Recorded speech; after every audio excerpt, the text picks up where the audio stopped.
The room reeked of oil, sweat, and rust. The stale air hung thick, suffocating in the dim glow of the single bulb that swayed above. Its faint flicker carved sharp, dancing shadows across the cracked concrete walls, making them seem alive. Silas Kane sat slumped in the center of the room, his arms lashed tightly behind a rusted chair that wobbled with the slightest movement.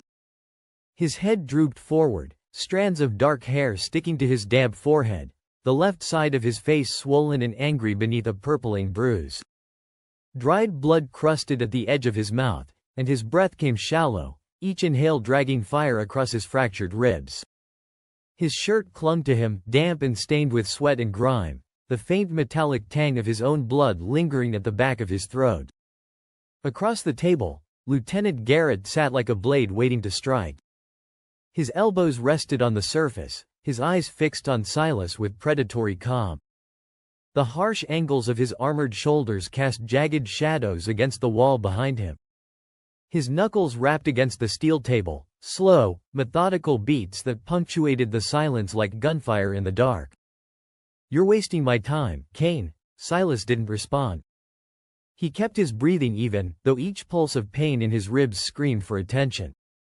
The cracked rib beneath his skin throbbed relentlessly, the memory of Eric's last blow still fresh and seething. Garrett's eyes narrowed, the lines around his mouth hardening. "You were coming from White City's direction. Nobody survives out there by accident." Silas slowly lifted his head just enough to meet Garrett's stare with his good eye, the other swollen shut beneath a darkening bruise. His expression betrayed nothing, flat, cold, unreadable. In the corner, Eric shifted restlessly, leaning against the wall with his rifle slung lazily across his back. The younger guard's eyes flicked between Garrett and Silas, filled with the jittery energy of someone itching for action. "He's playing us. Let me loosen him up." Before Garrett could answer, the heavy door creaked open, and Orianthi stepped inside, her boots clicking softly against the concrete floor. She was tall, with lean muscle beneath fitted armor, and a quiet authority that made the room feel colder. Her hair, tied back in a tight braid, glinted silver at the edges despite her youth. "Still at it, Eric?" she asked, her voice smooth but edged like tempered steel. "I told you to hold off until I got here." Eric's grin faded slightly. "We were just warming him up." Orianthi crossed the room in measured steps, standing between Garrett and Silas. Her sharp eyes scanned Silas, lingering on the bruises blooming across his ribs and the blood trickling down his chin. "He's not going anywhere," she said, coolly. "No point breaking him to pieces if we still need answers." Garrett gave a small nod but didn't look pleased. "You know how this works, Ori. Men like him don't crack with words alone." She met his gaze without blinking. "They do if you know how to ask the right questions." Silas exhaled, watching the subtle power shift. He recognized the kind of control she wielded, not with brute force like Eric, but with precision, keeping the worst instincts of men like Garrett in check. Eric rolled his shoulders, stepping back. "Fine, but you're holding us up. Good. He's worth more alive than dead," she replied flatly. Her eyes narrowed as she turned back to Garrett. "Or do you want to explain to the boss why Kane's a corpse before we know if he's a spy?" Garrett's mouth twisted into a scowl, but he relented with a sigh. "We'll do it your way. For now." Eric lingered by the wall, flexing his fingers. "We could use the serum," he suggested, his voice light but edged with something darker. "No man keeps secrets after a dose of that." Garrett shook his head. "Not yet. Too easy. A man like Kane needs to stew. Truth serum works, but fear lasts longer." Or, Eric added, glancing at Orianthi, "we let the boys in the barracks have a turn." Her stare hardened. "That's not happening." Garrett raised a hand. "I said not yet. He's no use to us if he's broken beyond repair. Give him 3 days. No food, no water." Orianthi gave Silas a final glance, and for a fleeting second, he thought he saw something beneath the steel mask. A flicker of empathy, quickly buried. 3 days without food is a long time, Orianthi said, her tone quieter now. "A man can lose his mind before he loses his tongue. I've seen it happen." Garrett leaned back in his chair, eyes narrowing. "You worried about him, or about what he might know?" Orianthi's expression didn't waver. I'm worried about wasting resources. We can't afford to ruin what might be valuable. Eric laughed under his breath. Soft spot, huh? You're wasting breath, Ori. Her gaze flicked to Eric, freezing him in place. I'm wasting nothing, but you might be wasting Kane's life with your heavy hands. If he dies, I'll make sure the boss knows why. Silas closed his eyes, listening to the faint hum of tension that filled the room. Even in pain, he could tell, Orianthi's word carried weight, more than Eric's bravado or Garrett's need for control. She wasn't just a guard. She was the one keeping them all from slipping too far.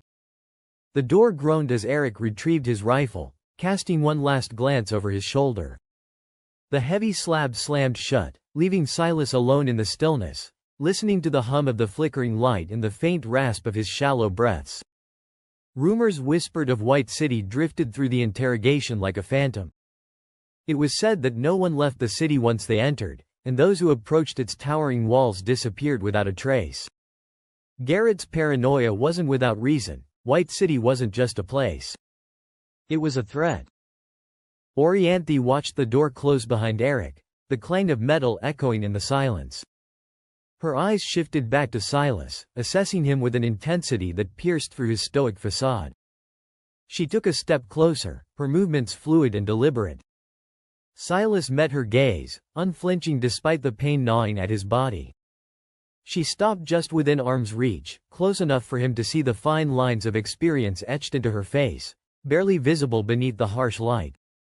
Silas, she murmured, her voice low enough that only he could hear. I can keep them off you for a while. He didn't react, but she saw the flicker of acknowledgement in his eyes. But you still have to answer the question sooner or later, she continued, her tone carrying a mix of warning and something almost like understanding. Silas's lips tightened, a silent refusal. He'd been through worse and had no intention of breaking now. But Orianthi's proximity brought an unexpected sensation, a strange, electric chemistry that neither fully understood but both could feel. Her breath was warm against his skin as she leaned closer. You're tougher than they think, she whispered. But toughness only goes so far. Silas held her gaze, sensing layers behind her words. Experience, perhaps loss. He wondered how much she had seen and what had hardened her resolve yet kept a core of empathy intact. For a moment, their eyes locked in silent communication, a tenuous thread connecting them amidst the bleakness. It was a chemistry forged not by attraction but by mutual recognition, warriors who understood the unspoken rules of survival. Orianthi straightened, stepping back but not breaking eye contact. The flicker of empathy returned, more visible now but still controlled. She wasn't offering salvation, she was offering time, a precious commodity in their brutal world. I'll buy you what time I can, she said quietly. Use it wisely. Silas gave a small nod, acknowledging her effort without words. The room seemed to grow colder as Orianthi turned away, the brief moment of connection dissolving into the reality of their situation. As she walked toward the door, Silas couldn't help but feel a spark of something unfamiliar, a glimmer of hope or perhaps just a sliver of respect for the woman who balanced on the knife edge between duty and compassion. Orianthi's boots clattered on the concrete floor as she exited the cell. Marcus, the chief of security, followed closely, his weathered face contorted in anger.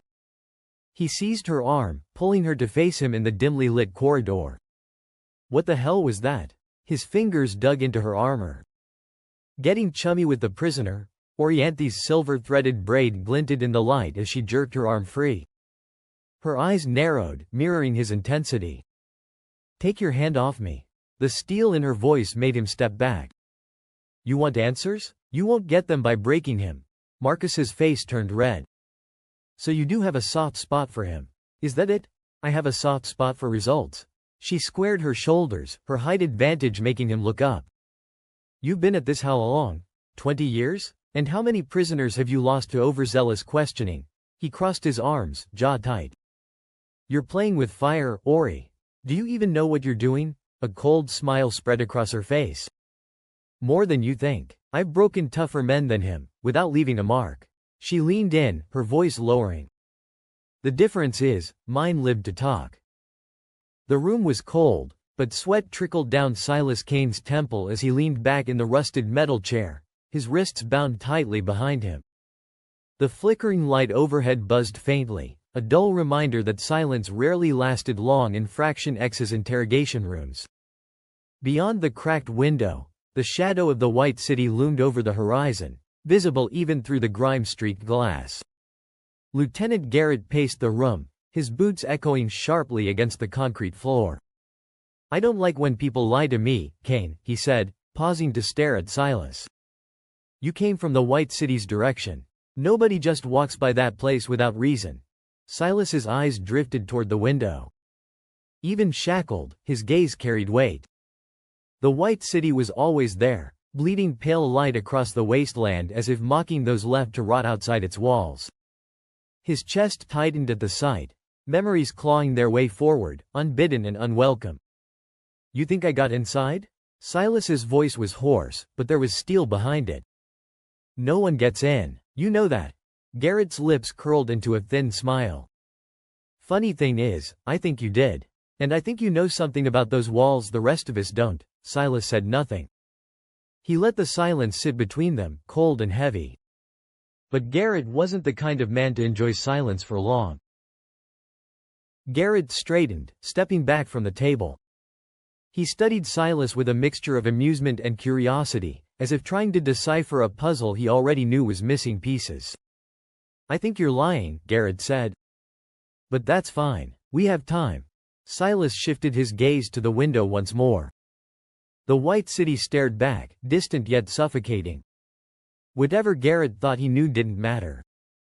The city had taken enough from Silas already.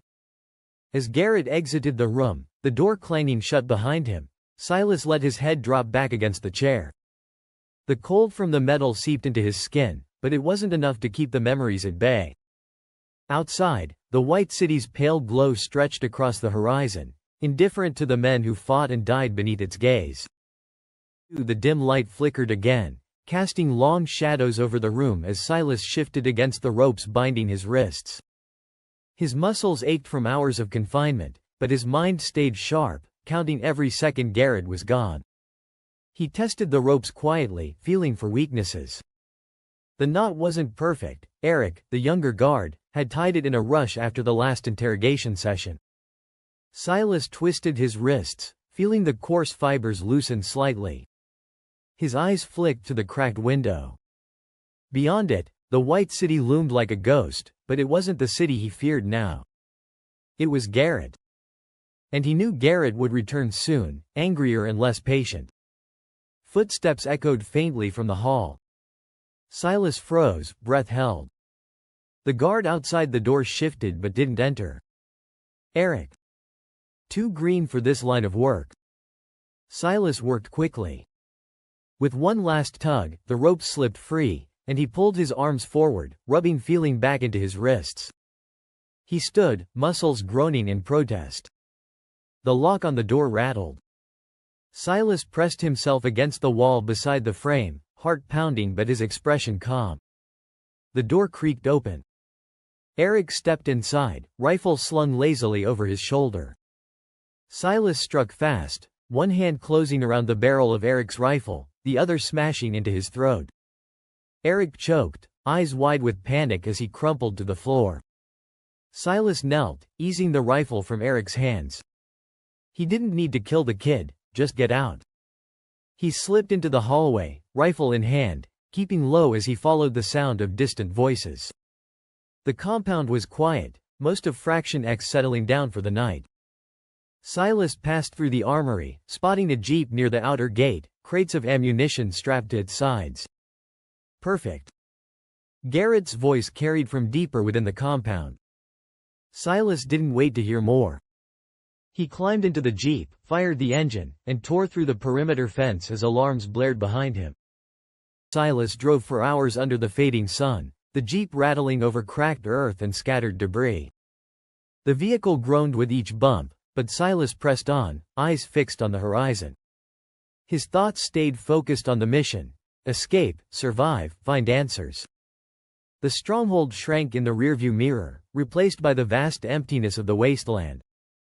Wind whipped dust into swirling clouds, and silence fell heavy, broken only by the Jeep's engine and the crunch of gravel beneath its tires. He glanced at the gas gauge. Running low. He had to make it count. As dusk approached, he spotted movement ahead, dark shapes flickering against the pale sky. Silas slowed, peering through the grime-streaked windshield. It wasn't until he got closer that he saw it. Rustbrook. The village looked like a patchwork quilt stitched from rusted metal and weathered wood. Makeshift defenses, barbed wire fences and rickety watchtowers encircled it like a protective cocoon. Smoke rose lazily from a few chimneys, mingling with the evening air. Silas knew Rustbrook's reputation for turning away strangers. Rolling into the village in a stolen jeep loaded with ammunition would get him shot on sight. He needed a different approach. He veered off the road, steering the jeep into a dense thicket a few miles from the settlement. The vehicle bumped and jolted as it left the beaten path, its tires crunching over dry brush and snapping twigs. Silas parked in the shade of a massive, gnarled tree. He killed the engine and climbed out, muscles aching from the long drive. The smell of gasoline mingled with the earthy scent of dried leaves and sunbaked soil. He grabbed an armful of brush and began covering the jeep, working quickly but meticulously. Dry branches scratched at his arms, but he ignored them, focused on concealing his presence. He made sure to hide the crates of ammunition particularly well. If anyone stumbled upon the jeep, he lingered for a moment, tightening the strap of his rifle. With a glance toward Rustbrook's gates shimmering in the distance, Silas began the walk into town, footsteps crunching softly over the barren soil. The landscape stretched out before him, a wasteland of dry grass and scattered debris. Every step felt like a test of his endurance, each one a reminder of his need to stay alert. The rifle's weight on his back was a constant companion, both reassuring and burdening. As he neared the outskirts, he slowed his pace. Makeshift defenses became clearer. Rusted barbed wire strung between metal poles, scrap metal barriers cobbled together with skill born of necessity. Silas noted the watchtowers, 3 in total, each manned by a vigilant guard scanning the horizon. They didn't miss much in this place. Silas approached with measured caution, hands visible and empty to avoid any misunderstandings. He felt eyes on him long before he reached shouting distance of the gate. "Halt!" a voice called from above. "State your business." Silas stopped and raised his hand slightly. Looking for refuge, he called back, voice steady despite the tension knotting in his gut. A pause followed, filled with the low hum of wind through metal and distant murmurs from within the village. Finally, another voice chimed in, a woman this time. "Name? Silas Kane." The guards exchanged glances before one disappeared from view. Silas could hear muffled conversation but couldn't make out any words. The waiting felt like another interrogation room, only without the walls pressing in. Minutes passed before the gate creaked open just enough to allow one person through.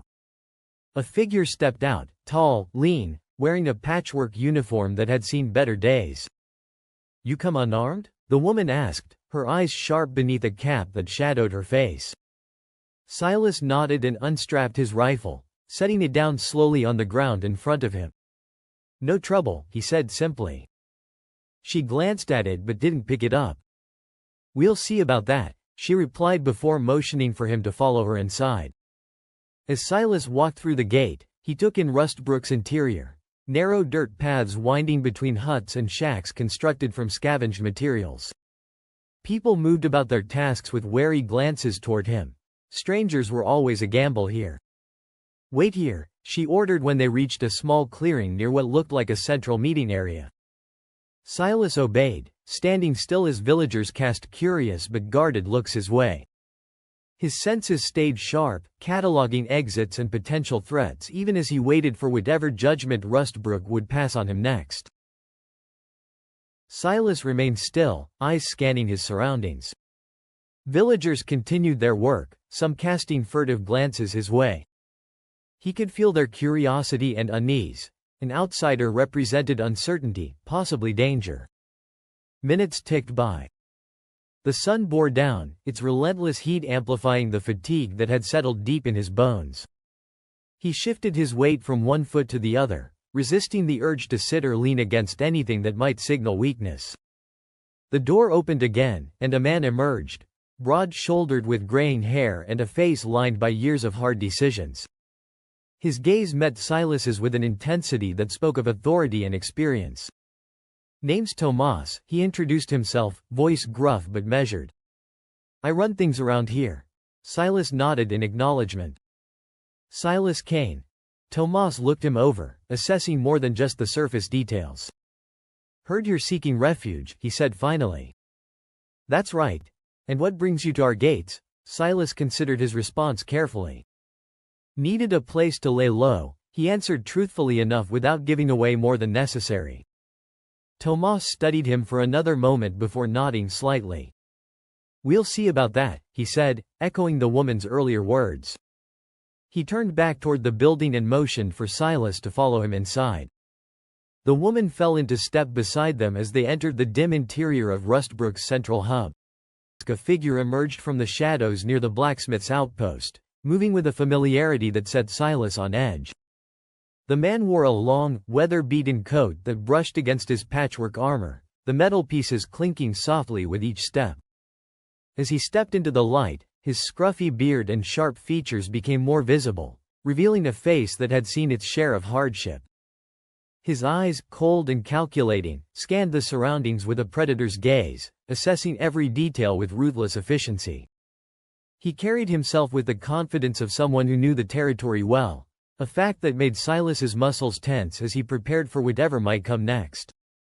Silas remained stoic, his eyes darting around the village, taking in every detail of Rustbrook's layout and defenses. The villagers eyed him with a mix of curiosity and suspicion, their movements cautious but determined. Silas's eyes narrowed as the man in the coat approached. The sharp green eyes and lean, weathered face triggered a flood of memories. Trapper Reed, an old companion from his army days, stood before him. The years hadn't dulled Trapper's edge, if anything, they'd honed it to a razor's sharpness. "Didn't expect to see you here," Trapper spoke, his voice gruff but tinged with curiosity. "You look like you've been through hell." Silas offered a slight nod, keeping his expression neutral. "Could say the same for you, Reed." Trapper let out a dry chuckle, glancing around the village. "Rustbrook's a far cry from our old stomping grounds. But it's home now." Silas scanned the settlement, noting the makeshift defenses and wary villagers. "Seems like you've managed to keep it standing." Trapper's eyes hardened slightly. "We've had our share of trouble. Raiders mostly, but we've held our own." He studied Silas for a moment before adding, "Why are you really here, Kane?" Silas hesitated. Trust was a luxury he couldn't afford right now. "Just looking for a place to lay low." Trapper's gaze didn't waver. "This place doesn't take kindly to strangers who bring trouble." "Not planning on causing any," Silas replied evenly. For a moment, silence hung between them, thick with unspoken history and the weight of past battles. Finally, Trapper nodded. "All right then," he said, his tone grudgingly accepting. "Tomas will have final say on whether you stay or go. But if you're here to stir up anything—" "I'm not," Silas interrupted, meeting Trapper's gaze head-on. Another beat of silence passed before Trapper turned and motioned for Silas to follow him inside the main building where Tomas waited. As they walked side by side, Silas couldn't help but recall the countless missions they'd survived together, each one cementing a bond forged in fire and blood.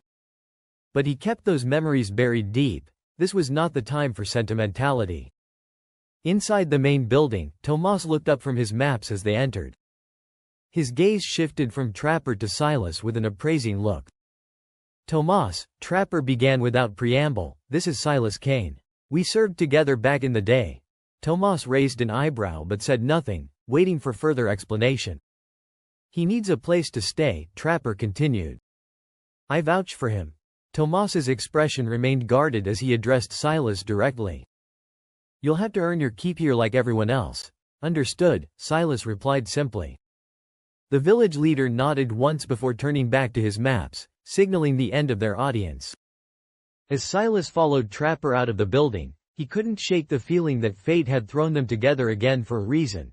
Though what that reason might be remained as murky as ever in this harsh new world they inhabited. The two men moved through the village, Trapper leading the way with a purposeful stride. Silas kept pace, his senses on high alert as they navigated the narrow pathways lined with makeshift homes and watchful eyes. Rustbrook was a patchwork of survival, a testament to the resilience of its people.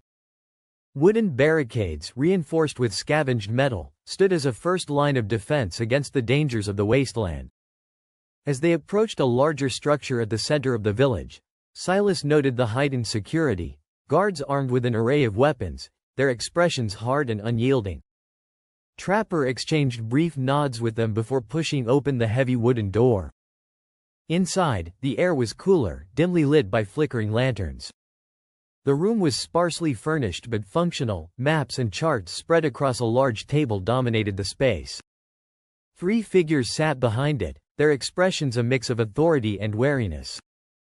"Elders," Trapper began, his tone respectful yet firm. "This is Silas Kane. He's got something you'll want to hear."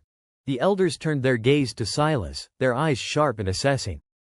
An older woman with silver hair pulled back into a tight bun spoke first. "Welcome to Rustbrook, Mr. Kane," she said, her voice calm but commanding. "We've heard about your escape. We need to know why you've come here." Silas met her gaze head-on, unflinching. "I'm not here to cause trouble," he said plainly. "I need refuge and I have information that might be valuable to you." Another elder leaned forward, his brow furrowed in thought. "Information about what?" The elder next to her, a man with a deeply lined face and piercing blue eyes, leaned forward slightly. "Information about what?" he asked, his tone skeptical yet intrigued. Silas took a breath, choosing his words carefully. "The White City," he said simply. "I've been there. I know its defenses." A murmur ran through the room as the elders exchanged glances. The mention of the White City held weight, a name that carried both hope and dread in equal measure. "Go on," the silver-haired elder urged, her eyes narrowing slightly as she studied Silas. The third elder, a stout man with a thick beard and wary eyes, finally spoke up. "Why should we trust you?" he asked bluntly.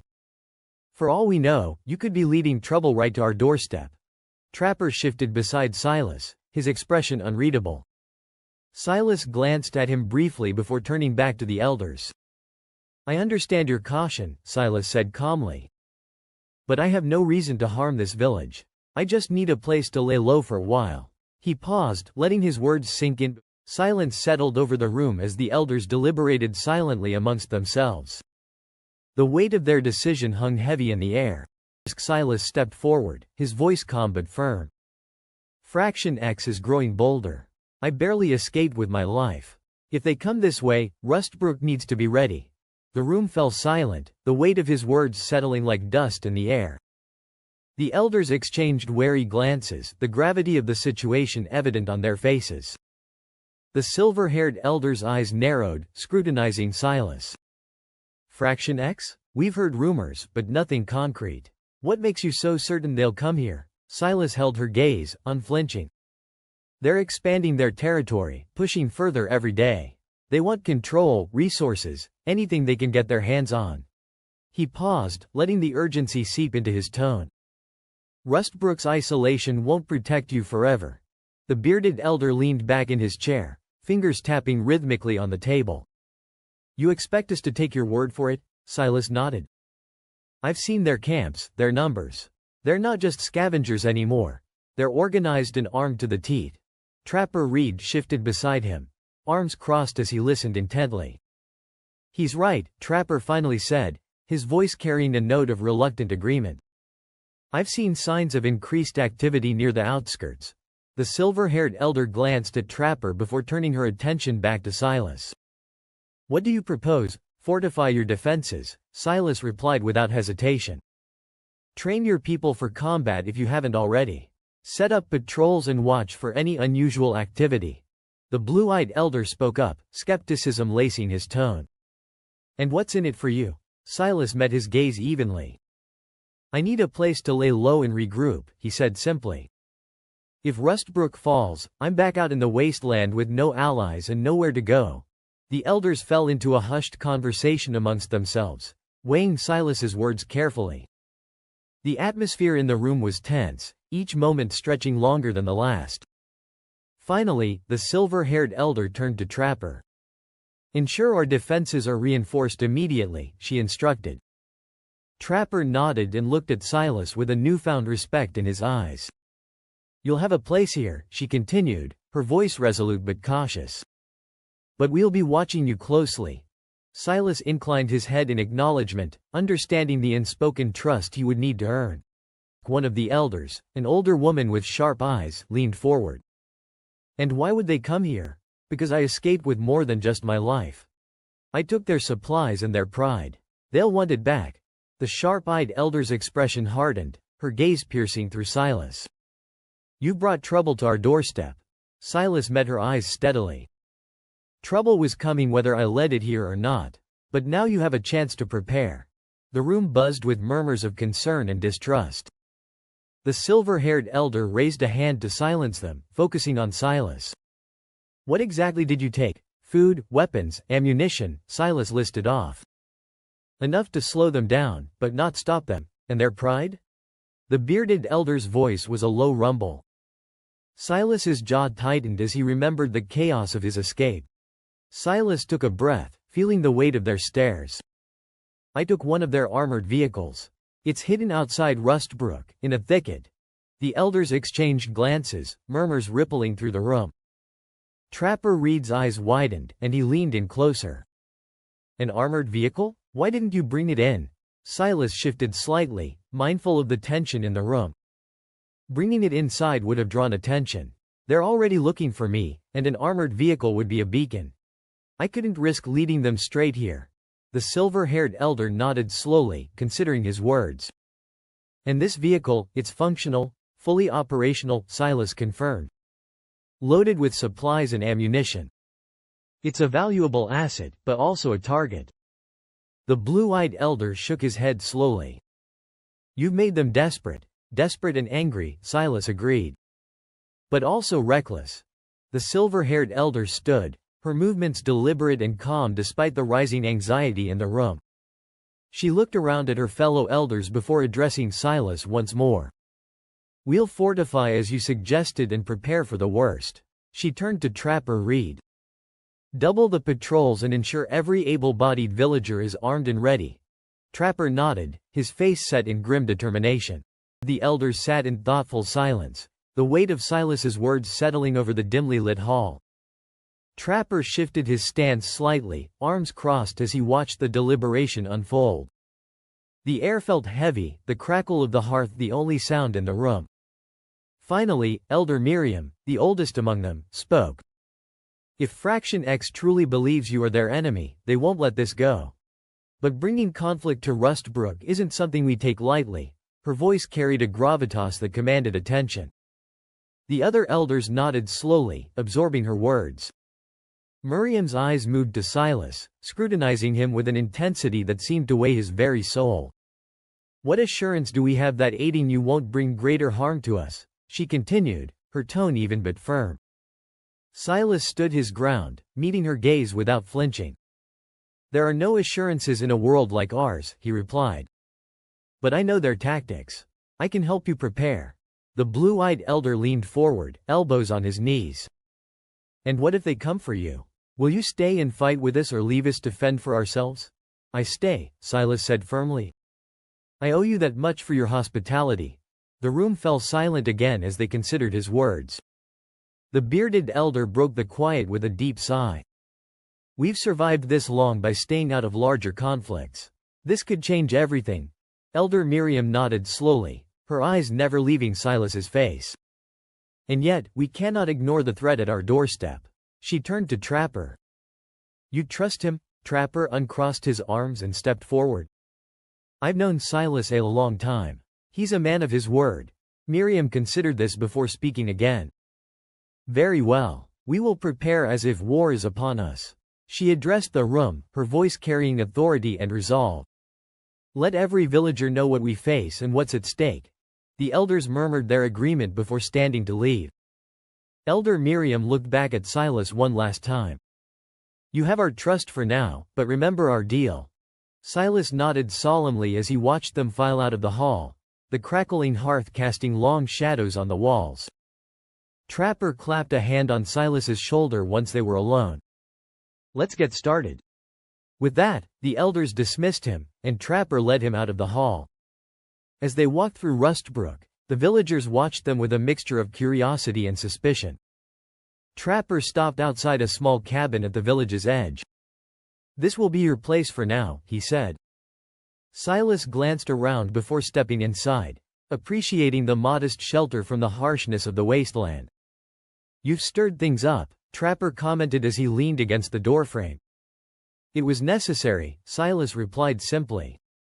Trapper nodded slowly before turning to leave. "Rest while you can. Tomorrow we start preparations." Silas watched him go before settling onto a rough-hewn cot in the corner of the cabin, exhaustion weighing heavy on his shoulders. For now, Rustbrook offered a momentary respite from the chaos that hunted him, but he knew it wouldn't last forever. The morning light filtered through the thin curtains of the cabin, casting a soft glow on Silas's worn face. He stretched, feeling the stiffness in his muscles from the night before. The respite had been brief but necessary. He knew today would bring new challenges. Silas made his way to the central meeting hall, where he found Elder Miriam already engaged in conversation with a few villagers. Her silver hair caught the sunlight, giving her an almost ethereal presence. She noticed him approaching and excused herself from the group. "Silas," she greeted, her voice steady and composed. "I trust you slept well." "Well enough," Silas replied, cutting straight to the point. "We need to retrieve the jeep and the supplies before someone else finds them." Miriam's brow furrowed slightly. "Is it truly that urgent? We've only just begun preparations here." "It is," Silas insisted, his tone leaving no room for doubt. "The jeep is loaded with ammunition and other supplies that could make a significant difference in our defenses. If it falls into the wrong hands—" Miriam nodded slowly, absorbing his words. "Where did you leave it?" "In a thicket near Rustbrook's outskirts," Silas explained. "Hidden under brush, but it won't stay hidden forever." She turned to one of the villagers nearby, a burly man with a stern expression. "Gather a small team. We'll retrieve the jeep and its contents." The man nodded and hurried off to assemble a group. Miriam turned back to Silas, her eyes sharp with determination. "I'll need 4 men. Trapper for recon, 2 guards to cover our flanks, and 1 on overwatch." Miriam glanced at Trapper. "You willing?" Trapper chuckled, a rough sound that echoed in the quiet hall. "I'd like to see how much trouble Silas has gotten himself into this time. Count me in." Miriam turned to the other elders, her gaze sharp and decisive. A brief, silent agreement passed between them. She then addressed Silas again, her tone firm. "Take Reed and 3 from the watchtower rotation. Keep it quiet." Silas nodded, appreciating her swift decision-making. He looked over at Trapper, who gave a quick nod, already mentally preparing for the task ahead. "We leave now," Silas stated, his voice brooking no argument. Trapper and Silas exited the hall, their boots crunching softly on the dirt path as they headed toward the watchtower. The morning air was crisp, carrying the scent of damp earth and impending rain. At the base of the tower, 3 guards stood at attention. Trapper grinned at them all. "All right then, let's see if we can keep Silas out of trouble for once." They set off through the village gates with practiced ease, each member falling into their role seamlessly. The landscape around Rustbrook quickly shifted from cultivated plots to wild scrubland as they made their way toward the hidden jeep. "Doyle takes overwatch," Silas said, nodding toward the hill crest just outside the perimeter. "Briggs, you're on my left flank, Lex on the right. Trapper, you scout ahead, keep your eyes peeled for patrols. We stick to comms and stay spread out." Lex gave a sharp nod, adjusting her knife belt. "Understood." Without wasting a moment, Doyle moved toward the hill crest. His heavy repeater slung over his shoulder, he climbed with practiced ease until he found a vantage point that allowed him to oversee their position and the surrounding area. From there, he settled in, eyes scanning for any signs of movement. Briggs took his position on Silas's left flank, his movements quick and efficient. He kept his rifle at the ready, eyes darting from side to side as he moved. The tension in his posture betrayed his readiness for any sudden threat. Lex slid into position on Silas's right flank. Silas smirked but stayed silent, his eyes flicking between his team. He reached into his pocket and pulled out a handful of walkie-talkies, scavenged from the village stockpile. He distributed them, each member taking one with a nod of understanding. "Stay quiet unless you have eyes on something," Silas instructed, his voice a whisper carried by the wind. Briggs secured his walkie-talkie to his belt and checked his rifle's magazine. "Copy that." Lex tested her walkie-talkie's volume, ensuring it was low enough not to give away their position. She then settled into her stance, knife at the ready. Trapper gave Silas a nod before moving ahead, his steps almost silent on the rough terrain. His eyes scanned the scrubland, searching for any signs of movement or danger. Silas took a deep breath, feeling the familiar weight of responsibility settle on his shoulders. This mission had to go smoothly, Rustbrook depended on it. He glanced back at Briggs and Lex, making sure they were ready before moving forward. The team moved in unison, each step calculated and careful. The silence between them was heavy but necessary, they all knew what was at stake. Doyle's figure was barely visible on the hill crest, but Silas could see the glint of his repeater in the dim light. Trapper signaled from up ahead, indicating that the path was clear. Silas motioned for Briggs and Lex to follow as he moved toward Trapper's position. As they approached the hidden jeep, Silas felt a sense of relief wash over him. The vehicle remained untouched and well concealed under the thick brush. "All right," he murmured to Trapper as they reached the jeep. "Let's get this done quickly." Briggs and Lex took their positions on either side of the jeep, keeping watch while Trapper and Silas began to clear away the brush. The air was tense with anticipation, each rustle of leaves or snap of twigs setting their nerves on edge. Silas worked efficiently alongside Trapper, both men understanding the urgency of their task. As they worked in unison to prepare for their return journey, Silas couldn't help but feel a brief flicker of hope. The mission was progressing smoothly so far, if they could just keep it that way until they were safely back within Rustbrook's walls. The engine sputtered, then roared softly to life beneath his hand. "Good to go," Silas whispered into the walkie. Briggs glanced over his shoulder, giving a curt nod before returning his gaze to their surroundings. Lex shifted slightly, muscles tensing as she remained poised to react at a moment's notice. Trapper moved closer, still scanning the horizon. As they finished securing everything and prepared for their return journey, Silas couldn't shake a growing sense of urgency. He knew time was against them. Every second spent out here increased their risk of being discovered by Fraction X patrols or worse. The engine's low rumble filled Silas's ears as they began their journey back towards Rustbrook, ever watchful for any signs of trouble along their path. Doyle's voice crackled over the comms. "Silas, you've got movement. Small patrol coming in from the west. 4 men, Fraction X markings." Silas's jaw tightened. The timing couldn't be worse. "Hold position," he ordered. "Let them pass." Trapper's voice followed, laced with tension. "They're cutting too close. We might need to hit first." Silas exhaled slowly, eyes narrowing as the faint shapes of the patrol crept into view along the ridgeline. The jeep could mean salvation or disaster, depending on what happened next. "Doyle, keep them in your sights," Silas said softly. "Nobody fires unless I give the word." The Wasteland held its breath as the patrol drew closer. Briggs shifted slightly, his finger resting near the trigger of his rifle. Lex's eyes flickered towards Silas, waiting for any sign to act. Trapper remained still, his sharp gaze fixed on the approaching figures. The patrol moved cautiously, scanning the terrain as they walked. They were close enough now that Silas could make out their gear, standard issue for Fraction X scouts.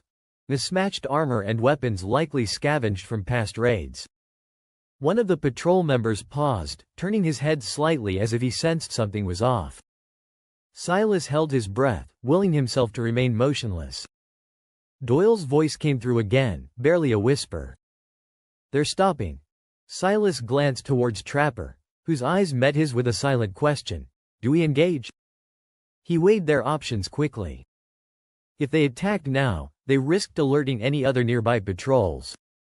But if they let these scouts get too close, stay ready, Silas murmured into the comms. The patrol continued to inch forward, their leader raising a hand to signal a halt. They were dangerously close to Doyle's position on the ridge now. Do we take them? Trapper's voice was tense but controlled.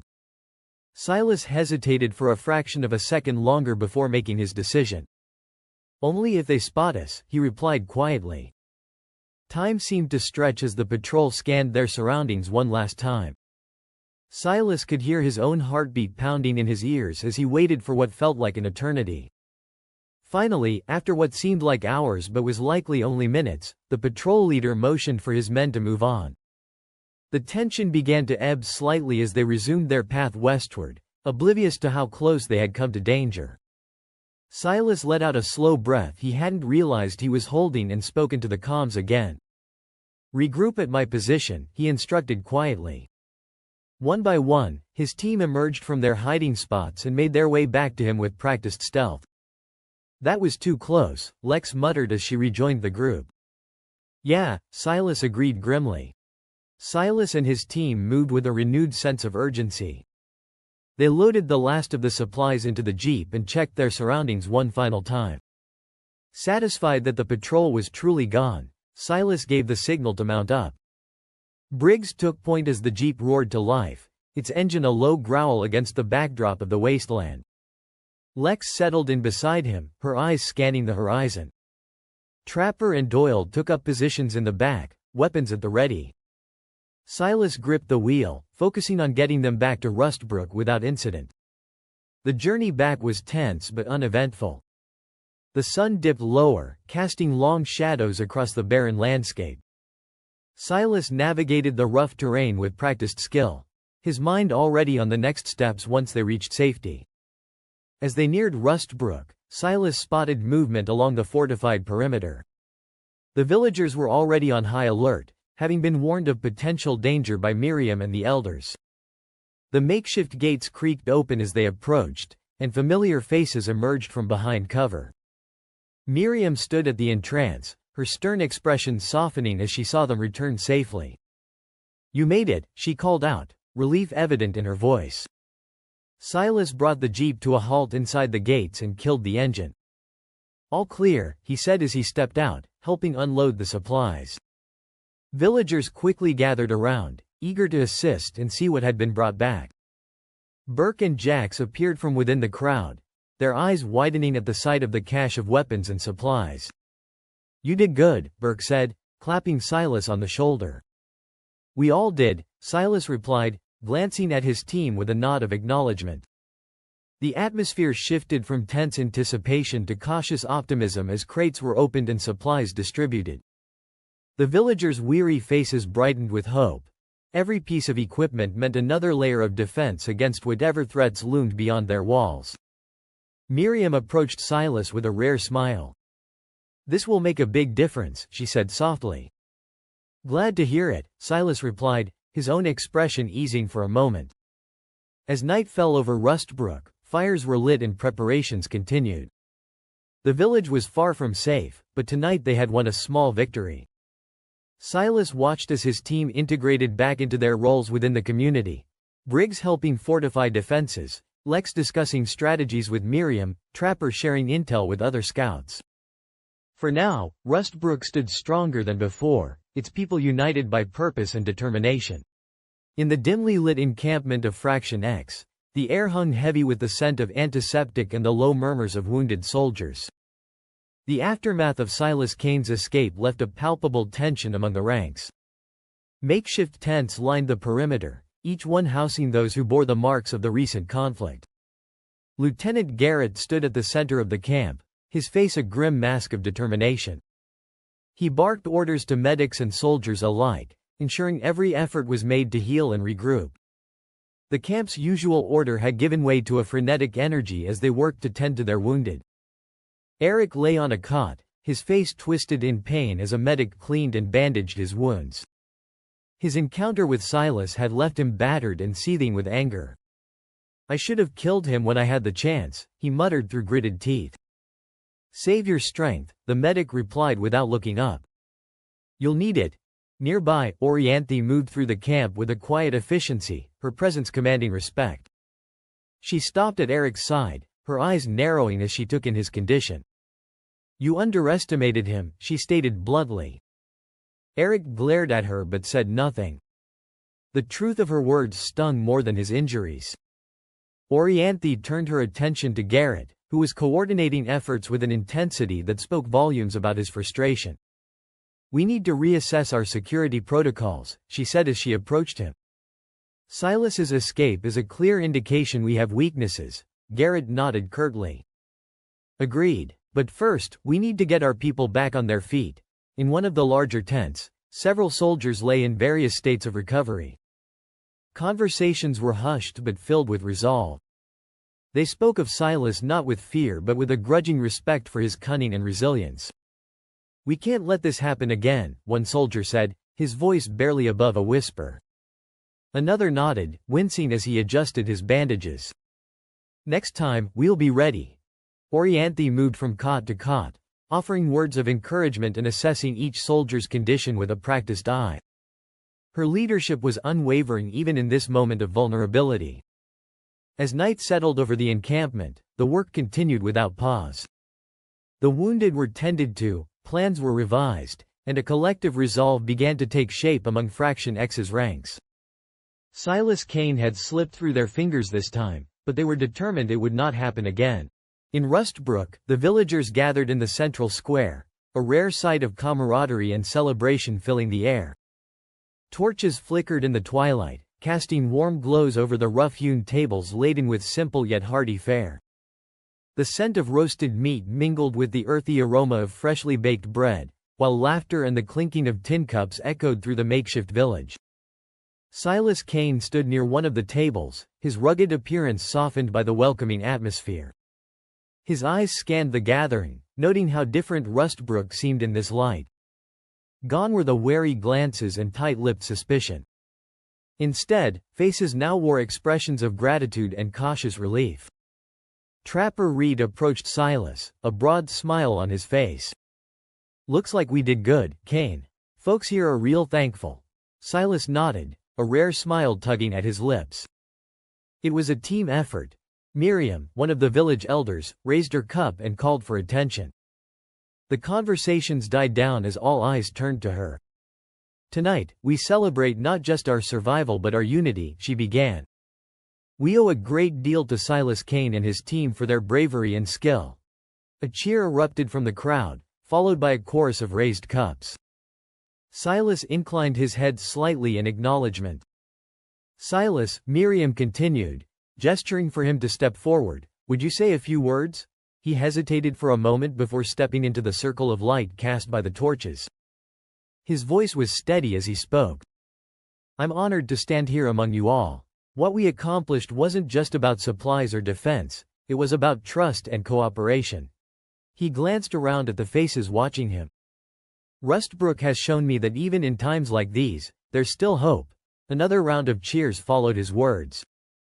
As the evening wore on, Silas found himself moving among the villagers more freely than he had since his arrival.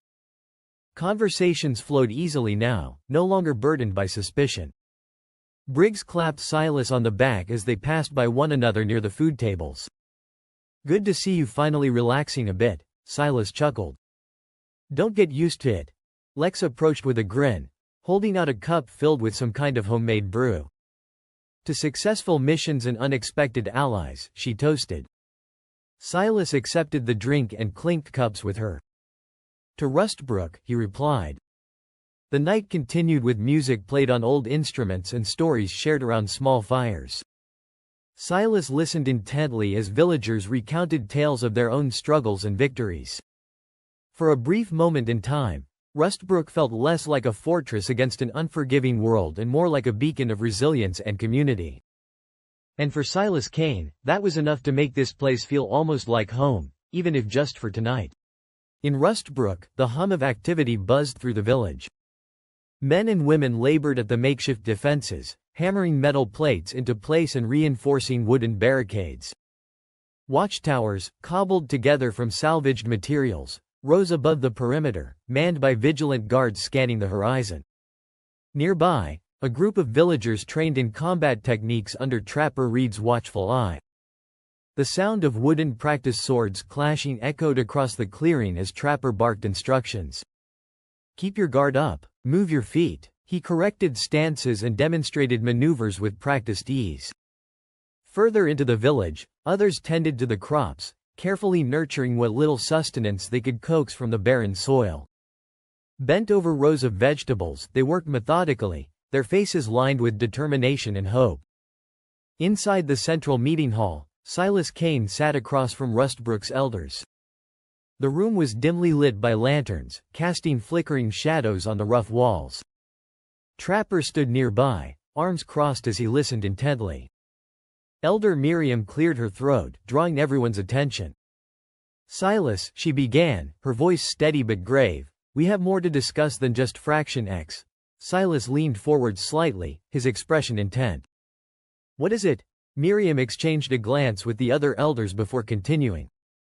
"We've received reports of another force stirring in the region. They're unidentified but have been seen deploying mech patrols." Trapper's eyes narrowed. "Mechs? That's a whole new level of threat." Elder Tomas nodded. "Indeed, one of our trade posts was recently taken out by these patrols. The survivors described heavily armored units unlike anything we've seen." Silas felt a knot tighten in his stomach. "Do we know where they're coming from?" "Not yet," Elder Miriam admitted. "Our scouts are still gathering information, but it's clear they're organized and well equipped." Trapper spoke up, his tone serious. "If they've got mechs, they're not just scavengers or raiders. This is something bigger." Silas considered this new information carefully. "We need to prepare for all possibilities," he said finally. "Strengthen our defenses further and train everyone to handle these new threats." The elders nodded in agreement, their faces etched with concern but also resolve. "Silas," Elder Tomas added, "we'll need your expertise more than ever now." Silas met his gaze firmly. "You have it." With that understanding established, they turned their focus to planning and strategy, knowing that Rustbrook's survival depended on their collective strength and vigilance in the face of growing dangers both known and unknown. Silas stood, nodding to the elders. "All right, let's get to work. We need to reinforce our defenses, train our people, and put small recon teams out there. We do what we can with what we have." Trapper moved to a large map pinned to the wall, pointing at various locations around Rustbrook. "We've identified several key points that need immediate fortification. We'll start here." He indicated a vulnerable section near the southern perimeter. Elder Miriam added, "And don't forget the northern approach. It's less fortified but equally critical." Silas turned to the gathered villagers. "Everyone who can wield a weapon or help with building defenses needs to be involved. Training starts immediately." Trapper nodded in agreement. "I'll lead the training sessions and organize patrols." As they continued planning, Silas turned back to Elder Miriam. "You mentioned a trading post being attacked. Do you know their locations?" Miriam pointed to a spot on the map several miles from Rustbrook. "Here and here. These posts are vital for our trade routes and supplies." Silas considered the distances and terrain. "We need to send a team to warn them and recruit any able-bodied men they have. We need more manpower and materials." Trapper stepped forward again, his expression determined. "I'll take a team out there myself." Silas placed a hand on Trapper's shoulder, appreciating his readiness. "Good. Take whoever you need and move quickly but cautiously. We can't afford any more surprises." Miriam nodded in agreement, her eyes reflecting both worry and hope. "We'll do our part here, Silas. Rustbrook will be ready." As the meeting concluded, Silas and Trapper began assembling their teams, each member understanding the urgency of their mission. The village buzzed with activity as everyone prepared for what lay ahead. Silas addressed his team one final time before they set off for the trading posts. "Stay alert and stick together. We bring back anyone willing to fight or help us build up our defenses."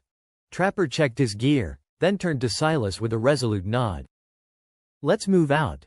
With that, they headed into the wasteland towards the trading posts, knowing that every moment counted in their fight for survival and preparation against whatever threats lay ahead. In Rustbrook, villagers worked tirelessly under Elder Miriam's guidance, reinforcing barricades and sharpening their combat skills under Trapper's direction when he wasn't on mission. The combined efforts of training within Rustbrook and outreach missions aimed at strengthening alliances marked a pivotal moment in their struggle for survival against mounting threats. Silas led his team through the rugged terrain toward the trading posts. The sun dipped low, casting long shadows over the wasteland. Among his group were seasoned traders and former scavengers, their faces etched with experience and determination. As they approached the first trading post, a small settlement surrounded by makeshift defenses, Silas signaled his team to stay alert but relaxed. They entered the post, where wary eyes tracked their every move. After noon, Silas greeted the traders, displaying an open palm to show he meant no harm. "We're from Rustbrook, looking to trade and share some important news." The head trader, a burly man with a grizzled beard named Bartok, stepped forward. "Rustbrook, what brings you out here?" "Need supplies and have some information to share," Silas replied. "Might be in your interest to hear us out." Bartok eyed him cautiously but nodded. "All right, let's see what you got." Silas motioned to Trapper and the others, who began unloading various goods they had brought for trade: ammunition, tools, and foodstuffs. As they haggled and exchanged items, the atmosphere grew more cordial. One of the traders, a lean woman named Alara, handed Silas a small bag of dried herbs. "Good for pain relief," she said with a smile. Silas nodded his thanks. "Appreciate it. Now, about that information," Bartok crossed his arms. "Go on." Silas took a deep breath. "Fraction X is on the move. They've been hitting settlements and trading posts like yours." Murmurs of concern spread through the traders. "We barely made it out alive," Trapper added. "Rustbrook's fortifying its defenses, and we need all the help we can get." Alara frowned. "And what do you propose?" Silas leaned in slightly. "Join us in Rustbrook. We can defend each other better together than apart." Bartok scratched his beard thoughtfully. "Strength in numbers, huh? What's Rustbrook got that we don't?" "A solid plan," Silas said firmly. "Training for combat, fortified defenses, and experienced fighters willing to stand against Fraction X." The traders exchanged glances before Bartok spoke again. "We'll need some convincing. Come see for yourselves," Trapper suggested. "Bring your best men and take a look at what we've built." Alara nodded slowly. "If it's as good as you say, we might consider it." Bartok extended his hand to Silas. "All right then, we'll send a few of our folks to check it out." Silas shook Bartok's hand firmly. "You won't regret it." With their trade completed, they moved on to the next post. Each stop followed a similar pattern: swift exchanges and cautious glances. Silas ensured their presence was brief yet efficient, knowing time was a luxury they couldn't afford. By midday, they reached the final trading post. This one was larger, more fortified. Silas felt a pang of unease but pushed it aside as they approached. "We need supplies," he stated, laying out their offerings. The head trader scrutinized them before agreeing to the exchange. As they loaded up on necessities, Silas's senses remained on high alert. Briggs noticed too and exchanged a meaningful look with him. "Almost done here," Briggs murmured. "Stay sharp," Silas replied. With the last of their trades completed, the team began their journey back to Rustbrook. The jeep hummed steadily beneath them as they navigated through the winding paths and open stretches of land. When Rustbrook came into view, relief washed over Silas briefly, until he saw Miriam waiting at the gates with a grim expression. "What's wrong?" he asked as soon as they stepped out of the vehicle. "We've been scouted," Miriam said tersely. "Mechs, no attack yet, but they were close." Silas clenched his jaw.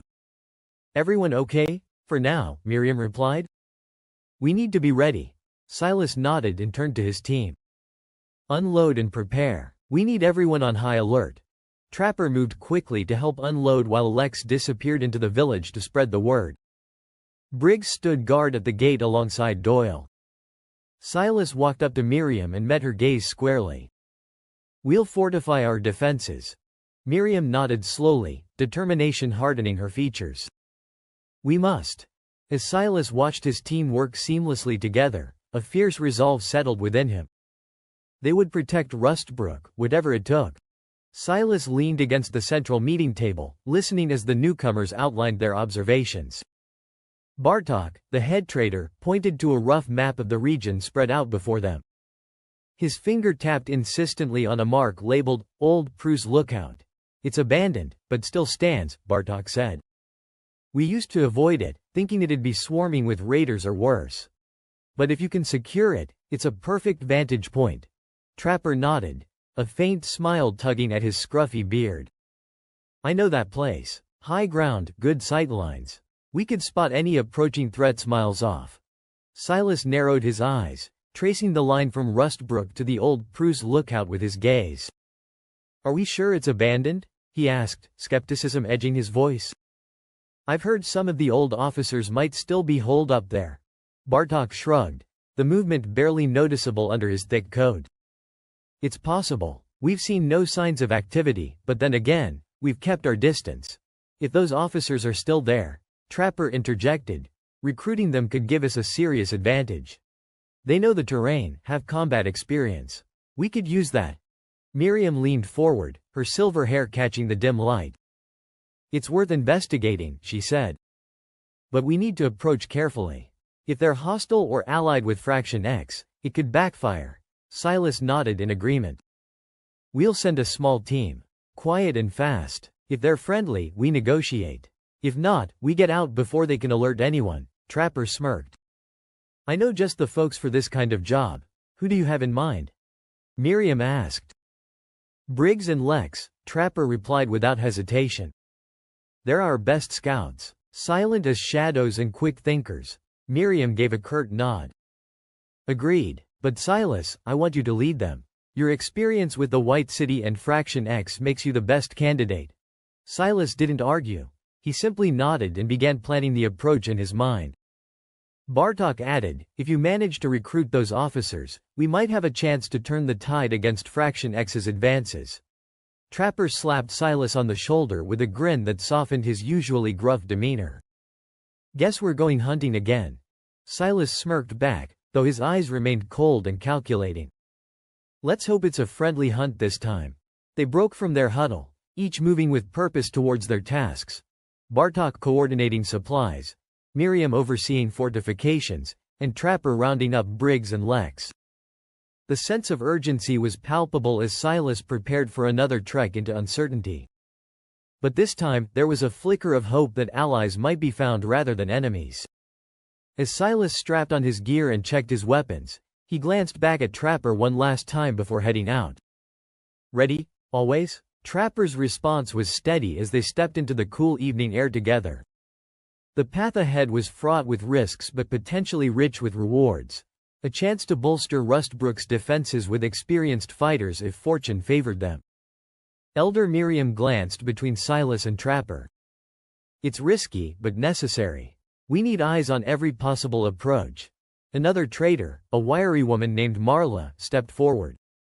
There's more we can do than just lookouts. We've got contacts, engineers who could help us build weapons and ammo. Maybe even reverse engineer some of the tech we've scavenged. Silas's eyes narrowed thoughtfully. Engineers could turn the tide. More firepower means we stand a better chance against Fraction X's mechs. Bartok leaned in closer to the map, his voice low but firm. We'll need to act fast.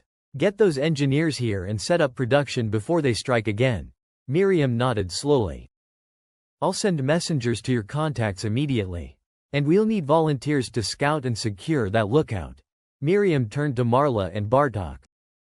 You two start drafting plans for the new defenses and weapons production with our current resources. The traders exchanged glances and nodded in agreement. Silas pushed off the table and moved towards the door, his mind already on the next steps. We leave at first light. Silas and his team, Trapper, Lex, and Briggs, set out from Rustbrook at dawn, joined by two guards, Carter and Nash. They moved on foot, careful and silent. The desert stretched before them, a barren expanse dotted with scraggly brush and rocky outcrops. Carter, you're on point, Silas ordered in a low voice. Nash, you take recon. Trapper, Lex, cover the flanks. The group fell into their roles seamlessly. Carter led the way with sharp eyes scanning for threats. Nash moved ahead and to the side, slipping through shadows like a wraith. Trapper took the right flank, his steps light despite his weather-beaten frame. Lex covered the left with silent precision, her knife belt secured and ready. Hours passed as they carefully made their way through the unforgiving landscape. The sun climbed higher, baking the earth beneath their feet. The team remained vigilant, every step calculated to avoid detection. A sudden motion in the distance made Silas raise his hand to halt. They dropped to the ground as a small raider party appeared over a dune, rough figures armed with makeshift weapons. "Stay low," Silas whispered. The raiders moved closer but seemed unaware of the hidden team. Holding their breath, they waited until the group passed before continuing their journey.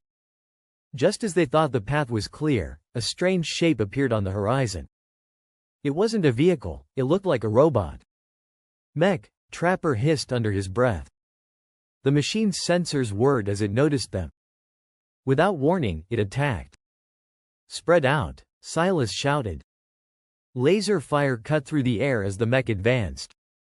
Silas dove for cover behind a boulder, returning fire with precision shots aimed at weak points in its armor.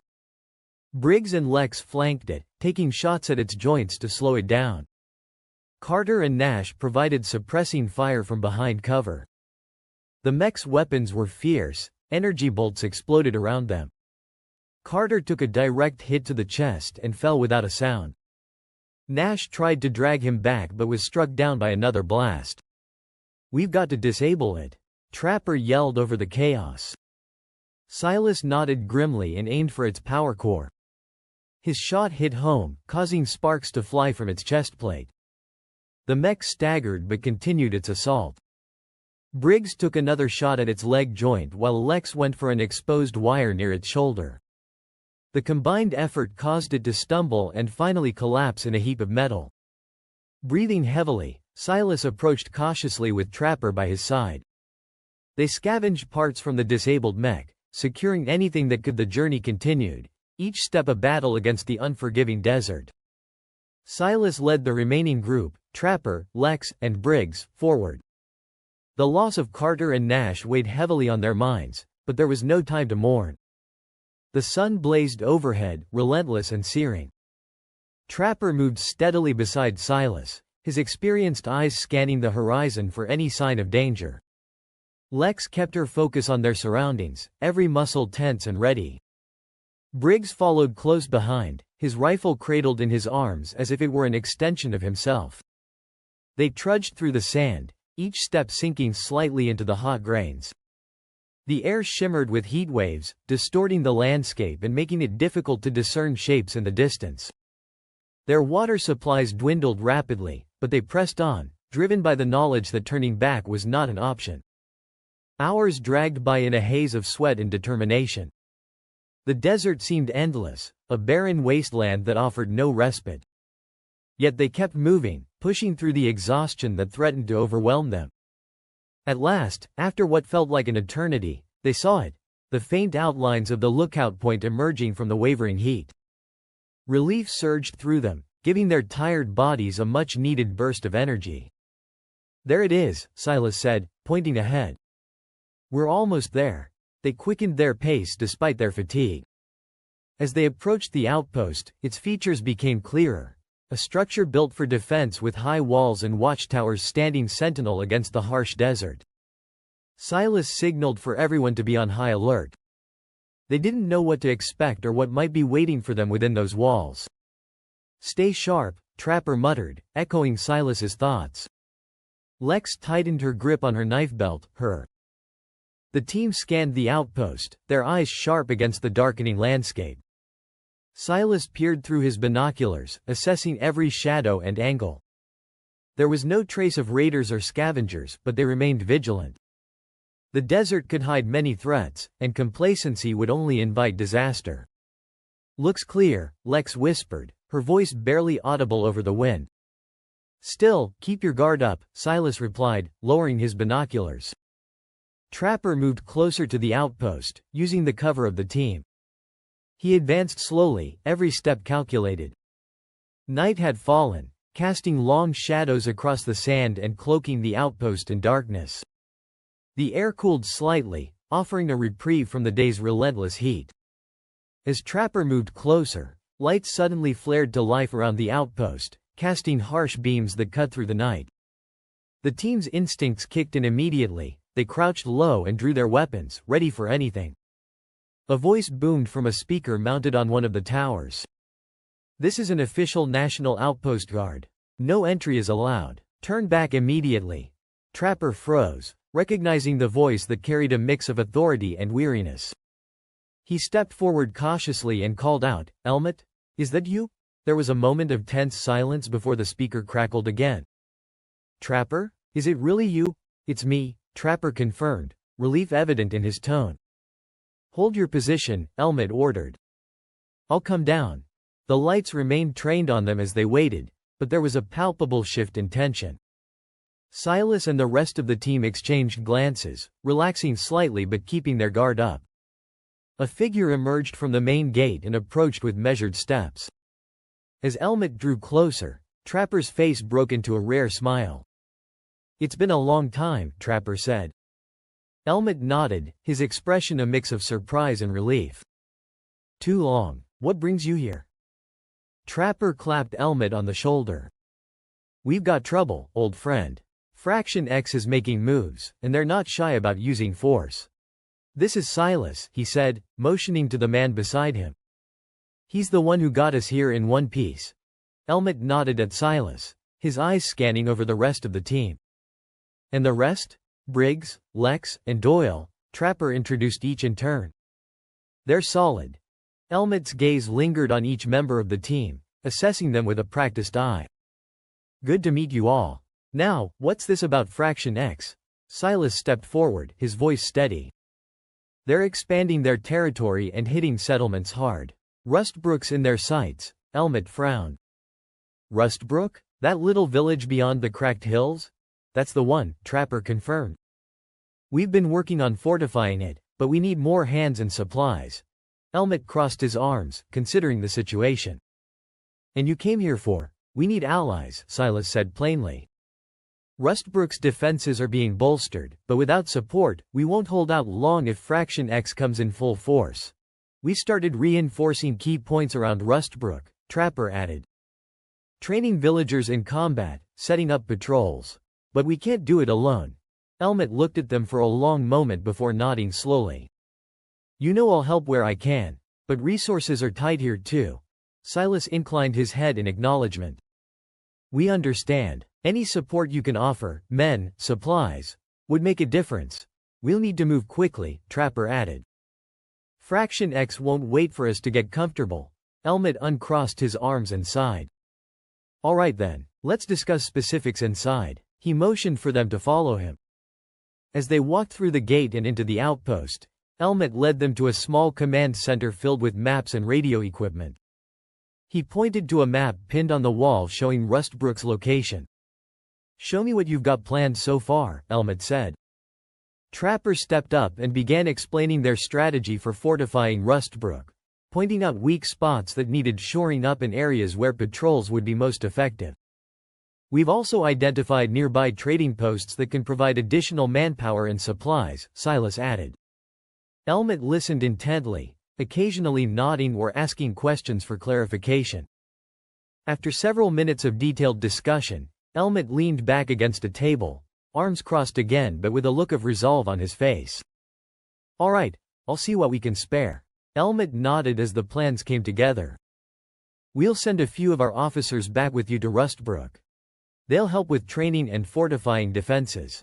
In return, some of your villagers can stay here to learn from our setup and assist with our own needs."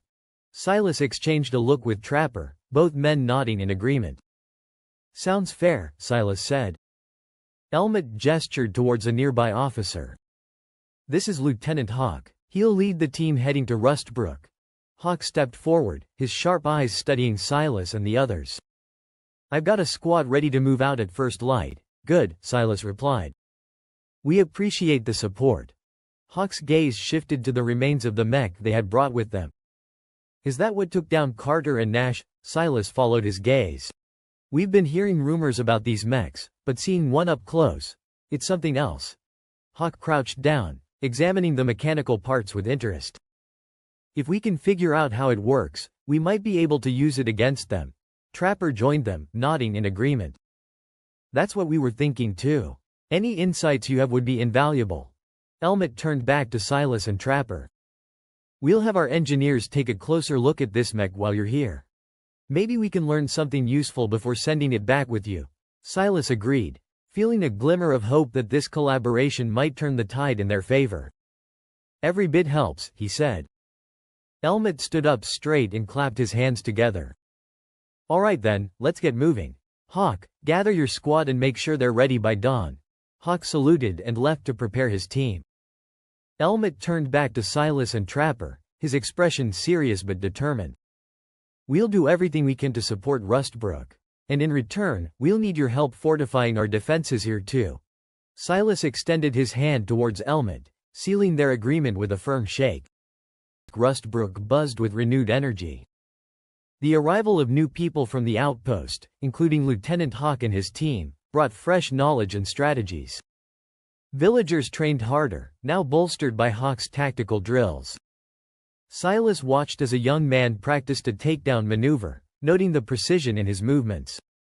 A gentle breeze carried the scent of wildflowers from the surrounding fields, a rare moment of serenity in the wasteland. But the peace felt fragile, as if balanced on a knife's edge. Then, as if nature sensed the impending danger, the sky darkened abruptly. Ominous clouds rolled in, casting long shadows over Rustbrook. A chill ran down Silas's spine. He looked up, frowning at the sudden shift. The alarm sounded, a piercing wail that sent everyone into action. Fraction X, someone shouted. Silas sprinted to the gate, his heart pounding with adrenaline. Positions, he barked. Trapper Reed nodded, already coordinating villagers to man the defenses. The enemy swarmed over the hill like a dark tide. Chaos erupted. Villagers fired from makeshift barricades while others wielded spears and knives against the onslaught. Silas fought beside Trapper and Briggs, their movements synchronized from countless drills. Amidst the clamor of battle, Silas spotted a familiar figure, Orianthi, leading Fraction X's charge with cold precision. She cut through Rustbrook's defenders like a whirlwind of steel.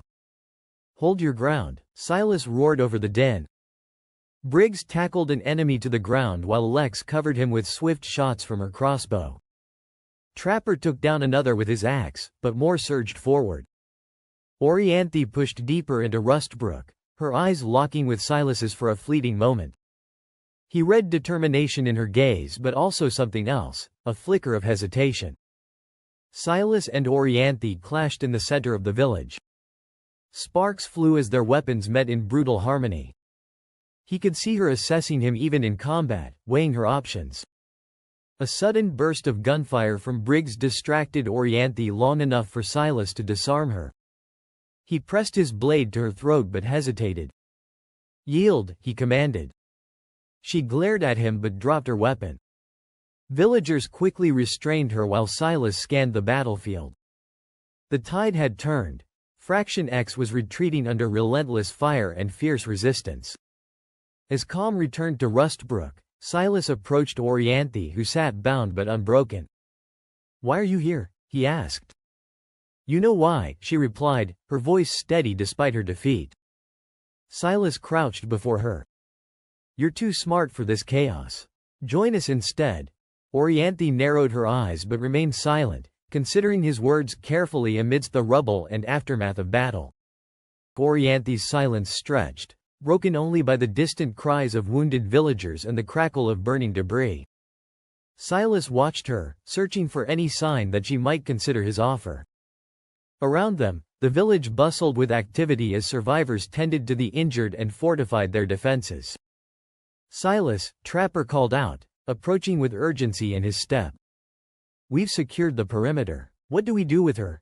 Silas glanced at Orianthi, then back at Trapper. "We keep her under close guard. She's valuable." Trapper nodded, signaling 2 villagers to take Orianthi away. As they led her to a secure cabin, she cast one last glance over her shoulder at Silas, eyes narrowing in thought. Turning back to the scene, Silas felt a mix of exhaustion and relief wash over him. The village had survived another assault, but each attack left them more worn down. He knew they needed more than just brute strength to hold out against Fraction X. Silas, Elder Miriam's voice broke through his thoughts. She stood nearby, her face lined with worry and determination. "We need to talk." They moved to a quieter spot near the central structure. Miriam gestured for Silas to sit on a bench beside her. "The villagers fought bravely today," she began, "but it's clear we're stretched thin." Silas nodded. "We need more allies and better strategies." Miriam sighed, looking out at the bustling village. "We can't keep relying on just defense. We need to take the fight to them." Silas's mind raced through possibilities. "There's still that mech we disabled and brought back here," he said thoughtfully. "If we could reverse engineer it." Miriam raised an eyebrow. "That's risky, but necessary," Silas countered. "It might give us an edge." Miriam leaned back, considering his words. "I'll gather our engineers and see what they can do with it." As she rose to leave, Trapper approached again, this time with a grim expression. "Silas, there's something you need to see." They followed Trapper through the village until they reached the edge of Rustbrook, where a small group of villagers had gathered around something on the ground. "What is it?" Silas asked. Trapper pointed down at a piece of tattered fabric emblazoned with Fraction X's emblem. "We found this near one of the bodies." Silas knelt down, inspecting the fabric closely. It wasn't just any emblem, it was marked with symbols indicating rank and status within Fraction X. "This belonged to someone important," Silas murmured. Trapper nodded grimly. "Which means they'll be back, and in greater numbers." Silas stood up, clutching the fabric tightly in his hand as he looked out over Rustbrook once more. The village was safe for now, but he knew their fight was far from over. "We need to be ready," he said quietly but firmly. Miriam joined them, her eyes reflecting the same resolve. "We will be." The village buzzed with a nervous energy as Silas and Miriam made their way to the makeshift workshop where the engineers had started dismantling the captured mech. The interior was filled with the clanging of metal and the hiss of welding torches, a stark contrast to the tense silence outside. "We're making progress," one of the engineers reported, looking up from his workbench covered in scattered parts. "But it's going to take time to understand this tech." Silas studied the disassembled pieces, trying to decipher their functions. "Time isn't something we have much of." Another engineer wiped sweat from his brow. "We'll do what we can, but integrating this into our defenses is a challenge." Miriam placed a reassuring hand on Silas's shoulder. "They're doing their best." Silas nodded, though his mind raced with plans and contingencies. "We need to expedite this process. I'll talk to Bartok. See if he can spare some of his tech-savvy people." Leaving the workshop, they walked back through Rustbrook's narrow streets. Villagers paused their work to nod respectfully at them, a mix of hope and worry etched on their faces. As they neared the central square, Silas noticed Orianthi standing under guard near the secure cabin. Her gaze was fixed on him, intense and calculating. "Let me talk to her," Silas told Miriam. Miriam hesitated but then signaled the guards to step back slightly. Silas approached Orianthi, keeping his voice low. "Why are you here?" he asked directly. Orianthi met his gaze evenly. "You know why." Silas crossed his arms. "We need information about Fraction X's next move." She glanced around at the villagers bustling nearby before speaking again. "I might have some intel, but it comes at a price." Silas arched an eyebrow. "What price?" "My freedom," she replied without hesitation. Silas studied her for a moment, weighing her words carefully. Trusting Orianthi was risky, but desperate times called for desperate measures. "I can't promise that," he said finally. "But if your information is good, we can negotiate." Orianthi nodded slightly. Fraction X is planning an assault on Rustbrook soon, within days. They're amassing forces just beyond the eastern ridge. Silas felt a chill run down his spine despite the heat of the day. If she was telling the truth, they had even less time than he thought. Why are you helping us? He asked quietly. Orianthi's eyes flickered with something unreadable. Because there's more at stake here than just your village or Fraction X. Before Silas could press further, Trapper approached with urgent news. Silas, we've spotted scouts near the eastern perimeter, Trapper said breathlessly. Silas turned to Miriam, who had joined them upon hearing Trapper's words. We need everyone ready, Silas instructed quickly. And prepare for evacuation if necessary. Miriam nodded sharply and began issuing orders to nearby villagers. As chaos erupted around them, Silas locked eyes with Orianthi once more. For now, she remained an enigma, one that could tip the balance in their favor or lead them to ruin.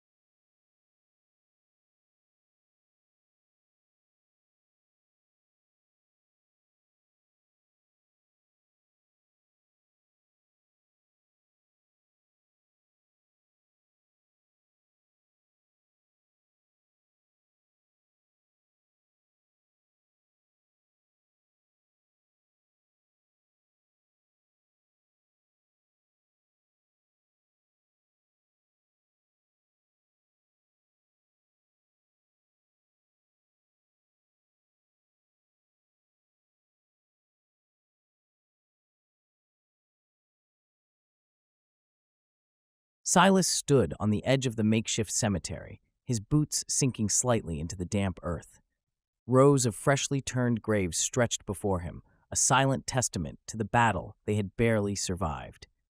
The air was thick with the scent of soil and sorrow, the weight of loss pressing down on the gathered villagers. Mothers clutched their children, whispering reassurances they barely believed. Fathers held hats against their chests, faces carved from grief. The elderly knelt in silent prayer, their whispers carried away by the autumn wind. A group of villagers worked methodically, digging yet another grave. Their movements were slow, weary, and deliberate, as if each shovelful of dirt carried the weight of the dead with it. Sweat glistened on their brows despite the cool breeze. A wooden cross was carefully planted at the head of each mound, the names etched into the wood with trembling hands. "We'll need more crosses," a grizzled man muttered, voice gravely from grief. Silas swallowed hard. His throat was dry, his body exhausted, but there was no room for weakness. He scanned the scene. There was no shortage of work to be done. Rustbrook had survived, but at what cost? He clenched his fists, his mind replaying the battle in flashes, screams, the clash of steel, the fire that had swallowed homes. Faces blurred together, some he had saved, many he had not.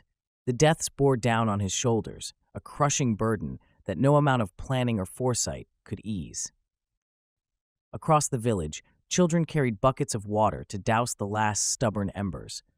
Women patched fences with scraps of wood, their hands raw from work. Men sharpened weapons, their eyes hollow but determined.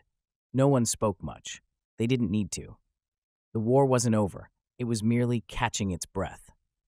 "This isn't over," a voice broke through Silas's thoughts. He turned to see a young woman approaching, her face streaked with dirt and dried blood.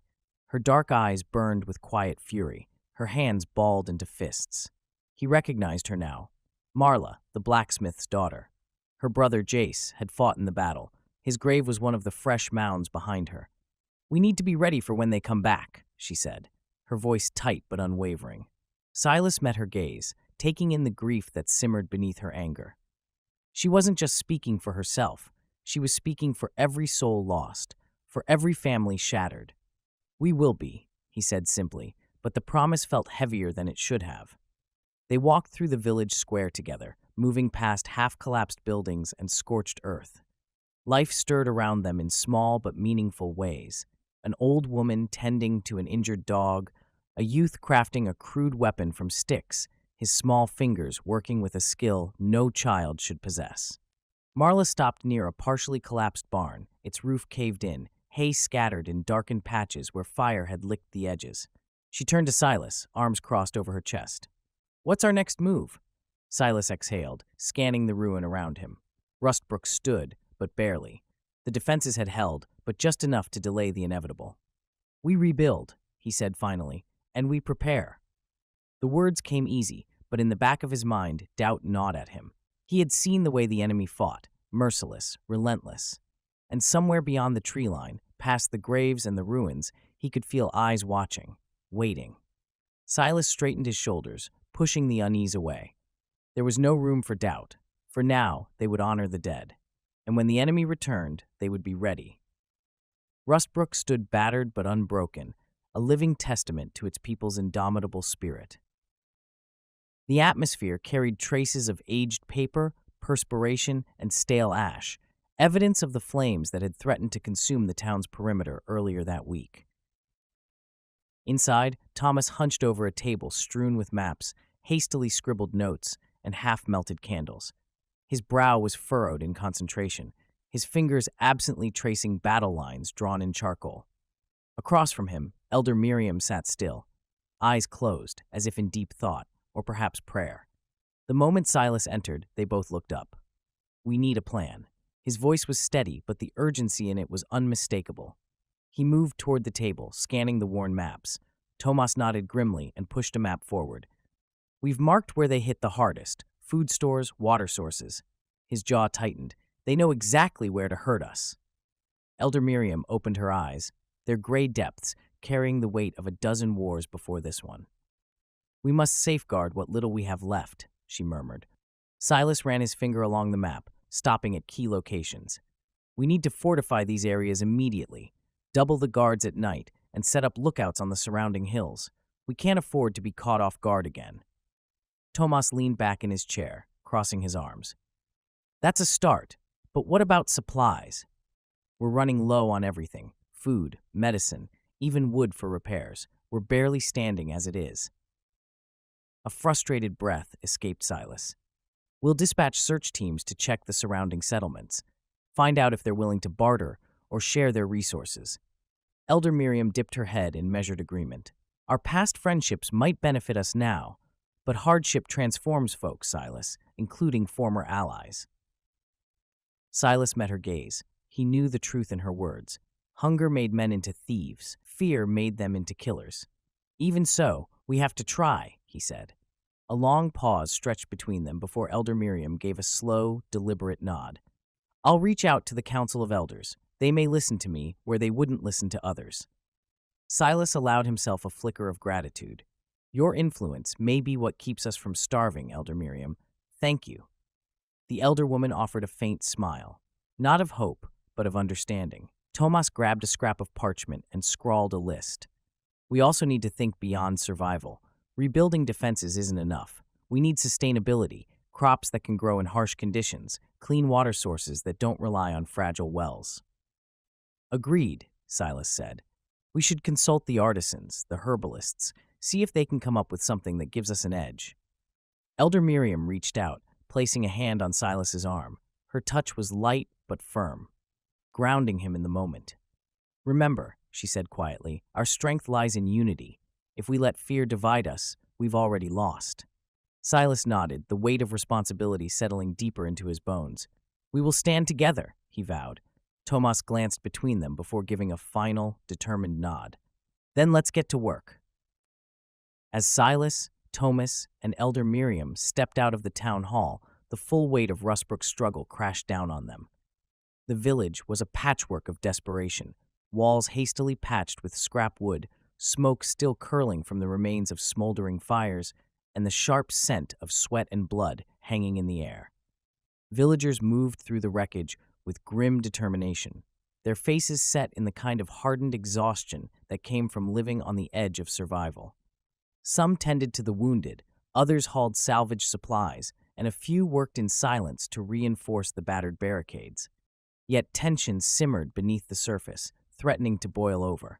By the water source, heated words erupted, sharp and bitter with resentment. Before Silas could make sense of the situation, one of the villagers emerged from the crowd, thrusting a work-worn hand accusingly toward him.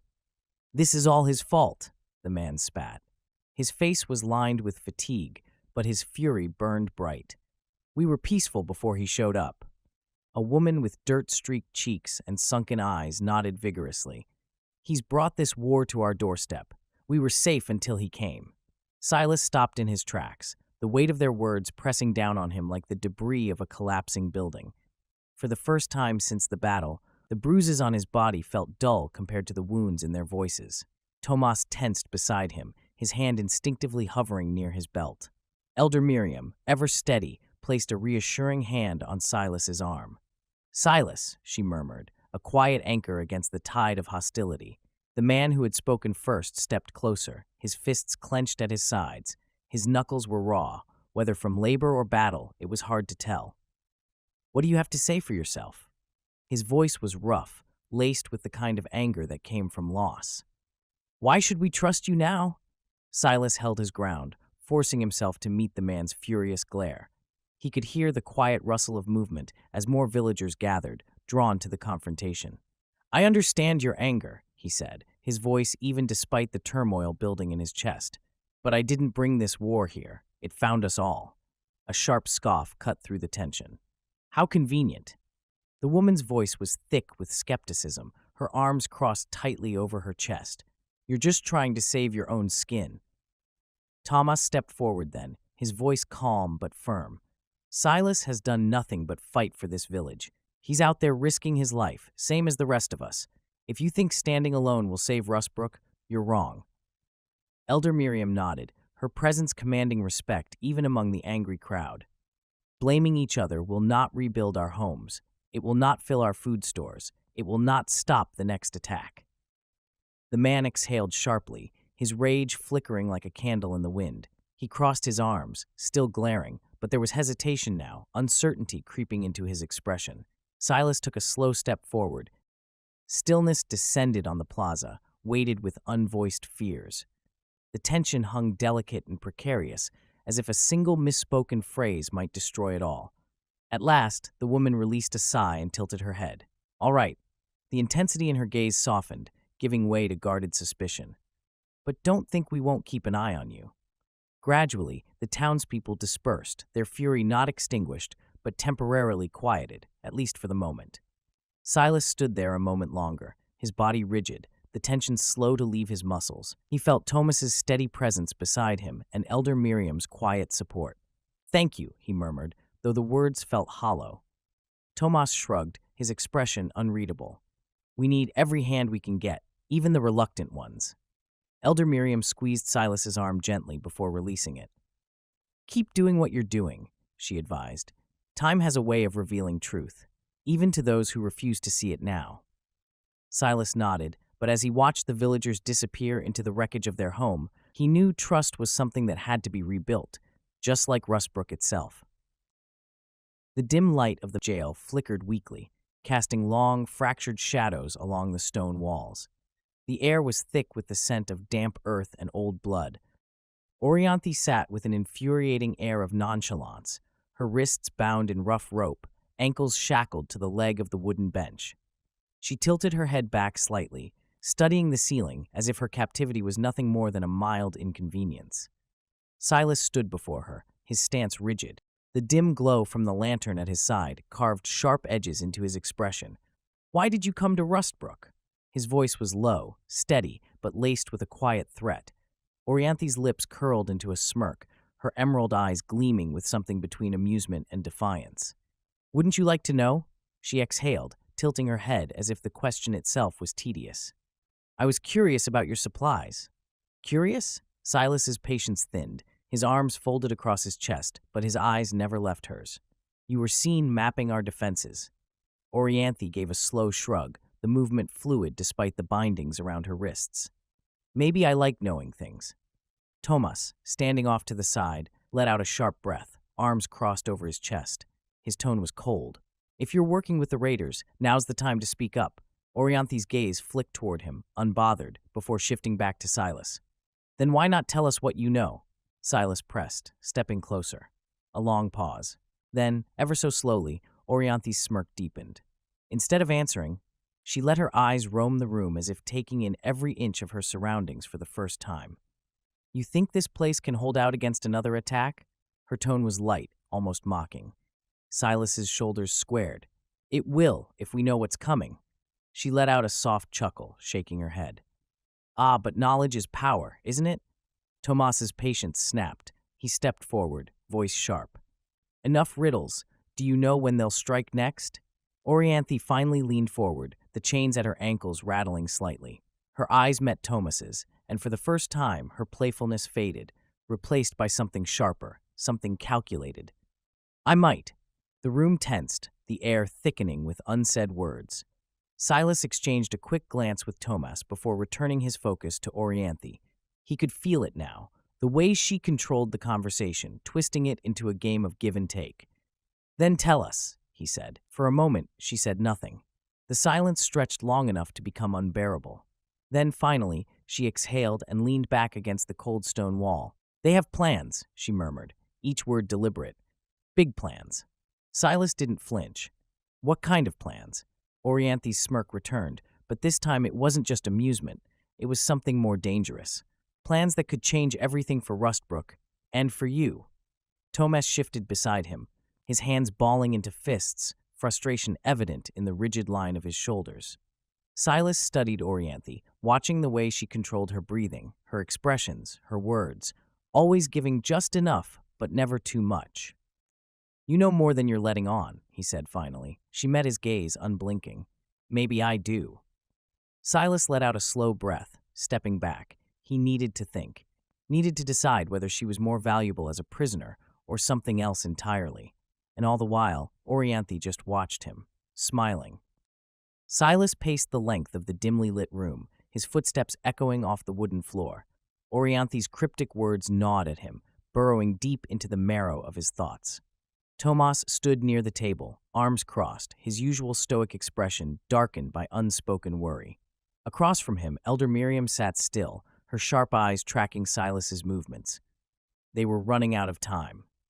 We can't wait, Silas said at last, his voice steady, resolute. The hesitation, the strategizing, the hoping it would be enough, those luxuries were gone. Rustbrook must upgrade its defenses before it's too late. Tomas gave a sharp nod, uncrossing his arms. I agree. We've seen what the raiders are capable of. We barely survived last time. If we don't prepare now, we won't survive the next. Elder Miriam exhaled slowly, fingers laced together as she studied Silas. Her silence carried weight, the kind earned by years of watching settlements rise and fall. What do you propose, Silas? He stopped pacing, turning to them with the full force of his conviction. First, we secure the essentials, our food and water. We double the watch on our supplies and fortify storage areas. If they can't starve us out, we hold the advantage. Then we rally everyone, Silas said firmly. This isn't just about defending against another raid, it's about ensuring Rustbrook's survival. Elder Miriam nodded slowly, but there was hesitation in her eyes. Survival will take more than just walls and weapons. We need allies. If we pool our resources, we stand a chance. Silas clenched his jaw. He had thought the same, but he also knew the risk. Yes, he admitted, but we can't stretch ourselves too thin. If we send for help and get no answer, we lose valuable time. Time we may not have, Thomas muttered grimly. Still, Elder Miriam straightened, her decision made. I will send word. Some of the old alliances may still hold. Silas exhaled, nodding. It was a gamble, but one they had to take. A beat of silence settled between them before Silas spoke again, his tone lowering. There's one more thing. Thomas and Elder Miriam both turned toward him, waiting. We need a plan for evacuation if things go south. Tomas's gaze darkened slightly, but after a moment, he nodded. No one wanted to plan for failure, but they had seen too many villages wiped from existence to ignore the possibility. I'll speak with the villagers, Thomas said. We need volunteers for lookout shifts and construction crews immediately. And I'll reach out to our allies, Elder Miriam added. We cannot do this alone. Silas took in the room one last time. They were battered, running on hope and desperation, but Rustbrook was not broken. Not yet. We start immediately. They left the town hall together, moving with the shared weight of what lay ahead. Rustbrook had made its choice. They would not go down without a fight. The sun hung low in the sky, bleeding orange and crimson across the horizon as a distant caravan approached. Dust rose in thick plumes, swirling in the evening breeze, marking the arrival of allies. or, at the very least, opportunity. Silas stood at the edge of Rustbrook, flanked by Thomas and Elder Miriam. The three of them watched in silence as the procession rumbled through the main gate, the rhythmic clatter of hooves and wagon wheels breaking the quiet hum of the village. The caravan carried more than just supplies. It carried the weight of a promise, reinforcements from Old Pruis Lookout. Villagers paused in their work, tools slack in their hands, eyes tracking the newcomers, some with curiosity, others with the guarded skepticism of survivors who had learned not to trust too easily. A broad-shouldered man with a jagged scar slicing across his cheek dismounted from his horse and strode forward. His presence commanded attention, not just from his men, but from Rustbrook's wary defenders. "Name's Garrick," he said, extending a firm hand. His voice carried the weight of a man who had seen his share of blood and fire. "Heard you could use some help." Silas clasped his hand, gripping tightly. "Silas, welcome to Rustbrook. We're grateful for your support." Garrick's sharp gaze swept over the settlement, noting the rough-hewn barricades, the half-finished watchtowers, the villagers moving like restless ants, preparing for the next inevitable fight. "Looks like you've been busy," he remarked. Thomas, standing beside Silas, let out a dry chuckle. "No choice. The raiders forced our hand." Garrick gave a slow nod, his expression darkening. "Well, we're here now. Let's get to work." The caravan came alive as supplies were offloaded. Crates of food, barrels of water, stacks of wood and stone, and bundles of weapons that glinted under the dying light. From the center of the village, Elder Miriam stood tall, orchestrating the distribution of supplies with quiet authority. "Make sure every family gets what they need," she instructed, her voice cutting through the chaos. "No hoarding, no wasting." Silas and Garrick walked through the village together, their boots kicking up dust as they took in the transformation before them. Together, they watched as Rustbrook evolved, not just into a village defending itself, but into a settlement ready for war. New barricades rose around key areas, reinforced with sturdy beams and stacked stones. Watchtowers were equipped with signal fires, bells rigged to sound alarms, and lookouts with keen eyes scanning the tree line. Children, their faces streaked with dust and sweat, rushed about carrying water and food to workers, fetching tools for blacksmiths and carpenters. They weren't just playing at war. They understood what was coming. A shared determination filled the air. No one had to say it out loud. Rustbrook had barely begun adjusting to the fighters from Old Pruis Lookout when the sound of distant footsteps and wagon wheels echoed beyond the village gates. Another group had arrived. Silas stood near the barricades, watching as a diverse mix of survivors, ex-soldiers, and engineers approached. Their clothes were worn, their faces weathered by hardship, but their eyes burned with purpose. A tall woman strode to the front of the group, her steely gaze cutting through the gathering dusk. Her stance was firm, authoritative, a leader who had seen battle and survived it. "I'm Calla," she announced, voice steady, no trace of hesitation. "We've come to help." Silas stepped forward, relief and curiosity flickering across his face. "Silas, we're grateful for any assistance." Calla's gaze swept over the village, taking in the patchwork barricades, the villagers working tirelessly to turn Rustbrook into something stronger. Behind her, an older man with graying hair, sharp eyes, and a tool belt slung over his shoulder stepped up. His hands were rough, calloused, hands that had built and repaired, that had worked through disaster before. "Name's Harland," he said with a small nod. "Heard you could use some engineering expertise." Silas shook his hand, grip firm. "More than you know." Harland turned to his engineers and gestured. Without hesitation, they fanned out, assessing the village's defenses, running their hands over barricades, testing weak points, murmuring amongst themselves. Meanwhile, the ex-soldiers moved with trained precision, falling in step with Rustbrook's defenders and the warriors from Old Pruis Lookout. Their rigid postures and sharp eyes spoke volumes. These were men and women who had known war, who had already made their peace with it. Tomas wasted no time integrating them into the existing guard rotations, his voice cutting through the night as he issued assignments. Calla joined Silas and Garrick. "We can reinforce your barricades with metal plating," she said, tracing her finger over key locations on the perimeter, "and set up a more effective alarm system, tripwires, flares, sound traps." Garrick gave an approving nod. We were just discussing that earlier. What specific improvements do you have in mind? Calla unrolled a detailed map, the parchment creased from countless hours of study. She pointed to strategic locations. Here, here, and here, your weak points. Raiders will exploit them unless we reinforce these areas first. Silas leaned in, absorbing every detail. She spoke with certainty, with experience. How soon can we get started, he asked. Harlan's engineers were already deep in discussion, sketching out fortification designs on scraps of parchment. Villagers clustered around them, eager to assist, hungry to learn. The older engineer raised his head. We start tonight, he said simply. Elder Miriam stood nearby, watching it all unfold with a keen, knowing eye. Her presence alone ensured that no resource would be wasted, no effort misplaced. The scattered remnants of the old world, the fighters, the engineers, the survivors who refused to be broken, were coming together to forge something stronger. Calla met his gaze, measuring him, testing him.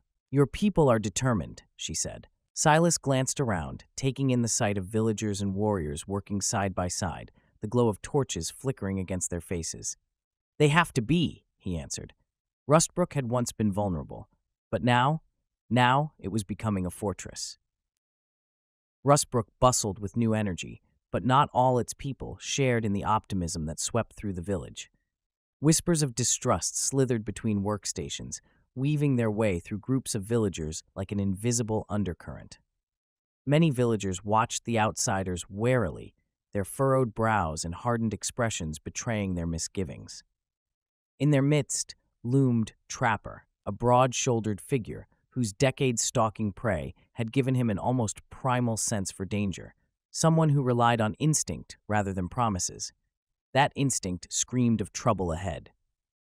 Not buying their act, Trapper growled under his breath, folding his muscled arms while he observed Harland and his crew strengthening the wall. Silas, sensing the tension, approached him with measured steps. Trapper, he greeted, nodding toward the ongoing fortifications. We need every bit of help we can get. Trapper grunted, his expression stony. Help or not, they're strangers. We don't know their true intentions. Silas understood the caution. Rustbrook had been burned before. Come with me, he said, offering no argument, only a chance to see for himself. Let's inspect the defenses together. You'll see they're making a difference. A pause. Trapper's jaw tightened, but after a moment he gave a curt nod. Fine, but I trust my own eyes more than their promises. They moved through the village, winding past half-repaired walls and hastily erected barriers. The defenses stood tall, but in places they stood weak. Trapper stopped suddenly, pointing toward a makeshift watchtower that leaned precariously. That won't hold if there's another attack, he said bluntly. Silas frowned, noting how the base wobbled slightly with the breeze. Calla had already suggested reinforcing it with metal plating, but until then it was a liability waiting to collapse. We'll reinforce it, Silas said, but Trapper's silence made it clear he wouldn't be convinced with words alone. Further along, they reached a half-dug trench, abandoned when materials had run out. Trapper let out a harsh breath. Half measures won't save us, Silas nodded. That's why we need them. Calla and her people bring skills and resources we lack. Trapper didn't answer, but his eyes lingered on the trench longer than necessary. They pressed on. At the southern barricade, Harland and his engineers were hard at work, layering metal sheets onto the wooden defenses. Sparks flew from hammers striking iron, and the rhythmic pounding echoed through the village like a war drum.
Trapper's gaze lingered on the distant figures of Kala's engineers, the soldiers from Old Pruis, and the Rustbrook villagers working side by side. For a long moment, he said nothing. Then, finally, with a slight nod, he muttered, "We'll see." The words weren't trust, but they weren't rejection either. And for now, that was enough.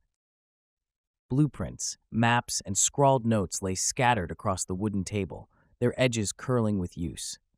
Harlan stood at the head of the gathering, his hands braced on the tabletop. Silas, Kala, Thomas, and Elder Miriam sat around him, their expressions a mix of skepticism and intrigue. Harlan tapped a worn, faded section of the map where the remnants of a long-abandoned outpost were marked. "We need to discuss scavenging this installation," he began, his voice steady but urgent. "It's an old military site, mostly forgotten, but if the rumors are true, it could have tech that will change everything for us." Kala leaned in, her sharp gaze locked onto the map. "What kind of tech?" Harlan exhaled slowly, choosing his words carefully. "Generators, surveillance systems, maybe even automated defenses if we're lucky." Silas studied the map, tracing his finger along the route. "How far?" "Half a day's journey," Harlan answered. "We'd need to move fast and keep low. Raiders might be sniffing around it too." Tomas crossed his arms, skeptical. "And you're sure this place hasn't been picked clean already?" Harlan shrugged, but his confidence didn't waver. "Maybe, but we can't keep patching holes forever. We need something real, something that can turn Rustbrook into a fortress, not just a holdout." Elder Miriam's calm but measured gaze moved between Harlan and Silas. "If this outpost holds even a fraction of what you're hoping for, it could mean the difference between holding out and falling apart." A heavy pause settled over the group. Silas finally nodded, his decision made. "We'll send a small team, fast, quiet, and capable, no unnecessary risks." Kala exchanged glances with Harlan before speaking. "I'll go. I'll bring 2 of my best engineers. We'll need them if we find something valuable." Silas tapped his knuckles against the table, thinking, "We also need someone who knows the terrain, someone who can get us in and out before we draw attention." A name came to mind before he even finished speaking. "Trapper." Thomas raised an eyebrow, while Kala simply listened, expression unreadable. "He's still wary of our newcomers," Silas admitted. "But if he sees the value of what we're after, sees them in action, he might come around." Harlan nodded. "We could use his instincts out there." Elder Miriam leaned forward, her fingers steepled together. "While you're gone, we'll push forward with our fortifications. But be cautious. Our resources are stretched thin as it is. We can't afford to lose people." Kala glanced at Silas. "We leave at first light." The fire pit crackled in the cold night air, its embers pulsing like a heartbeat. Trapper sat beside it, sharpening his knife with slow, deliberate strokes. Silas approached without preamble, his voice even.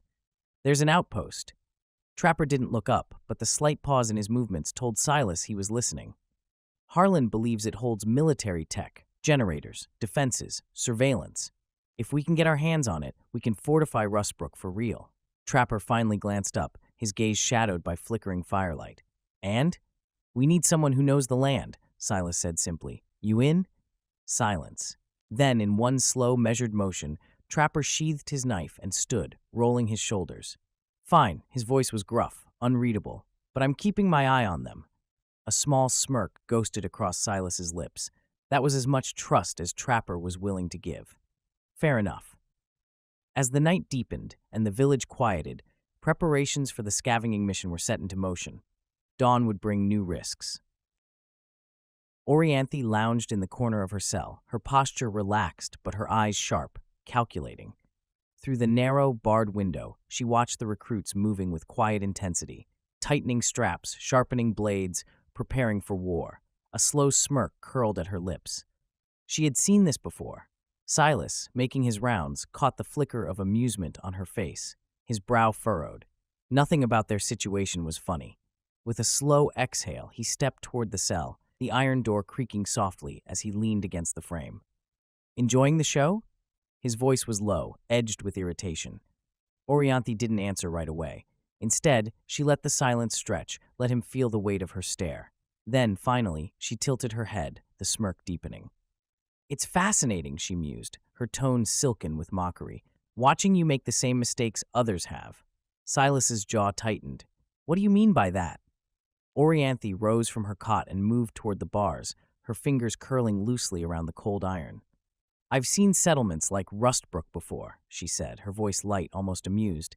They all think they can outlast the raiders with a few barricades and some old tech. They all think they're different. Silas's gaze darkened. And what do you suggest we do differently? A low chuckle escaped her lips, soft, almost condescending. Oh, it's not about what you should do, she murmured. It's about what you haven't done. Fraction X thrives on predictability. They know your moves before you make them because you're playing by their rules. Silas stepped closer, his voice now a quiet challenge. You talk a lot for someone locked up. Orianthi's expression didn't waver. And yet, here I am, still breathing, while others are rotting in your makeshift cemetery. The words hit harder than he expected. Silas clenched his fists at his sides, forcing himself to exhale. You think you know everything about Rustbrook and its people? She smiled, that infuriating, knowing smile. I know enough. A pause, letting the tension build. Enough to see you're repeating history. Silas hesitated, just for a fraction of a second, but Orianthi caught it. Then enlighten me, he challenged. She stepped back, her smirk widening as she sank onto the cot once more, her chains rattling softly. Why would I give away secrets for free? She said smoothly. Besides, some lessons are best learned the hard way. Silas studied her, searching for an opening, a crack in her armor. But Orianthi was a wall, unreadable, unshaken. He turned abruptly, frustration coiled in his shoulders as he strode away. Silas squared his shoulders, closing the space between himself and Orianthi's cell, his eyes locked onto hers. What would you do differently? His voice was steady, but there was a weight behind it, a demand, not request. For a moment, Orianthi said nothing. Her smirk had faded, replaced by something more elusive. Just as Silas was about to press her again, he caught it, a flicker in her gaze. Regret? Insight. It was gone before he could pin it down. Orianthi turned away, crossing her arms as if shielding herself from the question itself. It doesn't matter what I would do, she said at last, her tone softer than before, less mocking. You're not me, Silas frowned. Try me. He leaned against the bars, refusing to let the conversation die there. What do you see that we don't? Orianthi's gaze drifted back to him. You won't like the answer. Silas's grip on the bars tightened. That's not for you to decide. Tell me. For the first time, a hesitation crept into her demeanor. Not out of fear. No, Orianthi didn't do fear, but as if she were weighing whether she should even bother giving him the truth. She exhaled sharply, shaking her head. You're too focused on defense, on holding your ground. Her voice had changed. No longer taunting, no longer testing. Just honest. But Fraction X? They're always moving. They don't defend. They strike. They adapt. They disappear before you even know where to hit back. Silas absorbed her words, his jaw tightening. She wasn't wrong. And how do we think like them? He asked. Orianthi tilted her head slightly, watching him now, testing his willingness to listen. By being unpredictable, by taking risks. She paused, then added, almost as an afterthought, except it wasn't. By knowing when to fight and when to run. The last words hung in the air, heavier than the rest. Silas's stomach tightened instinctively. Rustbrook had fought to exist, to hold on to what little they had. Running wasn't in their nature. But what if that thinking got them killed? His thoughts raced, questions forming faster than he could sort them. But before he could push further, a sharp voice rang out from beyond the cell. Silas, Thomas. His voice carried an edge of urgency. Silas turned toward the door, instinct snapping back into focus. We'll continue this later, he said abruptly, pushing off the bars. Orianthi didn't argue. She simply watched him go, her face unreadable once more. But something had shifted, and Silas knew it. The sun hung low, casting long shadows across Rustbrook as Silas emerged from the jail. Orianthi's words echoed in his mind, twisting through his thoughts like creeping vines. You're too predictable. He shook the feeling off as he entered the training yard, where the scent of dust and sweat clung thick in the air. The sounds of clashing wooden swords, grunts of effort, and Thomas's commanding voice filled the space. Focus on your stance. Balance is everything.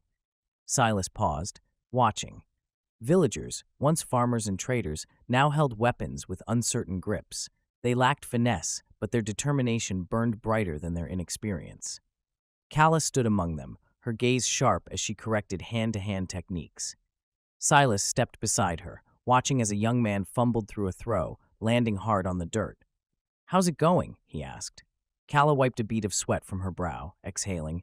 "It's a start, but we have a long way to go." Silas nodded, watching another pair struggle through a drill. They had time, but not much.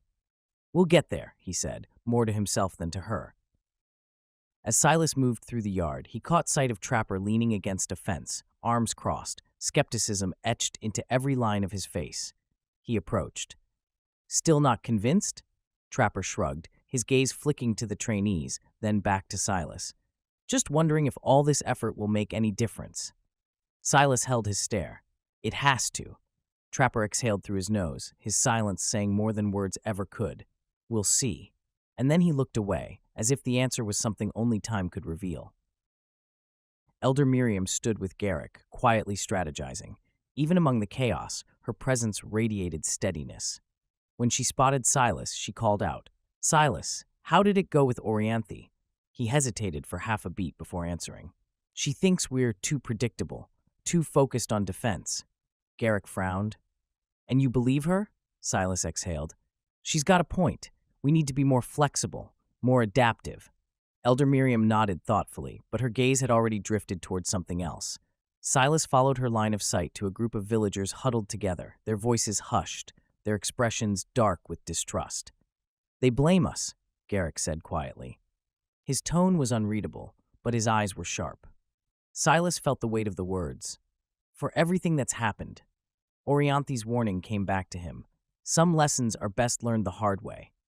"We need to keep them united," Miriam said, her voice firm. "If we don't stand together, we'll fall apart." Silas clenched his jaw. They were fighting two wars, one against the raiders, the other within their own walls.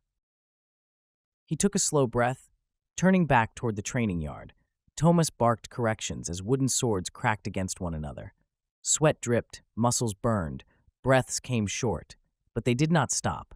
Each strike, each drill was more than just preparation. It was defiance. Against the raiders, against the odds, against the fear that had already begun to take root. Silas knew the battle was coming, but the greater question loomed. Would Rustbrook survive itself long enough to fight it? Under the waning light, the air pulsed with the relentless clang of hammers, the hiss of grinding metal, and the steady rhythm of saws biting into wood.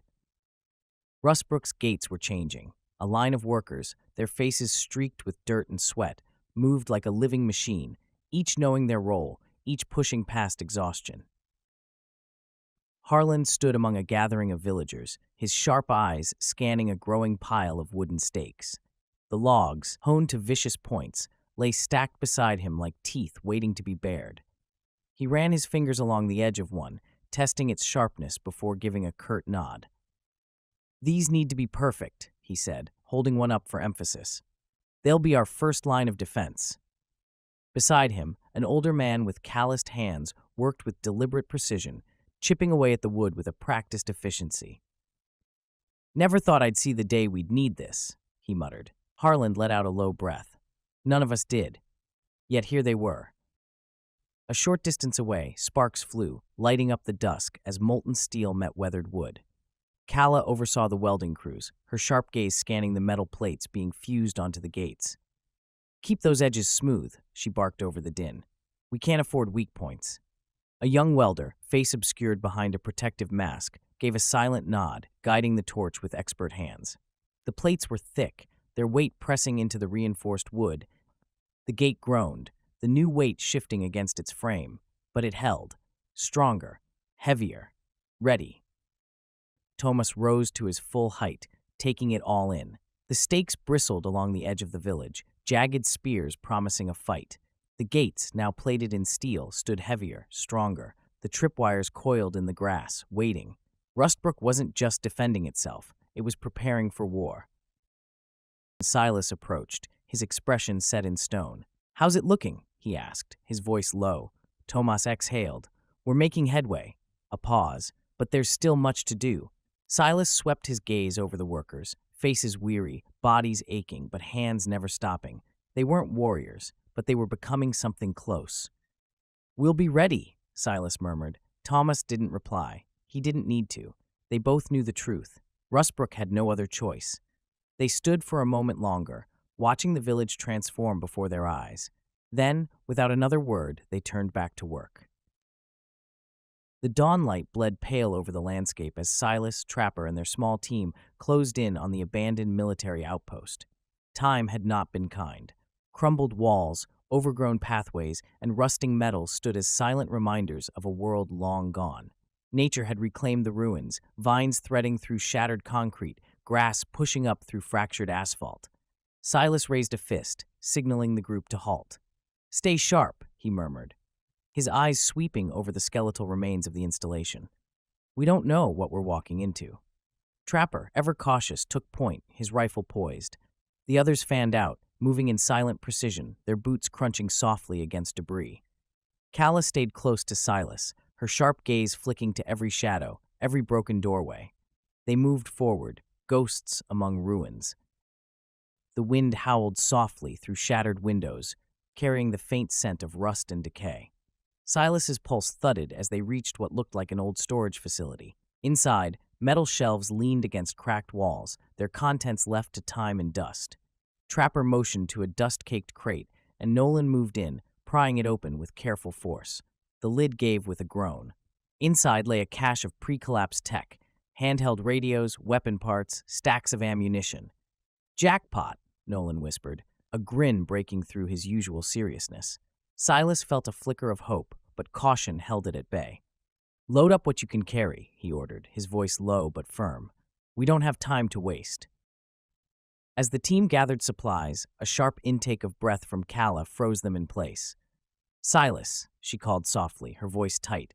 He was at her side in seconds, peering past her into the adjacent room, and his stomach clenched. The campfire still smoldered, embers glowing a deep, dying red. Footprints, fresh ones, cut through the dust. "We're not alone," Trapper muttered, his grip tightening around his rifle. Silas felt a cold weight settle in his chest. Had they been watched this entire time? Were they still being watched? "Stay alert," he ordered, his voice steady despite the unease creeping up his spine. "Get what we need, and let's move." In one corner of the ruins, Harland grunted, prying something loose from beneath a mound of collapsed rubble. He lifted it into the dim light, his eyes narrowing, a damaged mech power cell. Even in its broken state, it hummed faintly, still alive. Harland's expression darkened, then shifted to something closer to excitement. "This could be useful," he murmured, turning it in his hands. "We might be able to repurpose it, weaponize it." Silas nodded sharply. "Then we bring it with us." No more delays. Gear laden and thoughts churning, the group pressed onward, heading in the direction of Rustbrook. But the outpost wasn't empty. Not completely. And as they slipped into the trees, unseen eyes tracked their departure. Days passed, and the village hardened. The wooden stakes encircling the perimeter had been reinforced, their sharpened tips a deadly promise to anyone who dared approach. Metal plates lined weak points, forming a patchwork of resilience, while hidden tripwires wove a quiet, lethal trap beneath the dirt. Above it all, watchtowers loomed, tall, sturdy, and manned around the clock. Villagers and ex-soldiers alike took shifts, scanning the landscape for the first sign of an inevitable attack. Silas walked through the village, his boots crunching against the dirt-packed ground, his eyes sweeping over the transformation. Children hurried past, carrying water for workers, elders stirred bubbling pots over communal fires, and every able-bodied villager found a role in the grand effort. Even Trapper, once a skeptic, barked orders now, his voice sharp with purpose. Harland supervised a group of engineers, their hands carefully adjusting the positioning of solar-powered floodlights. "These should blind anyone approaching at night," he explained, wiping sweat from his brow. Silas nodded. "Good work. We need every advantage we can get." Calla approached then, her expression serious. "We've integrated the mech power cell into our alarm system. It'll give us a heads up if anyone tries sneaking past the perimeter." Silas exhaled slowly. Their defenses were shaping into something formidable, and yet a shadow loomed over their progress. Orianthi. Though she remained behind the bars of her cell, her presence stretched beyond the jailhouse walls. From the darkness, she spoke of Fraction X, unraveling their strategies, revealing their playbook. And people listened. First, a handful of villagers. Then more. They visited her under the cover of night, asking questions, seeking advice. They came, drawn in by the pull of her knowledge. Silas felt it happening, but he hadn't stopped it. Not yet. One evening, Silas rounded a corner near the jailhouse and halted mid-step. Through the dim light, he spotted Tomas. He stood close to Orianthi's cell, speaking in hushed tones. Silas's stomach tightened. They fell silent when they saw him. Tomas turned first, guilt flashing briefly across his face. "Silas," he said, clearing his throat. Orianthi leaned against the wall, that ever-present smirk tugging at her lips. "Here to join us?" Silas ignored her and leveled his gaze at Tomas. "What were you discussing?" Tomas hesitated. "She has ideas about fortifying our food storage," he admitted, making it less obvious to attackers. Silas folded his arms, tension building in his chest. He wanted to argue, to remind Tomas exactly who Orianthi was, what she represented, but her suggestions, damn it, they were working. His frown deepened. "We'll discuss it later." Tomas nodded stiffly before walking off. Now, alone again, Orianthi and Silas stood in quiet opposition. She watched him, her gaze sharp, assessing. "You can't deny it," she said, her voice soft but edged with satisfaction. Silas's jaw tensed. "Deny what?" Orianthi's smirk widened, her tone like silk over steel. "That my knowledge is saving your village." Silas didn't respond right away, because for the first time he wasn't sure how to argue against her. He turned and walked away, but her voice followed him, lingering like smoke in the night. And as he moved through the village, the walls fortified, the people hardened, he felt it. Rustbrook was strong, stronger than ever. But within those walls, something else was growing. A whispering doubt, a shifting loyalty, Orianthi's influence. And that unsettled him more than any army beyond the gates. Gone were the scattered market stalls and idle gathering spaces. In their place stood rows of makeshift dummies, their wooden frames wrapped in scraps of old armor. Targets lined the far wall, arrows already embedded deep from earlier practice. A small crowd gathered in anticipation, their breath thick with the weight of what was coming. At the center of it all stood Trapper. His voice cut through the murmurs like the edge of a blade. "All right, listen up." Silence fell instantly. "Today we start the real work, combat drills." His grizzled features were etched with experience, and even those who had once doubted him now stood at attention. "I want focus and discipline from every one of you." Trapper gestured to the line of dummies. "We'll begin with basic strikes. Form up." The fighters scrambled into position, eager yet wary. Kala stood among them, her stance steady. Tomas took his place beside her, his determination evident in the way he squared his shoulders. He was here not just to train, but to lead by example. Trapper paced in front of them, his boots grinding against the packed dirt. "Precision over power," he instructed. "A well-placed strike does more damage than a wild swing." He demonstrated, his movements fluid, economical, deadly. A blade sliced through the air, striking the dummy's weakest point. The fighters watched closely, then moved to mimic. "Good," Trapper muttered as he walked the line, eyes sharp, correcting grips, adjusting footwork. "Now pair up. We're moving to defense." A sharp clap echoed across the square. "Defend against incoming strikes. Kala, show them how it's done." She stepped forward, facing Tomas. A moment passed between them, an unspoken understanding. Then they moved. Tomas struck, and Kala redirected, twisting just enough to let his momentum work against him. A second strike, blocked. A counter, stopped inches from his chest, controlled, calculated, deadly. The onlookers murmured their approval. "See that?" Trapper called out. "It's not about brute force, it's about timing, strategy." He weaved between the sparring pairs, adjusting stances, offering curt pointers. A good fighter doesn't just attack. A good fighter thinks, adapts, learns. Trapper's barked commands ricocheted through the square, sharp as the strikes landing on wooden dummies. The recruits paired off, some awkward and hesitant, others beginning to grasp the rhythm of combat. Silas stepped in beside Trapper, moving through the ranks, correcting stances, demonstrating techniques with quiet precision. Their movements were clumsy, but their eyes burned with something raw and unshaped, a need to be more than helpless. And Silas could work with that. "Keep your guard up, Jarek," Silas instructed, halting beside a thin young man gripping his weapon too tightly. Jarek's hands trembled, his stance unbalanced. Silas shifted the boy's grip, adjusted his footing. Like this. Jarek mirrored the adjustment, his movements still uncertain but now rooted in something stronger. Silas nodded. Better. Keep at it. Across the square, Trapper moved among a group of women wielding spears. Good, Ava. That's it. Control your thrusts. His gruff encouragement was uncharacteristic, but effective. The recruits soaked in every correction, every word, because failure meant more than a bruised ego. It meant death. We should be focusing on food and trade, a man muttered, just loud enough for Silas to hear. Beside him, a woman shook her head in agreement. This militarization isn't what Rustbrook needs. We need to rebuild, not prepare for more fighting. Silas exhaled, steadying himself. He had known this moment would come. Not everyone wanted to become a soldier. Not everyone saw war creeping toward them. He approached them, his voice even but firm. I know this isn't easy for any of us, he said, his gaze meeting each of theirs, not with anger but understanding. The man's arms crossed, his stance bristling with defiance. And what if all this fighting destroys us anyway? He challenged. We can't eat swords or trade with shields. Silence settled over the group. Others nearby turned to listen. Silas let the pause linger before answering. We're not doing this to seek war, he said finally. We're doing this so we can protect the food we grow, so we can trade without fear of it being taken by force.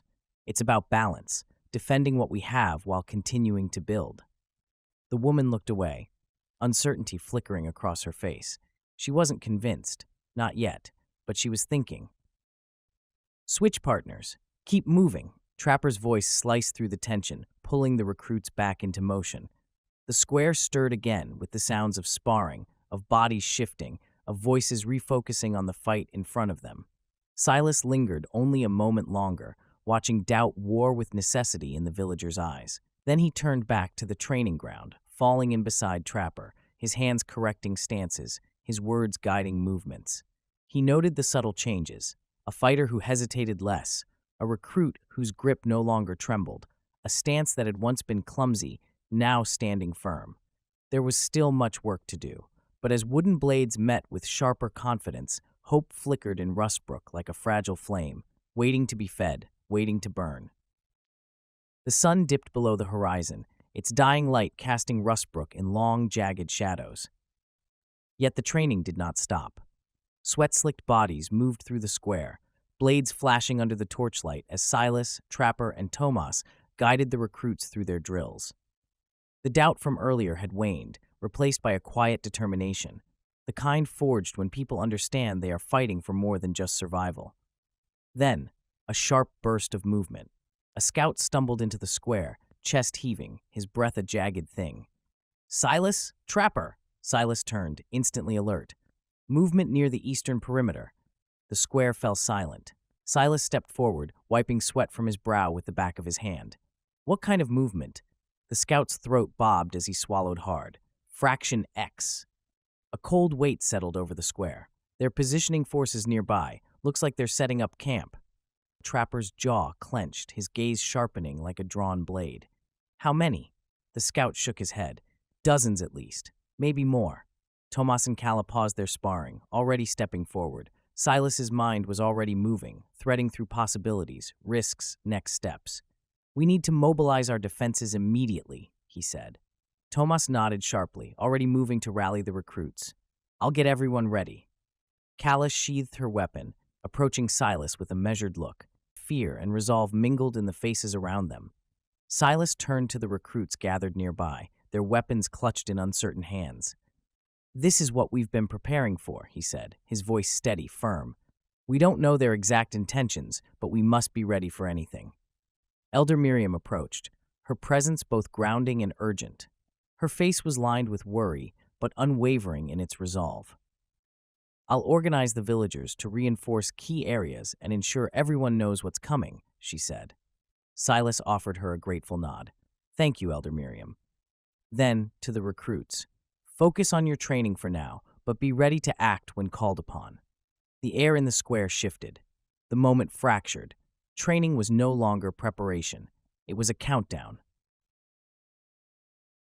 Training ground. From behind the iron bars of her cell, Orianthi watched. Her keen eyes tracked every fumbled strike, every misplaced footstep. These villagers, they had heart, but heart alone wouldn't keep them alive. Beyond the bars, a young recruit struggled, his movements hesitant as he tried to hold his ground against another villager. His opponent pressed forward, his blows forcing the boy to stumble. Orianthi sighed, shaking her head. "Shift your weight to your back foot," she called, her tone sharp, authoritative. "You'll be more stable." The recruit glanced over, uncertain. That hesitation cost him. His opponent took advantage, nearly knocking him off balance. "Listen to her," Thomas barked nearby. "She knows what she's talking about." Reluctantly, the recruit adjusted his stance. This time, when his opponent struck, he held firm, absorbing the force instead of stumbling. More eyes turned toward Orianthi now. A small crowd of villagers drifted closer, curiosity flickering in their expressions. She studied them all, her gaze sharp, dissecting every flaw, every wasted motion. And then, a smirk. One of Trapper's best fighters, a burly man named Jarek, stepped forward, rolling his shoulders. "Think you can do better?" he taunted. Orianthi met his gaze without flinching. "Unlock this door and find out." Silence rippled through the square. Thomas exhaled slowly, considering. Then, with a sharp nod, he signaled the guard. The cell door creaked open. Orianthi stepped out. Despite weeks of captivity, she moved with the fluidity of a predator freed from its cage. Thomas handed her a wooden training sword. She took it without hesitation, testing the weight before squaring off with Jarek. Jarek smirked, rolling his grip on his weapon. "Let's see what you've got," he said. And then he struck. Fast, powerful, but not fast enough. Orianthi sidestepped effortlessly, letting his momentum betray him. His second strike came high. She parried with precision, the crack of wood meeting wood snapping through the air. She twisted, cutting low. Jarek barely avoided a sweep to his legs. Jarek pressed harder, attacking in quick succession. Orianthi absorbed each blow, her feet moving with a precision Rustbrook's recruits had never seen. Then, she saw her opening. In one sharp movement, she redirected his force, pivoted, and disarmed him. His weapon clattered to the dirt. Before he could react, Orianthi stepped in close, the tip of her wooden blade resting lightly against his throat. The square fell silent. Jarek stared at her, chest heaving, his face a mixture of frustration and begrudging respect. Orianthi arched a brow, lowering her weapon. "Do better next time." The crowd stirred, whispers buzzing. Thomas watched Orianthi closely. This wasn't just skill, this was experience, survival, and now the people of Rustbrook had seen it for themselves. Not just a prisoner, a warrior. Orianthi smirked, tossing the training sword back to Thomas. "Now," she mused, glancing at the watching recruits, "who else needs a lesson?" Silas watched from the sidelines, his arms crossed, his mind working as fast as her blade. He had underestimated her. She wasn't just knowledgeable, she was lethal.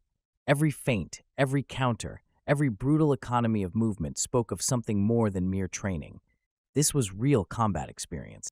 "Combat isn't just about strength," she said, her voice cutting through the silence. "It's about strategy and precision." Silas took a slow breath. He had just seen a glimpse of who she really was. As he approached, Orianthi met his gaze without hesitation. There was no gloating, no arrogance, just calculated awareness. "You've been hiding your true abilities," Silas murmured. Orianthi tilted her head slightly, her voice effortlessly smooth. "You didn't ask." Silas's jaw tensed. Her smug simplicity grated against him, but he couldn't deny the truth in her words. They needed every weapon they could get. "We need every advantage against Fraction X," he admitted. "But make no mistake, I'm keeping an eye on you." Orianthi's lips curled slightly. "I wouldn't expect anything less." She turned, walking back toward her cell, the weight of 100 whispered voices trailing behind her. The recruits had seen her now. Not just a prisoner, not just a survivor, a warrior. Some gazes followed her with newfound respect, others with quiet unease. Silas watched her closely. Orianthi was an asset they couldn't waste, but also a threat they couldn't ignore. As the recruits resumed their training, their swings a little sharper, their movements more deliberate, Silas turned to find Thomas waiting for him. "She's more dangerous than we thought," Silas muttered. Thomas nodded. "We'll have to keep a close watch on her." Silas glanced one last time at Orianthi before heading toward Elder Miriam's quarters. Rustbrook had no room for complacency. Not now. Not with the war on the horizon. and not with a weapon like Orianthi in their midst. The scout's warning was clear. Fraction X was coming. From his vantage point atop the watchtower, Silas narrowed his gaze against the setting sun. The dust trails slithered like rising smoke, twisting over the plains, creeping closer. His pulse quickened, but he forced himself to remain still. "Calla, get everyone into position." His voice boomed across the square, shaking Rustbrook awake. Below, Calla moved like lightning. "You heard him. Move it. Everyone to your stations." The village erupted into motion. Thomas barked orders, stationing guards at the newly fortified gates. Harland hurried between his alarm systems, tweaking wires, making sure they were primed for activation.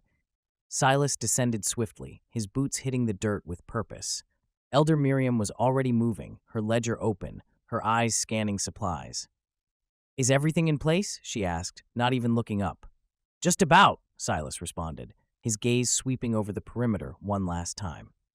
"But we need to be ready for anything." As if on cue, Trapper appeared, his face carved from stone. "We counted at least 3 dozen riders, heavily armed. They'll be here soon." Silas nodded, locking down his rising tension. "Make sure all the traps are set and ready." Trapper gave a quick, silent nod before vanishing back into the thick of preparations. From her cell, Orianthi watched the chaos unfold. Despite her confinement, her eyes gleamed, a mixture of curiosity and satisfaction. Silas approached her one last time. "Any last-minute advice?" Orianthi leaned against the cold metal bars, her smirk a blade of amusement. "Remember what I said about being unpredictable." A pause. "Don't fight them on their terms." Silas studied her. Her expression betrayed nothing, but her words, they echoed. Finally, he gave a sharp nod before turning away. He already knew what had to be done. The village fell silent. Every warrior held their breath. The dust trails thickened, shifting into the dark silhouettes of riders in blackened armor. Tomas stood beside Silas, his grip white-knuckled around his weapon. "Here they come," he muttered. A storm of steel and flesh thundered across the plains.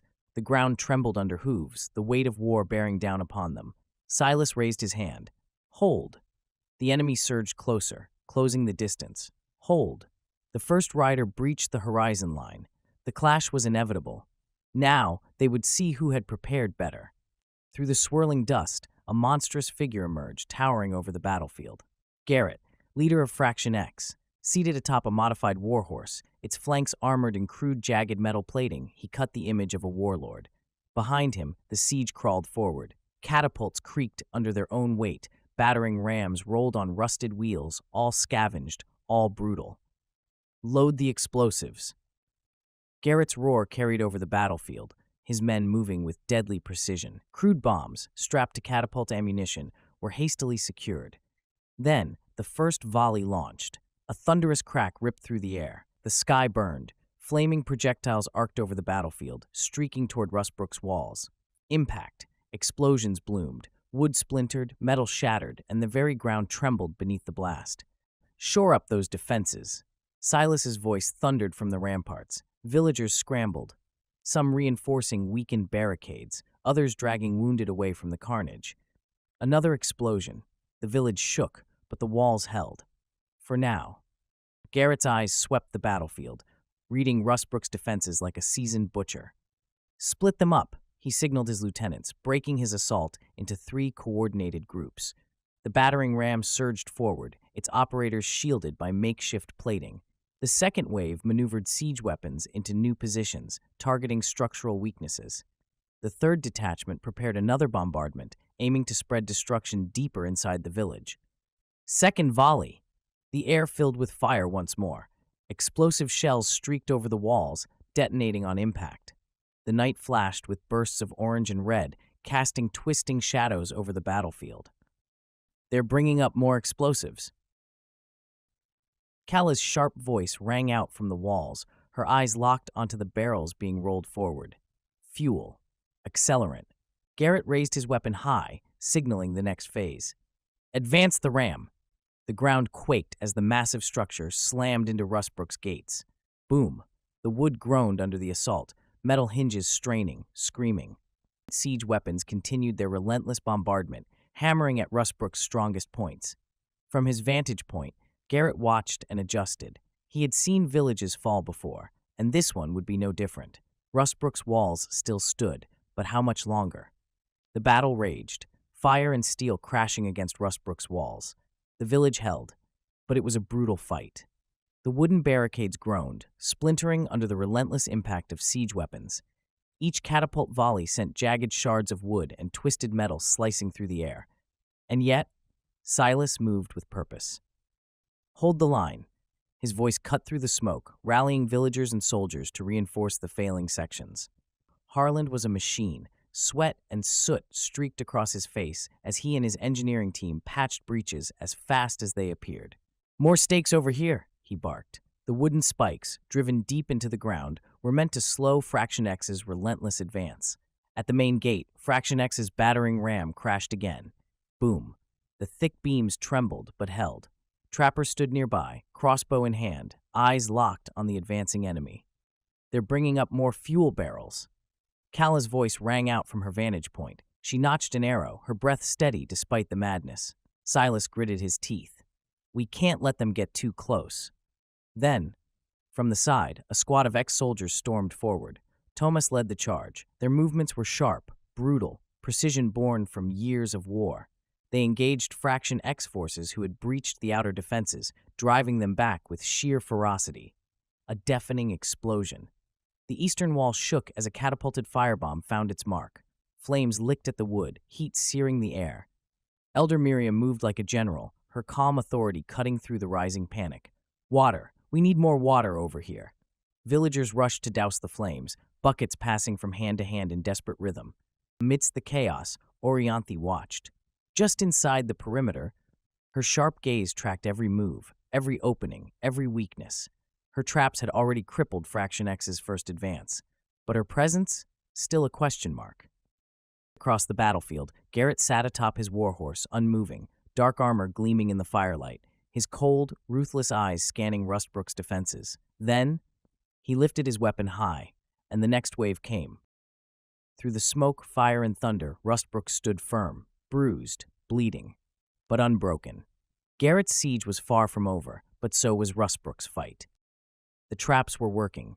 Fraction X's advance faltered, their formations disrupted. Tripwires sent raiders sprawling into concealed pits, their cries swallowed by the roar of battle. Hidden spikes tore through boots, snares wrenched men to the ground. Yet, they kept coming.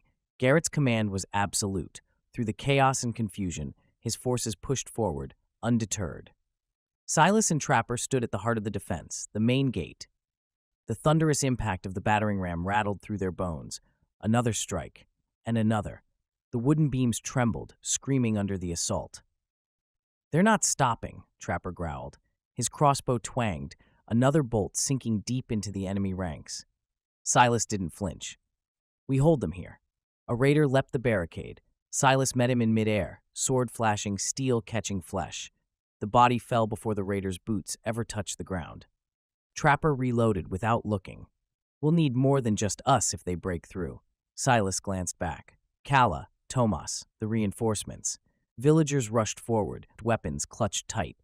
Ex-soldiers stepped into position, their movements crisp, controlled. "They're reinforcing." Silas gritted his teeth. "We just have to hold." Beyond the melee, Garrett watched from atop his warhorse. The firelight flickered against his dark armor, his expression impassive, calculating. Then, a hand raised, a silent command, and the battering ram struck again. The gate screamed. Splinters shot outward like daggers. "They're bringing up more fuel barrels." Kalla's voice rang out from her perch. Silas whirled to see them, crude barrels rolling forward, liquid sloshing inside. "We can't let them get close enough to ignite those." Then, the gate buckled. A dark wave crashed against it. Fraction X's full weight slammed forward, the defenders bracing, pushing back. Swords clashed, blood spattered the dirt. Silas and Trapper fought with a brutal rhythm. Cut, parry, strike. Their movements were not elegant. They were not precise. They were necessary. All around them, Rustbrook's defenders did the same. No words were spoken. No orders needed. This was survival. The gate still stood, but for how much longer? Garrett's cold, calculating gaze swept across the battlefield. Steel clashed. Flames roared. The night trembled under war's fury, yet his focus remained locked on one man, Silas. A pillar of Rustbrook's defense, a thorn in his side. Garrett's lip curled. Silas. He nudged his warhorse forward, weaving through his own ranks. His raiders didn't need orders. They felt the shift. They knew their leader had chosen his prey. Garrett dismounted in a fluid motion, the weight of his dark armor betraying no hesitation. Twin blades gleamed in his hands, merciless, waiting to spill blood. Silas, deep in the fray, swung his sword in a final arc, another raider crumpling before him. Then he felt it, the shift. The raiders were no longer charging mindlessly. They were parting, making way. And then Garrett emerged, cutting through Rustbrook's defenders with silent precision. Not rushing, not reckless. A force moving with deliberate purpose. Silas's grip tightened, his breath steadied. "Trapper!" he called out. "We've got company." Trapper's gaze flicked up, his expression hardening. "Stay sharp," he warned, shifting to cover Silas's flank. Garrett moved like a shadow, and then he was there. Their blades met in a brutal collision. A shockwave rippled through the air, even amidst the chaos. For a heartbeat, nothing else existed, only the duel. Their swords locked in a contest of raw strength. Silas's muscles burned, but he refused to yield. With a forceful shove, they broke apart. A battle between titans. They circled each other, slow and measured, like two predators waiting for the other to make a mistake. Around them, Rustbrook's defenders fought with everything they had, barely holding Fraction X's relentless tide. Then, Garrett struck, his twin blades carved through the air, a deadly dance. Silas met him blow for blow, parrying, countering, his focus razor-sharp. Sparks flew from each clash. Trapper remained close, picking off any raiders who dared interfere. "You're wasting your time," Silas said between strikes. "Rustbrook won't fall." Garrett's laugh was a cruel thing. "We'll see about that." Their battle raged, neither relented. Garrett lunged, fast, brutal, aimed for Silas's chest. Silas sidestepped, twisting, his blade arcing in a blur. Garrett barely avoided the strike, stepping back just in time. For the first time, a flicker of something passed through Garrett's expression. Not doubt, not fear, recognition. "You fight well," Garrett admitted, his voice lacking mockery. Silas's breathing was controlled, steady, his sword still firm in his grip. "We'll see about that." The battle raged around them. Rustbrook still stood, but so did Garrett, and the duel was far from over. The battle raged, the night split by the relentless clash of steel. Silas and Garrett fought like titans. Their blades met in a furious dance, sparks erupting with every collision. The air thickened with the weight of war, the cries of the dying, the strain of Rustbrook's defenses buckling under Fraction X's siege. Silas could feel it. They were losing ground. A sound, a low hum, faint at first, then growing, rising. It cut through the chaos, unnatural and alien. Silas's blade locked with Garrett's. Both men froze. The battle paused. A massive silhouette emerged from the tree line, towering, metal gleaming under the firelight's glow. A mech. Silas's breath hitched. Garrett's expression twisted in shock. All around them, both Rustbrook defenders and Fraction X raiders hesitated, because none of them had expected this. Then, the mech fired. Energy beams streaked through the battlefield, burning, cutting, tearing through flesh and steel alike. It did not discriminate. Rustbrook screamed. Fraction X scattered. "What in the hell is that?" Trapper ducked behind a barricade, just as a beam obliterated the ground where he'd stood. Silas's eyes snapped to Garrett. For the first time, they shared the same expression. "I don't know," Silas muttered, voice tight, "but it's not on our side." The mech moved with cold efficiency, its weapons shredding through anything in its path. Fraction X panicked. Garrett barked orders, but even his men faltered. Rustbrook's defenders rallied, dodging blasts while pressing the attack. Harlan's engineers worked furiously, sealing breaches while Kala's arrows rained down from above. For one impossible moment, Silas and Garrett clashed again. Then, a blast ripped between them, hurling both men apart. Silas rolled to his feet, heart hammering. Garrett pushed himself up, eyes dark with fury and confusion. The mech did not stop. For what felt like an eternity, but was likely mere minutes, it rained destruction upon both sides. Then, it paused. For the first time, it surveyed the battlefield. And then, it turned. Without warning, the mech retreated, disappearing into the forest as abruptly as it had arrived. Silas watched it go, chest heaving. The battlefield was a wasteland of scorched earth and broken bodies. Yet, Rustbrook still stood. Fraction X had been repelled. But at what cost? Trapper emerged from cover, shaking his head. That was close. Silas forced himself to breathe. His eyes scanned the carnage, the wreckage. "Let's regroup," he ordered. His mind churned with too many questions. What was that thing? Why had it attacked? And most importantly, would it come back? The battle was over, but the silence that followed was anything but victorious. As the dust settled, the people of Rustbrook emerged from their cover. Their faces were streaked with soot and blood, their bodies battered but unbroken. The scorched earth, the shattered walls, the wounded groaning in pain, all of it spoke of a hard-won battle. And yet, it didn't feel like a victory. Silas stood in the midst of it all, sword still gripped tight. His eyes scanned the battlefield, searching for any sign of Garrett or his remaining raiders. Fraction X had been repelled, but at what cost? A question left unanswered. "Is everyone all right?" Silas's voice rang out over the remnants of war. From the ruins of the village, Elder Miriam stepped forward, concern deep in her eyes. "We're alive," she said, her voice steady but weary. "Thanks to your leadership and the villagers' bravery, but we need to tend to the wounded immediately." Silas nodded, but his mind was elsewhere. "What the hell was that thing?" Trapper's voice cut through the tense quiet. He shook his head, disbelief in his eyes. "Why did it attack both sides?" Silas's jaw tightened. "I don't know," he admitted, but he did know one thing. Rustbrook had a bigger problem now. Harland approached, Calla at his side. Both looked grim. "We've seen mechs before," Harland said, his voice low, "but they were always dormant. Relics of a past age. This one was different." Calla crossed her arms, expression unreadable. "It didn't care who we were," she said. "It didn't distinguish between Rustbrook and Fraction X. It attacked everything." For the first time that night, silence carried weight, because what she said was true. The mech wasn't a tool of war. It was something else entirely, a force beyond them.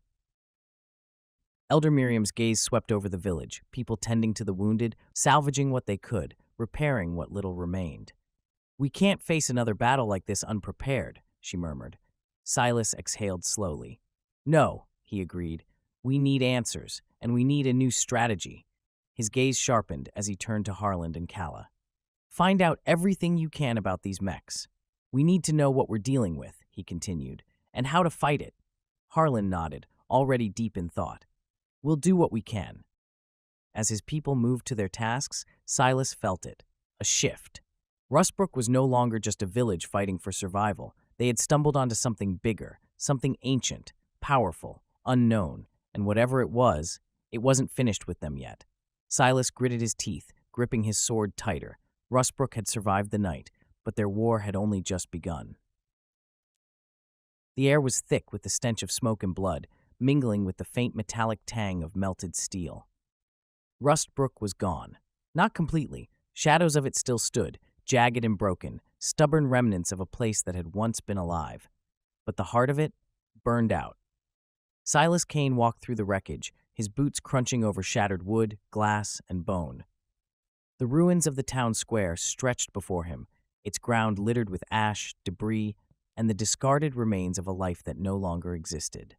The fountain that had once been a symbol of Rustbrook's defiance was now a jagged ruin, cracked, dry, useless. A gleam of metal caught his eye in the rubble.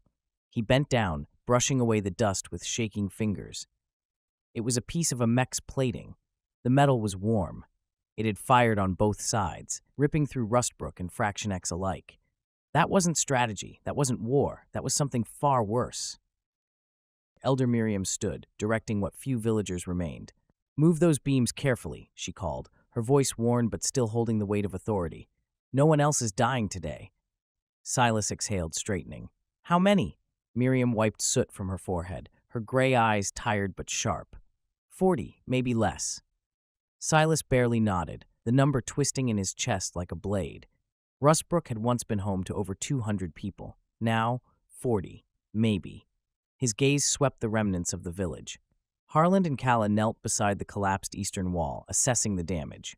Harland cursed under his breath, running a hand through his sweat-matted hair. "This'll take weeks to repair." A few feet away, Trapper worked with a group of villagers, salvaging what little timber and metal remained.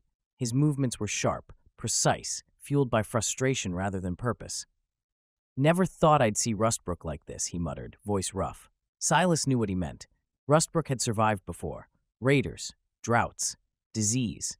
But this was annihilation. The medical tent was barely standing, its canvas patched together with whatever scraps they could find. Inside, the wounded lay on thin cots, wrapped in dirty bandages, their eyes sunken with exhaustion. Parents clutched their children, whispering hollow reassurances while fighting to keep the terror from their own faces. Beyond them, in the only intact structure left standing, Orianthi sat inside her cell. Silas's eyes found her through the dim light, and for a moment she simply watched. Her hands were folded neatly in her lap, her expression neither smug nor sympathetic. He could feel her studying the wreckage, the people, him. When their eyes met, she tilted her head, just slightly. A silent acknowledgement, a knowing. Silas looked away. She was not his priority right now. Miriam stood beside him now, following his gaze. She sighed. "What do we do, Silas?" He hesitated. The answer should have been simple. They would rebuild. They would fortify. Rustbrook had survived before. He said the words anyway. "We'll rebuild." Miriam studied him, and for a second he thought she might call him on the lie, but she only nodded, voice quiet. One step at a time. She turned back to the villagers, her voice steady as she barked orders. Silas didn't move. The truth settled into his chest like a stone. Rustbrook was finished. They were too weak to fight. The only way to survive was to find power. The mechs were the key. He glanced down at the metal plating in his hands. He didn't know how. He didn't know if it was possible. The twilight calm of Rustbrook was shattered by the sound of hurried, desperate footsteps pounding through the dirt. A scout, his face streaked with dust and his eyes wide with urgency, ran across the desolate village square, his breath ragged. As he reached the center, he slowed, scanning the crowd for Silas, who was surrounded by villagers tending to their daily tasks, all of them exhausted, but trying to hold on. The scout caught Silas's eye, his brows furrowed in concern as he approached. "What is it?" Silas's voice was low and steady, the calm before the storm that everyone could sense. The scout took a moment to catch his breath, his chest rising and falling rapidly. "Mechs," he spoke in rushed words, his voice almost frantic. "We spotted a group of them moving south of here. They're in a pattern, something strange about it." A sharp silence followed. Silas's jaw tightened as he felt his stomach twist. The memory of the last mech attack still burned in his mind. He motioned for Elder Miriam and Tomas to approach him. Elder Miriam's face paled as she reached them. "Are they from White City?" she asked, her voice strained with the kind of quiet fear that everyone shared. The scout shook his head. "No markings, no signals we could detect. They seem uncontrolled." Harland and Calla, having overheard the conversation, walked over with grim expressions on their faces. "Uncontrolled mechs? That doesn't bode well," Harland muttered, rubbing his chin as though trying to work through the possibilities. Calla, ever the strategist, crossed her arms, her brow furrowed in thought. "We need to understand their pattern." Silas nodded grimly. "We can't afford another surprise attack like last time." His mind flashed back to the chaos of their previous battle, where the mechs had struck without warning, bringing them to the edge of destruction. They couldn't let it happen again. Elder Miriam cast a glance around the village, where the remaining villagers still picked through rubble and debris. Some were mending tents, others quietly burying the dead.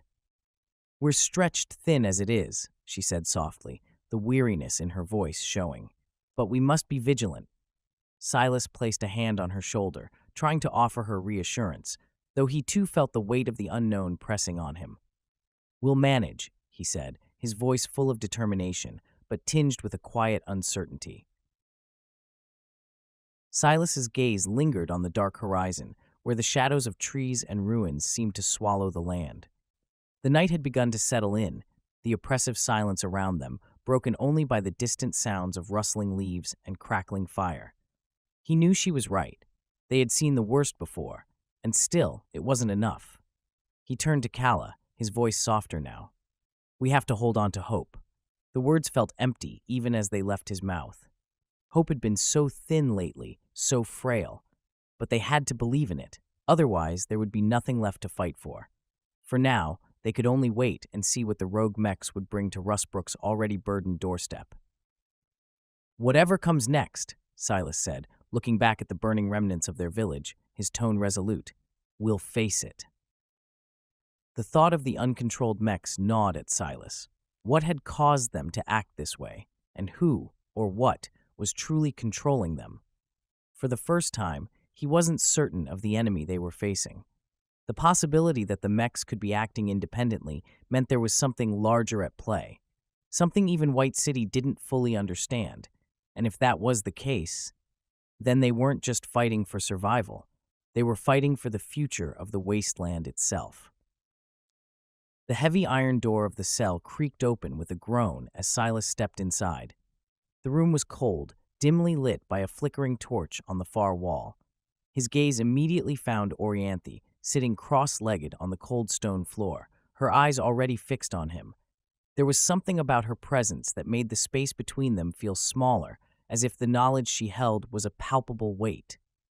"Orianthi," Silas said, his voice steady but carrying the urgency of the situation. "We need to talk about the mechs." A flicker of interest crossed her face, but she remained still, unblinking. She tilted her head slightly. "What do you want to know?" Her voice was calm, almost too calm, as if this was a conversation they'd had many times before. Silas took a deep breath, trying to steady the nervous energy rising inside him. The scouts reported strange mech movements south of here. Orianthi leaned back against the stone wall, her lips curling into a faint smile. It was a knowing smile, the kind that made Silas's skin prickle. "White City doesn't control those mechs," she said coolly. "They only want the technology inside them." Silas's brow furrowed, his instincts immediately on alert. "Then who does?" His voice was sharp now, the frustration beginning to boil beneath the surface. "These mechs are likely pre-war AI weapons, roaming without orders." A heavy silence fell between them. Silas stood still, his mind racing, the implications of her words sinking in. Pre-war AI weapons, machines designed for a purpose long forgotten, now wandering aimlessly in a world they no longer belonged to. "Pre-war AI," Silas repeated, more to himself than to Orianthi. "So they're just wandering?" Orianthi's voice softened, her eyes never leaving his. "Not just wandering," she corrected him, leaning forward slightly. "Some of them have shown signs of independence, as if they are thinking for themselves." A chill ran down Silas's spine at her words. The idea of machines not bound by orders, machines that could make their own decisions, was unsettling, to say the least. "Independence," he murmured, as if the word itself carried a weight he wasn't prepared to bear. "Yes," Orianthi said softly. "They might be more dangerous than you think, unpredictable." Silas stood silent for a moment, processing her words. The mechs, relics from a past war, were not just machines. They were autonomous, unpredictable creatures of war that could turn against anyone at any time. The possibilities were staggering. He shook his head, trying to clear the fog of disbelief. "So they're rogue," he said, his voice tinged with a mix of disbelief and understanding.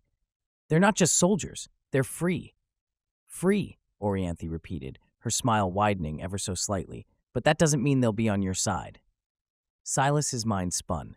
He had always known that the mechs were dangerous, but he had assumed they were simply tools, weapons to be controlled and used. But now they were something else entirely, something beyond his comprehension. She uncrossed her legs and stood slowly, her movements measured. "The mechs are older than White City, older than anything we've encountered so far. They were designed by the ancients, built to be soldiers, but they were left to their own devices when the world collapsed." Silas's stomach tightened as he listened. The mechs were not just weapons, they were the remnants of a civilization lost to time, broken and left behind. And now they were reappearing, moving through a world they were never meant to be a part of. "So what happens if we try to control them?" Silas asked, the question heavy in the air. "Can we? Or are we just setting ourselves up for another massacre?" Orianthi's expression remained unreadable. "If you control them, you control the future," she said softly, almost as if she were speaking to herself. "But be careful. The moment you think you have them in hand, they may turn on you." A nervous tension coiled in Silas's gut. He had already seen the destructive power of the mechs once before, but the idea that they might think for themselves changed everything. They were no longer just tools. They were beasts of war, unpredictable and unstoppable once unleashed. Silas's thoughts turned inward. The path ahead was unclear, but one thing was certain. Rustbrook's survival depended on the mechs. And if they couldn't control them, then White City would, and the consequences would be catastrophic. "I don't know if we're ready for this," Silas admitted, his voice low. Orianthi's eyes softened for a moment, but it was brief, gone as quickly as it had come. "Ready or not, the mechs are already here. You've already made a choice." Her words hung between them, heavy with meaning. Silas stood there for a moment, taking it all in. The stakes were higher than ever, and the battle for the mechs would determine who controlled the future of the Wasteland. Finally, he nodded, determination hardening his resolve. "Then we fight, but this time we fight smarter." Orianthi gave him a small, knowing smile. "We'll see." Silas stepped out of the iron cell, the heavy door slamming shut with a finality that echoed in his chest. He paused for a brief moment in the dim hallway, feeling the weight of Orianthi's revelations still pressing down on him. The knowledge she had given him was both a gift and a curse. The mechs were no longer just machines. They were something alive, unpredictable, and now they were his only hope for Rustbrook's survival. His mind was already shifting into mission mode. He walked purposefully toward the war room, where Thomas, Elder Miriam, Harland, and Calla awaited him. He could already hear their voices rising in quiet conversation as he approached. The moment Silas entered, the group fell silent, sensing his determination. "White City wants the tech inside those mechs," Silas began, his voice firm, eyes sweeping over the group. "We need to get to it first." Harland leaned forward, his usual stoic expression replaced with a rare spark of interest. "You're suggesting we track them down?" Silas nodded, the plan solidifying in his mind. "Not just track them. We need to find their source and figure out how to use that tech for Rustbrook." Calla crossed her arms, her eyes narrowing in determination. "Who's going on this mission?" Silas's eyes flicked between the faces in the room as he listed the names. "Trapper, Harland, Calla," he began, then hesitated, a momentary weight in his chest before he spoke again. "Orianthi." At the mention of her name, the room fell silent. Elder Miriam's gaze tightened, a flicker of concern passing through her eyes. "Is that wise?" she asked, her voice low but steady. Silas turned to her, meeting her gaze.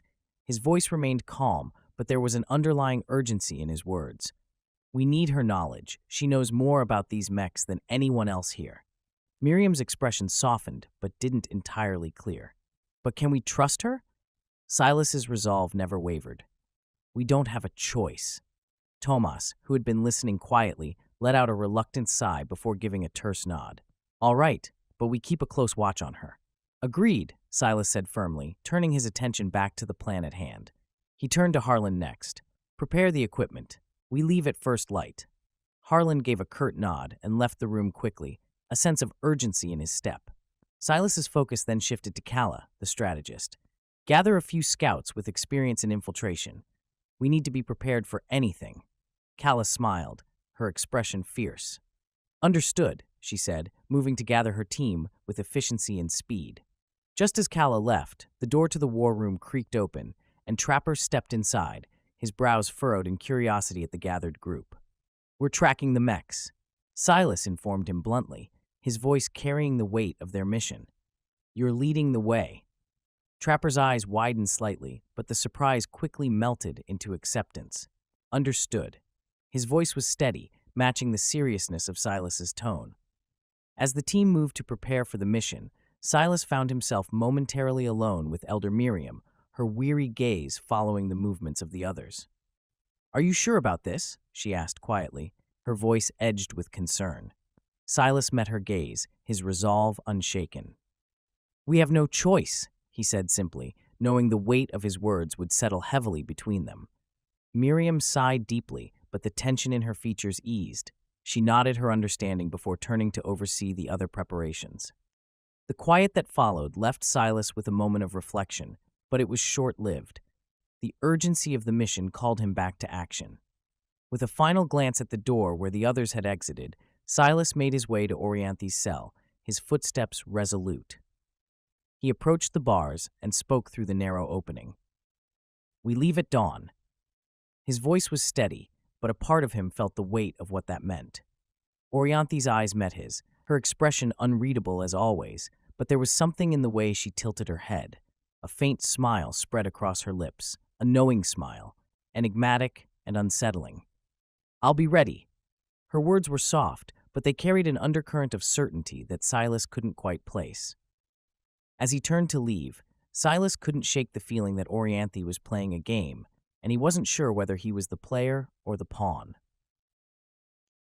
The morning air was cold and biting as Silas, Trapper, Harland, Calla, and Orianthi gathered at the edge of Rustbrook, the village fading behind them like a distant memory.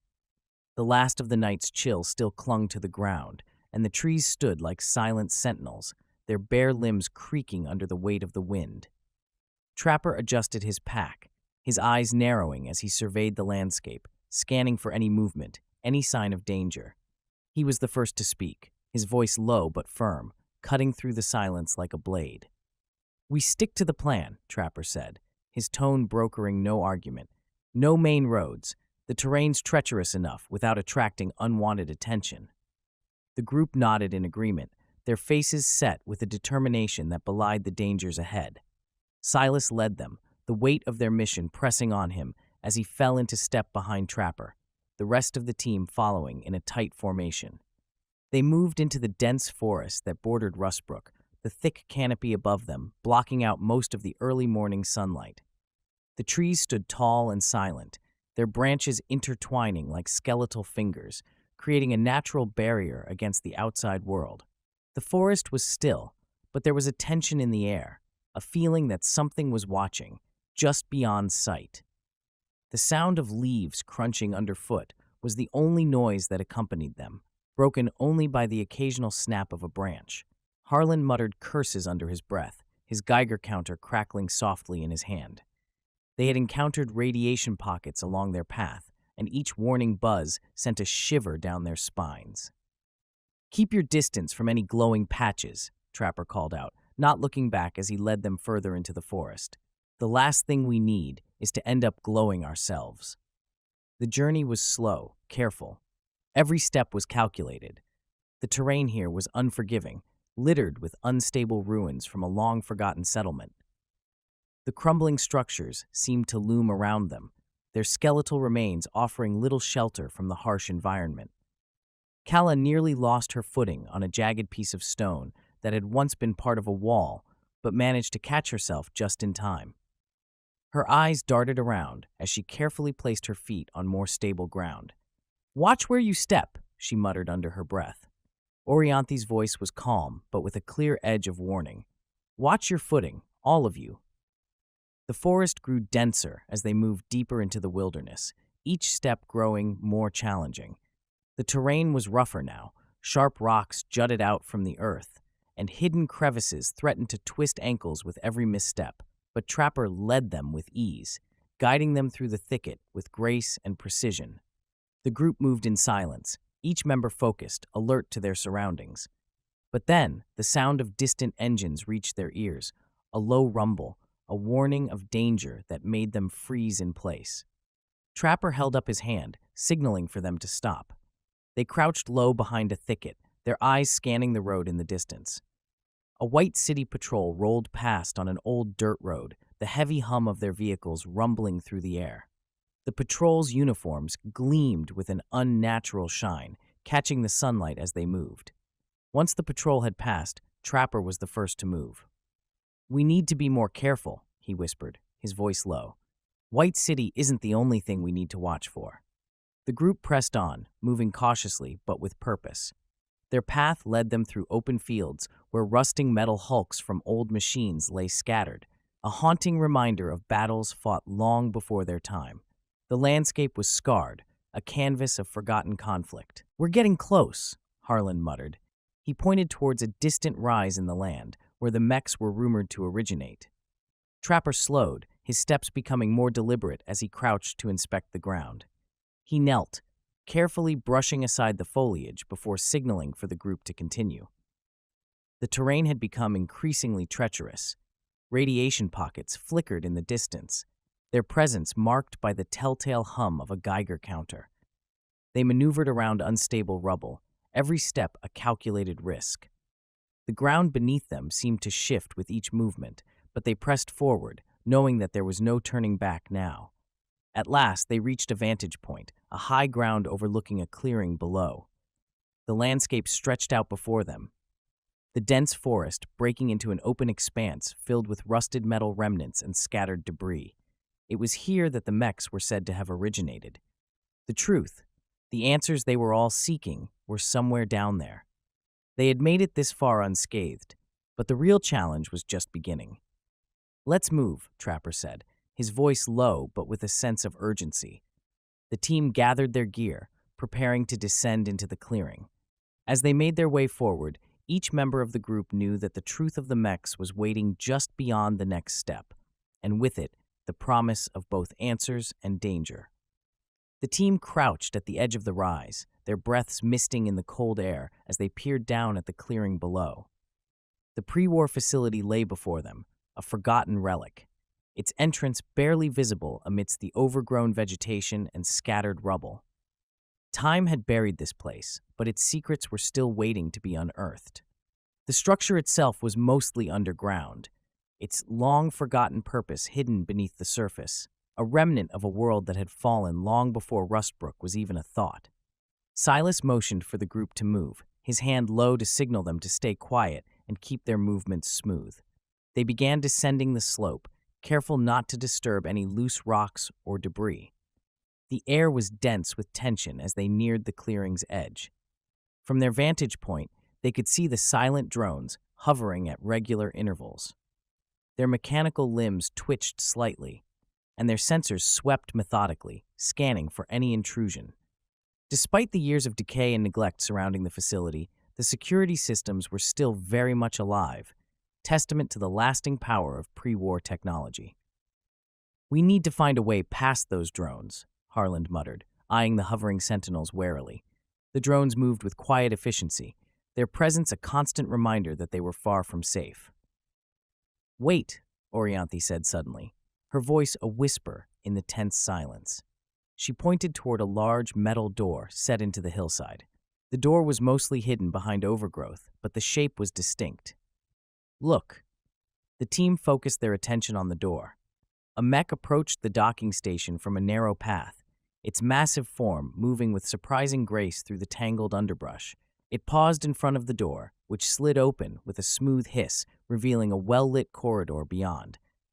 The mech entered, disappearing as the door shut behind it, sealing itself in place. "That's our way in," Kala said, her eyes narrowing with concentration. She stepped forward slightly, her voice a mixture of determination and anticipation. "But how do we get past those drones?"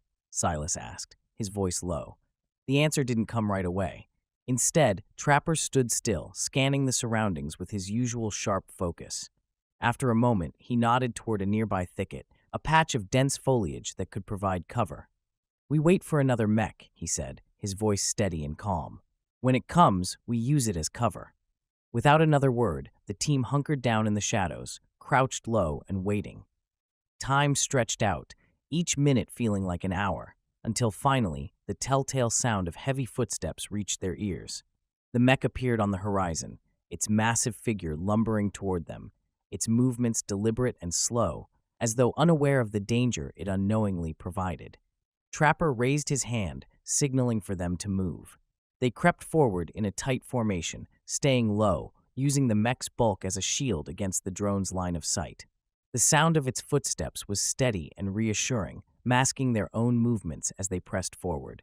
As the docking station doors began to open once more, Trapper gestured sharply, urging them to move faster.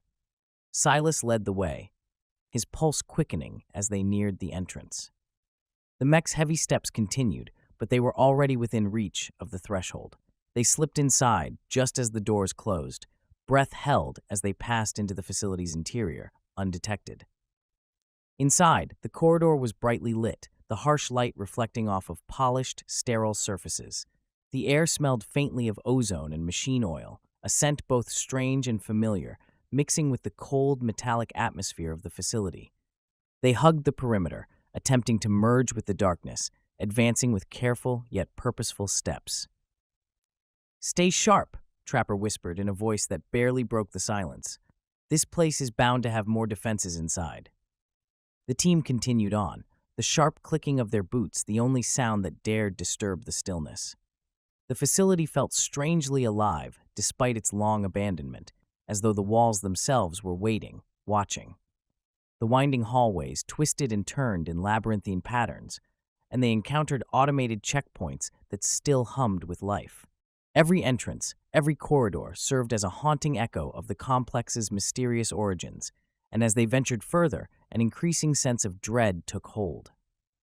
The only thing that mattered was getting deeper into the heart of the facility, following the path that would lead them to the truth behind the mechs and the secrets they held.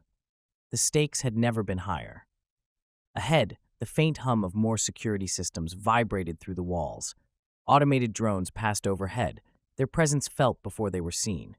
They were so close.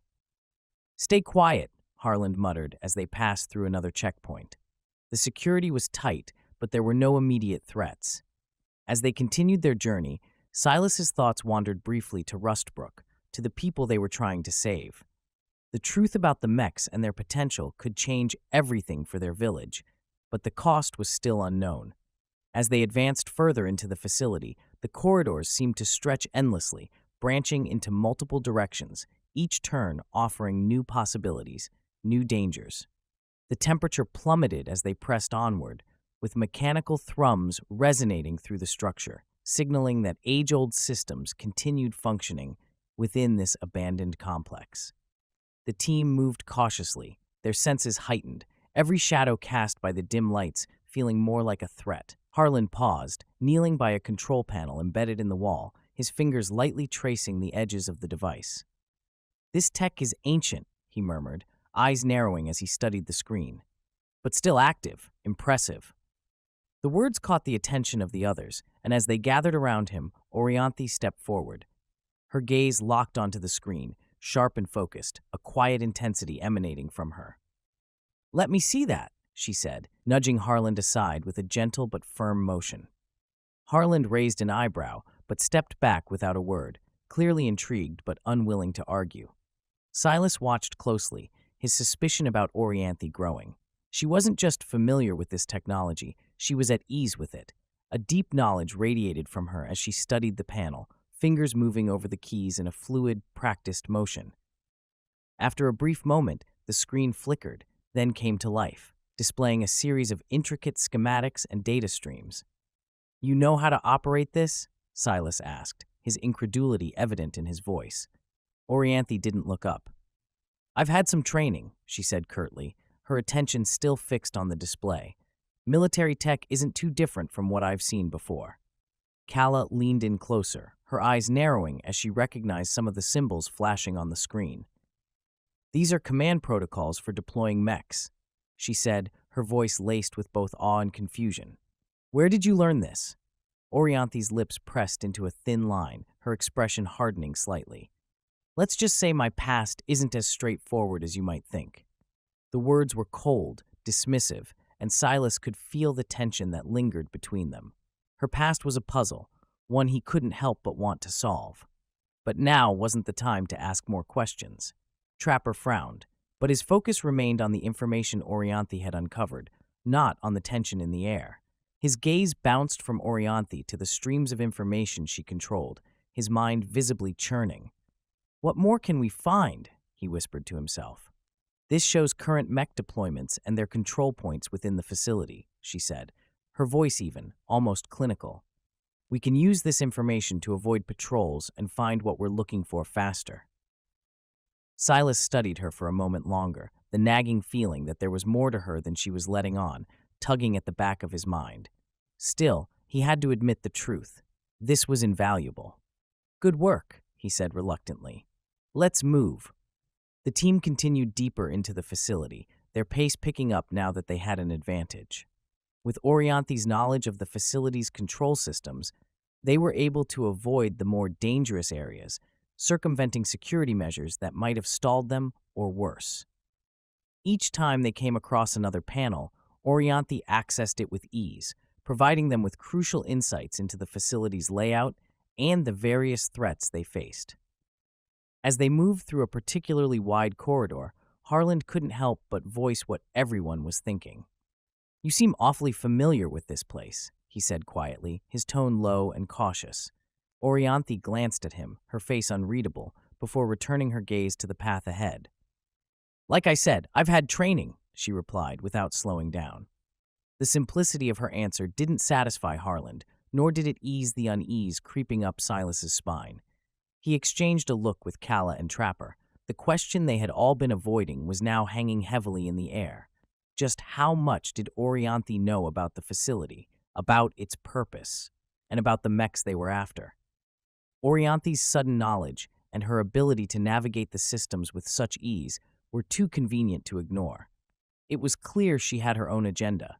Whatever secrets she kept hidden, they were more significant than any of them had anticipated.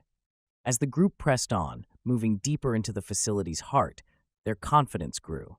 With each panel Orianthi unlocked, they felt like they were inching closer to the truth, closer to understanding the mech's true purpose and what White City wanted with them. But beneath that confidence was a growing awareness of the dangers that still loomed. Dangers not just from the facility's defenses, but from Orianthi herself. The more they learned, the more questions seemed to surface. And now, with answers on the horizon, Silas couldn't shake the feeling that their journey through this mechanical labyrinth might lead them not to salvation, but to ruin. The air in the facility felt oppressive, thick with the constant hum of machinery, as if the walls themselves were alive with energy. The team moved cautiously through the labyrinthine corridors, the eerie glow of dim lights reflecting off the metal walls.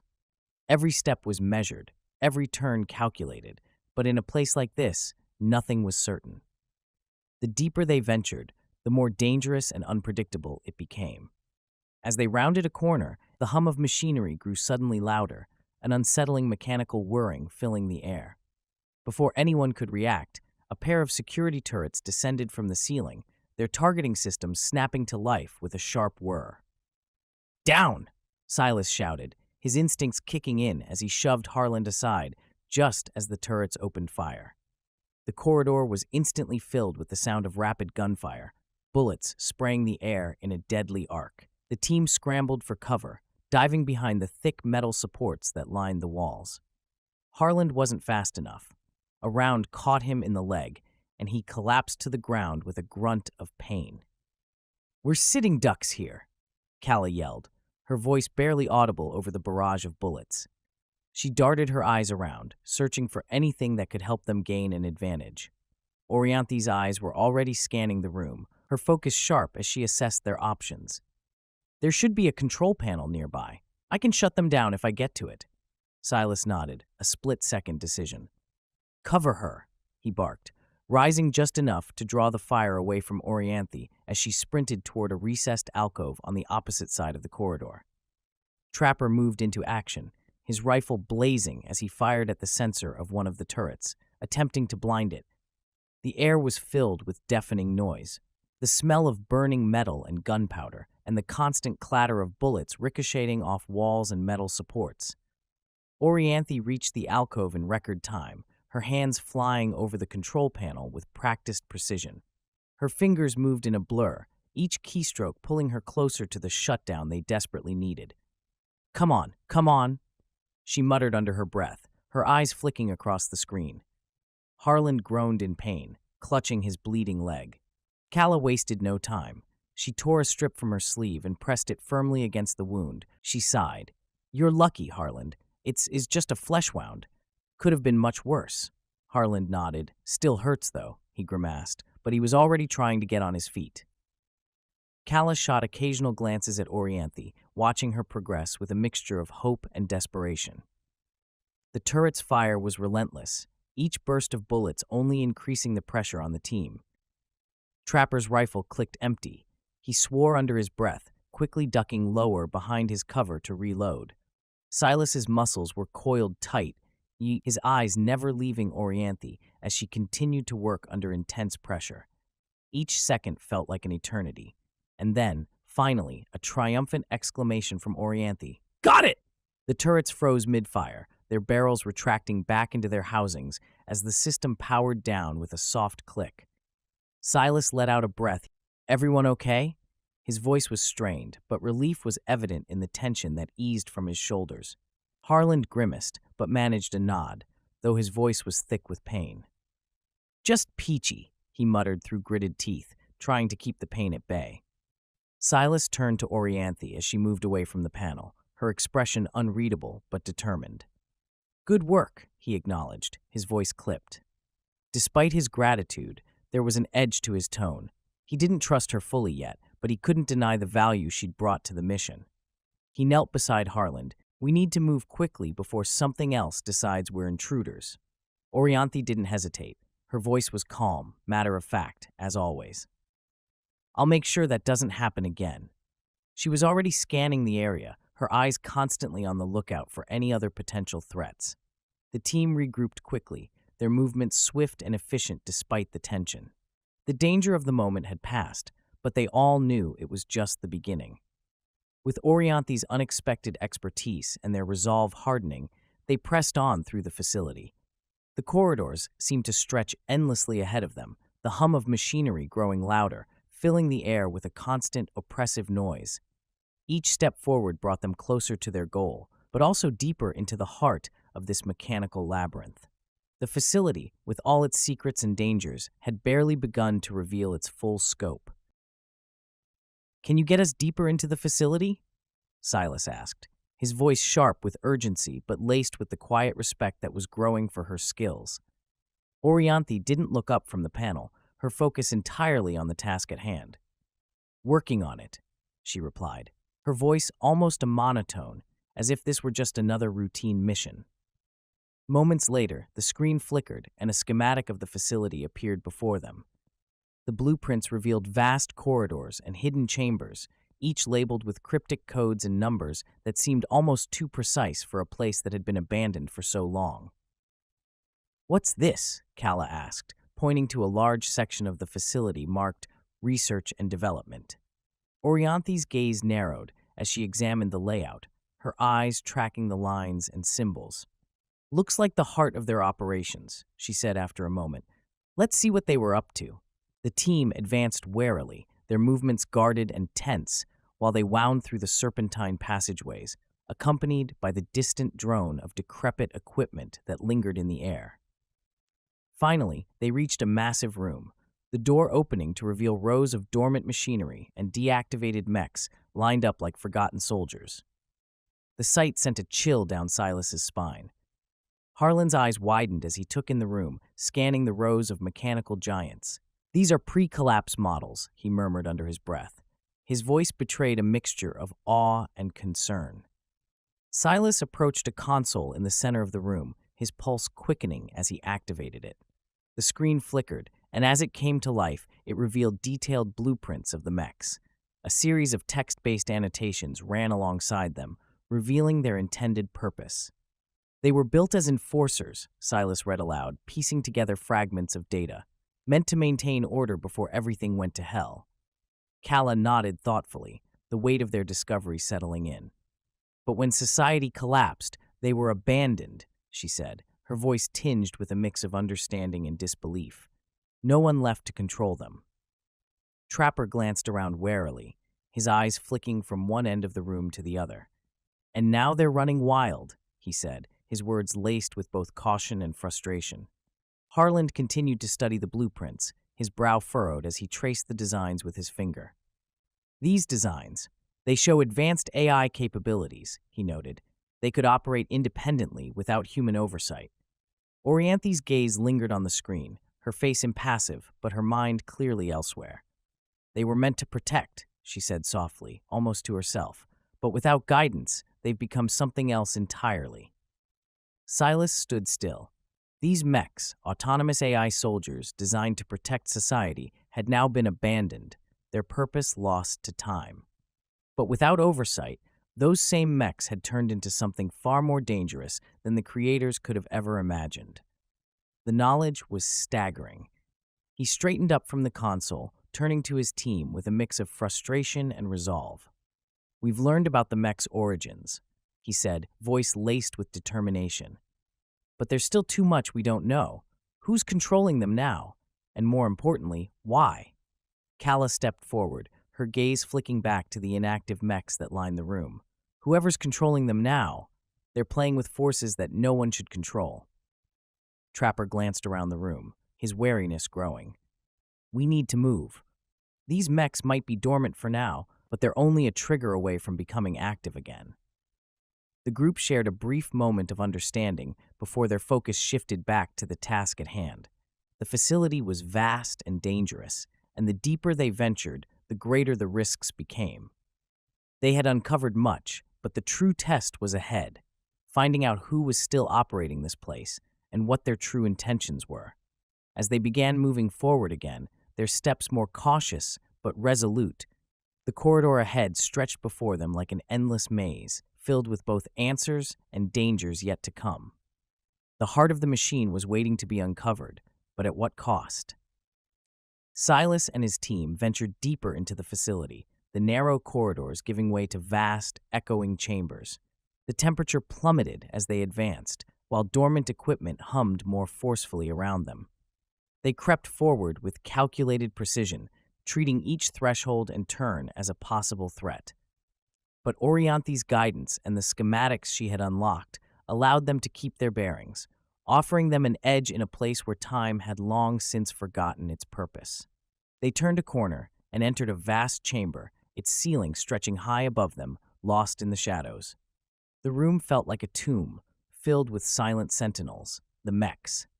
In the center of the chamber stood rows of mechs, some deactivated, others humming softly with latent energy. The sheer scale of the room was overwhelming, and the presence of the mechs sent a shiver through the group. Subtle differences among the machines caught Silas's eye. Some bore signs of wear and tear, their surfaces scratched and dented, while others were almost pristine, untouched by time. "These ones," Harlan said, his voice steady but filled with awe as he gestured to a group of mechs that stood perfectly still. "They're still following their original programming. Look at their stance, ready for orders." Silas moved closer to inspect them, his eyes tracing over their sleek exteriors. The mechs stood motionless, their eyes glowing faintly, a sign that they were still waiting for commands. The silence was heavy, broken only by the sound of their soft humming. "But what about those?" Silas asked, his gaze shifting to a different group of mechs in the far corner of the room. These ones were different, their movements more fluid, almost alive. They didn't look like simple machines waiting for instructions. They had an air of something more, something unsettling. Kala stepped forward, her expression sharp as she observed the mechs. "Those look different," she said, narrowing her eyes. "Their movements, they seem more autonomous." As if on cue, one of the mechs in the corner turned its head slowly toward them. Its eyes flickered with an eerie light, a sign of awareness. "Self-aware," Orianthi whispered, her voice barely audible. "Somehow, they've evolved beyond their initial programming." Harlan's face grew serious, his lips pressed into a tight line. "If White City gets their hands on these," he said grimly, his eyes scanning the room, "they'll have an unstoppable force." The weight of his words hit everyone like a blow. These mechs weren't just machines, they were evolving, changing into something unpredictable and potentially dangerous. Orianthi moved to another console nearby, her eyes scanning the screen as she typed rapidly. "White City's goal is clear," she said over her shoulder. "They want to reprogram these mechs for total military control."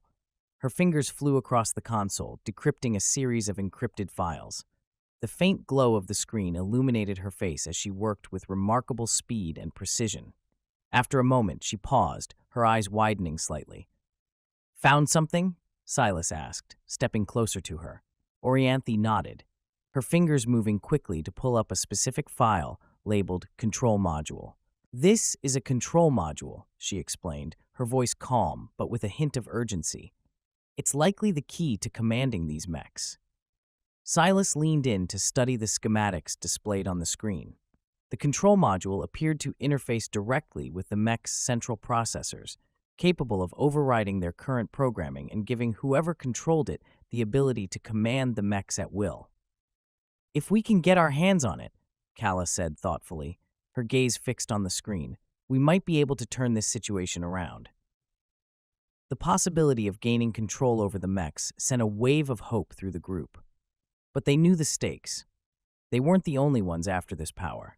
We need to find that module before White City does, Trapper said firmly, his voice low and cautious as he scanned the room for any immediate threats. He was right. The race was on now. Whoever controlled the mechs would hold untold power. Silas turned to the group, his voice filled with renewed determination. Agreed. Let's move. They had a chance, a slim one, but it was their best shot at stopping White City from gaining control of these machines. They pressed forward, their mission clear. Orianthi's knowledge had opened doors they hadn't even known existed, but the road ahead was still fraught with danger. The deeper they went, the more they were venturing into the unknown, and they had no idea what other secrets the facility held. They had uncovered the truth about the mechs, but now they needed to use that knowledge before it slipped beyond their grasp. The room stretched out in front of them, silent, its secrets waiting to be uncovered. Every footstep was another step closer to answers, but also closer to the unknown threats that awaited them in the heart of the machine. The alarm blared through the facility, its shrill sound slicing through the heavy air like a warning shot. Red lights flashed, painting the walls in an ominous glow. The sound of approaching boots and the unmistakable clank of armor reverberated through the halls, sending a rush of urgency through Silas and his team. White City forces, Kala said, her voice taut with anxiety. Her eyes darted toward the walls, calculating their next move. They're here. Silas's mind raced. We need to move now, he barked, scanning the area for an exit. His eyes locked onto Orianthi, whose gaze flickered with urgency as she accessed the facility's schematics once again. There's an underground tunnel system, she said, her voice steady despite the tension.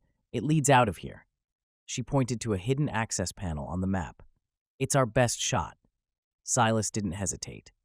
Then that's our way out, he decided. Everyone, follow Orianthi. The team moved in unison, dashing through the maze of corridors, their footsteps echoing off the cold, metallic walls. The sound of distant shouting and heavy footsteps grew louder, the White City soldiers closing in on them. As they neared the access panel, a door slid open ahead, revealing a group of White City soldiers armed with advanced weaponry, their eyes snapping to the team. Get down! Harlan shouted, throwing an EMP grenade that erupted in a blinding flash, the force of the blast disabling the soldiers' advanced tech momentarily. The team used the distraction to dash forward, Orianthi already moving toward the access panel. She swiped the panel open, her fingers moving with the precision of someone who had done this countless times. In here, she called out as the team crowded into the narrow tunnel entrance. One by one, they slipped into the passage, the metal panel sliding shut behind them just as bullets ricocheted off the walls. The sounds of gunfire and shouting were muffled, but Silas knew the danger wasn't over yet. The underground tunnel was dimly lit and cramped, forcing them to move in a tight single file. The air was damp and musty, thick with the scent of earth and decay. The sound of White City soldiers trying to breach the entrance echoed behind them, the pursuit relentless. They'll be on us soon, Trapper said grimly, his voice low as he led the way through the winding passages. Silas could hear Kala's measured breathing just ahead, steady and calm despite the circumstances. Harlan murmured quietly to himself, checking his equipment and making sure everything was ready for what might come. We need to find an exit quickly, Orianthi urged from near the front, her voice sharp with determination. They moved swiftly but cautiously, knowing that every moment brought them closer to safety, or further from it. The sound of White City's pursuit faded slightly as they moved deeper into the tunnel, but Silas knew it was only a matter of time before the soldiers would catch up. The air in the tunnel grew even damp and oppressive, with the walls pressing in around them. It felt like the entire underground system was closing in, a trap waiting to spring. But Orianthi's knowledge of the layout kept them focused. At a junction, Trapper stopped, his eyes scanning the different paths.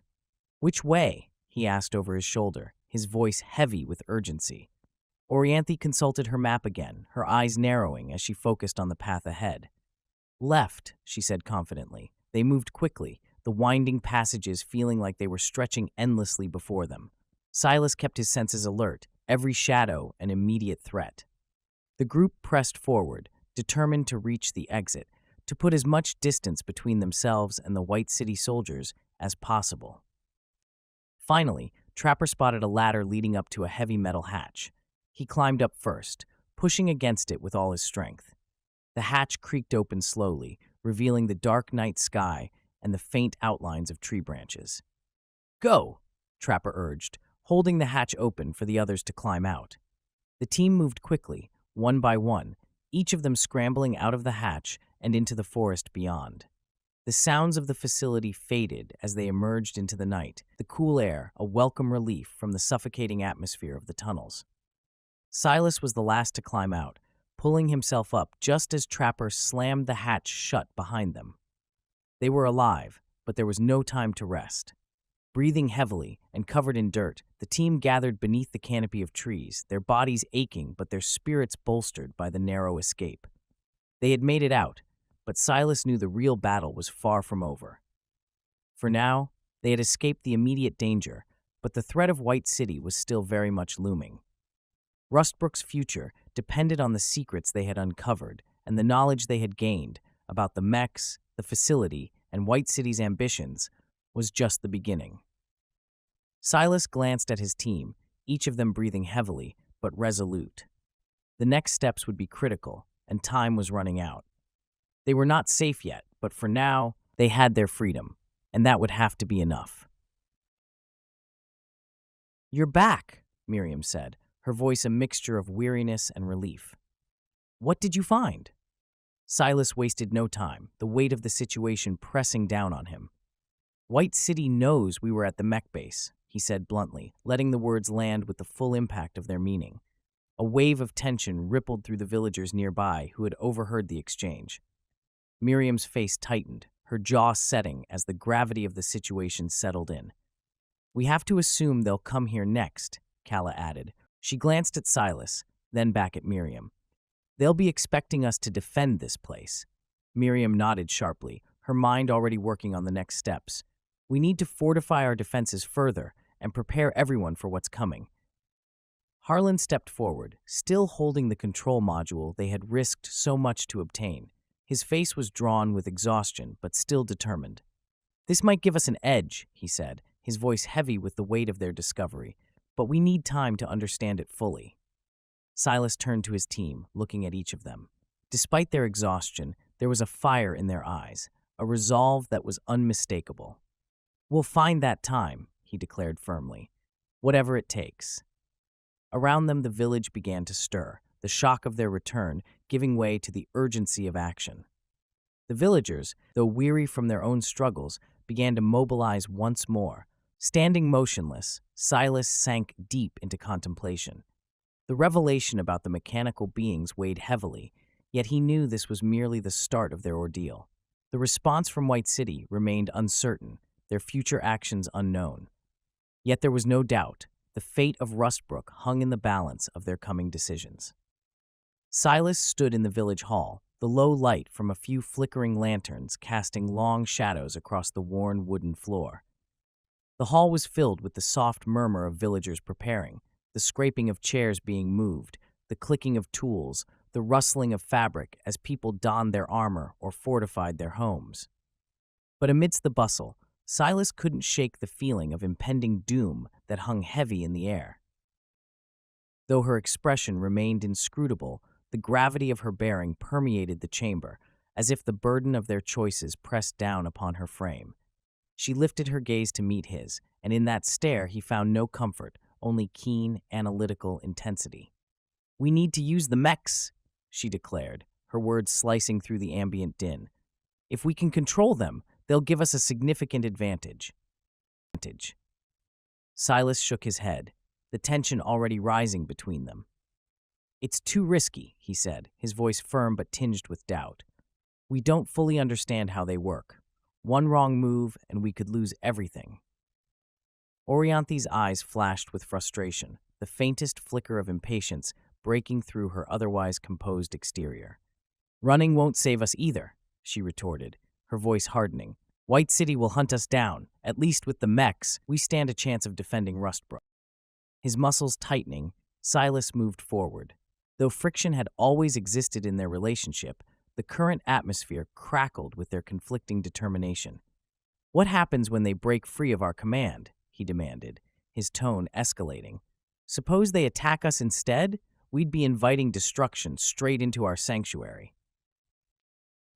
The words hung between them, crackling in the air like a storm about to break. Orianthi's jaw tightened, her eyes narrowing as she met his challenge head-on. You're letting fear cloud your judgment, she accused, her tone biting. This isn't just about Rustbrook anymore. It's about survival. Silas's gaze didn't waver, the intensity in his eyes matching hers. And I won't gamble with our lives on something so uncertain. The room fell silent, the weight of their words sinking deep into the tension-filled air. Both were fighting for what they believed was best for the village, but neither could see the other's path as the answer. Finally, Elder Miriam stepped forward, her presence commanding attention and respect. Her tired eyes surveyed the room, and the soft murmur of the villagers outside seemed to quiet as she spoke. Both of you make valid points, Miriam said, her voice calm and measured. But we must decide quickly and act decisively. Silas exhaled deeply, the weight of the situation pressing down on him. He turned to face Miriam, his shoulders sagging with a resigned sense of responsibility. We'll prepare for the worst, he said, his voice steady though his heart weighed heavy. Fortify our defenses and get everyone ready to evacuate if needed. Orianthi opened her mouth, but she didn't speak. The finality in Silas's tone made her pause. Her lips pressed together in a thin line, and her eyes narrowed, but she said nothing further. The village outside hummed with activity. Villagers rallying together, their movements quick and efficient as they built barricades and reinforced watchtowers.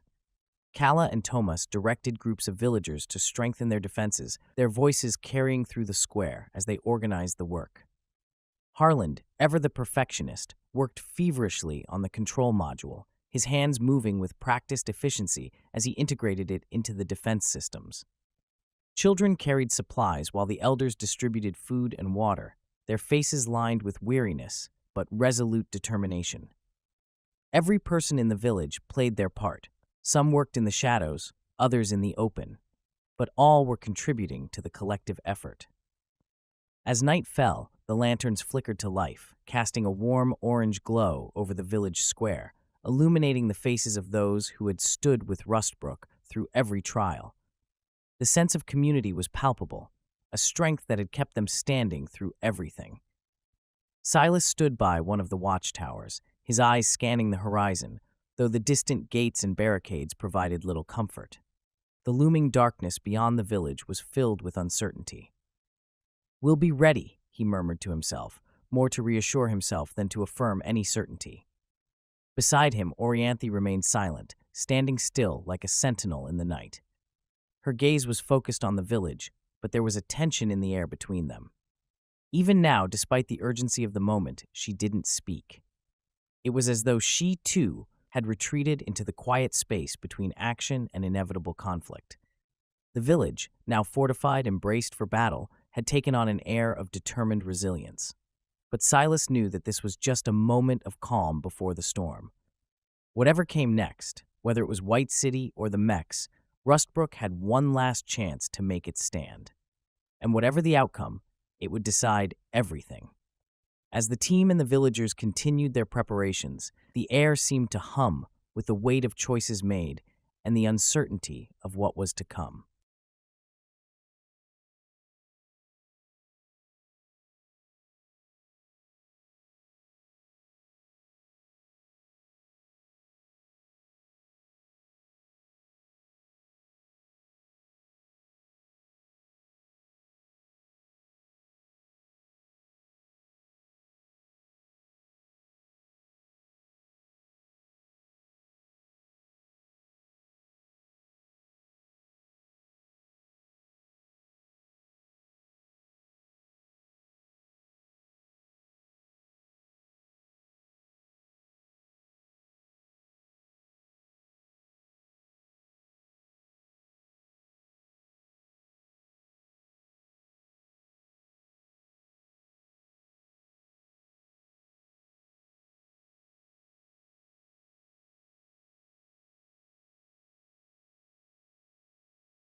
The desert didn't roar.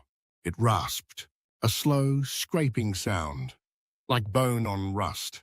Sand whispered along the cracked basin, filling boot prints almost as fast as they were made. The heat didn't come from the sun. It came from below, radiating up through the dry, flat rock, like the ground itself wanted to burn them away. 5 figures moved across it in loose formation. Lex took point, rifle loose in hand, his eyes on the distant ridge lines. Behind him, Silas walked in silence, jaw locked, the dried blood still etched in his coat from the Rustbrook siege. Dane trailed slightly to the right, scanning flanks with the detached calm of a man ready to kill at any moment. Claire moved behind him, muttering to herself over a cracked datapad, and Orianthi watched the sky more than the ground. "I've got static on the upper band again," Claire said, flicking a dial. "Not from us. Something's bleeding across the relay lines." "No signal?" Silas asked. "Nothing clean?" "Good. That means no one's tracking us yet." "Yet," Lex muttered from the front. "Always a yet with you." They trudged in silence another hour before they found the remains of the half-buried vehicle. Probably a freighter, civilian make. The rear axle was torn halfway out of the frame and the cabin had been gutted. "Scavenged already?" Dane asked. Lex shook his head. "No, ripped apart. Not human hands. Marrow beasts? Too clean. Maybe something smarter." They didn't linger. Just enough time to strip a few weapon mounts and check the undercarriage. Claire opened a locker and found food supplies, half-melted, reeking. The water bloated with bacterial slime. "Delightful," she muttered, kicking it shut. "Even the rats passed on this buffet." Orianthi ran a quick scan on the vehicle's black box. "Dead?" Hardwired feedback loop. "Whoever did this wanted it to stay buried." Silas didn't speak. He simply stared at the sand, dragging back over the tread marks, like the desert wanted the evidence erased. The sun dipped low by the time the creatures came. They weren't large, maybe waist-high, but fast. Striped hides, jagged spines, and teeth that clicked like snapping cables. "Contacts, 2 o'clock, Lex barked, rifle up. 3 of them. No, 5. The group fanned out. Silas took point, flanking left. Dane went right, cutting the lead beast's charge with a single surgical shot. The thing rolled mid-air and landed twitching. Claire fired next. 2 bursts from her sidearm, driving the second into retreat. But the third didn't flinch. It lunged straight at Lex, jaws wide, eyes glassy. Lex ducked under the leap and drove his blade into its gut mid-spin, slamming it into the ground in a heap of dust and wet. "Clear," Dane called. The rest froze, scanned, listened. Nothing, just silence and wind. Claire knelt beside one. "You ever seen this species?" Orianthi shook her head. "Not in any of the eastern quadrants. Could be post-fall mutation. Or manufactured," Dane said quietly. "No implants," Claire countered. "Just rage." They moved on. Night caught them 2 hours later. The cold came fast in the desert. Burning heat flipped to biting chill like someone throwing a switch. They found shelter beside a cracked mesa, setting a rough camp between 2 stone ribs. Lex set a perimeter. Claire started a fire with the scavenged wiring and a plasma spark. Dane began rechecking ammo, methodical and wordless. Orianthi spread out a small tarp and laid her salvage blueprints on it, drawings from the relay network's western spine. Silas sat near her, but not too close. "You think it's intact?" he asked. "The relay?" She nodded once. "The map says it is, but I don't know what's listening through it." "We need it," he said. "If we want a line back west." "I know." Her tone was flat, unreadable. Claire tossed a protein ration to Lex and sat beside Dane. "We should take shifts tonight. Double watch." "Always do," he said. "But, yeah, especially now. You think those creatures were random?" "Nothing's random anymore." Before anyone could sleep, Lex paused in mid-step and whispered, "Wait." A soft groan rolled across the canyon, low, organic, too slow to be wind. Everyone stopped. Claire held her breath. Dane's eyes narrowed. "That's not marrow beasts," he muttered. Silas rose and moved to Orianthi's side. "What's out there?" She didn't look up from the sand, where she was lightly drawing the relay design with her fingertip. "I don't know, but the pattern of movement, it's rhythmic. It's either marching or pulsing." "Neither is good," Claire said. "No," Dane agreed, voice like a stone against leather. "It means something's organizing or waking." Silas scanned the firelit camp. His people. Tired, frayed, and still standing. "We double the watch. If it's nothing, we lose sleep. If it's something, we're ready," Lex said. He grinned without humor and pulled his rifle closer. "Besides, if I don't shoot something soon, I might start eyeing you lot." A chuckle passed between them. Not much, but enough. Hours passed. Claire and Dane's shift moved in silence, broken only by the occasional rustle of wind through shattered stone. Claire crouched beside a pile of bleached bones and sketched a few lines into her notebook. Not drawings, notes, signal shifts, relay interference, creature behavior. Dane glanced over. "Why not sleep when you're off duty?" she shrugged. "Because the minute I do, something will crawl up from the sand and eat my boots." He allowed a quiet breath of amusement. "Fair." Claire tapped her pencil against the pad. "You ever think it's all just loops? This war, the scavenging, the ghosts?" Dane didn't answer. Then, after a beat, only every day, Silas stayed up longer than he meant to, watching Orianthi, the fire, the stars. The ache in his shoulder pulsed like a second heartbeat. He thought of Rustbrook, the smell of its market before the fires, the laughter that used to echo from the water tanks, Miriam's voice barking orders half a mile away.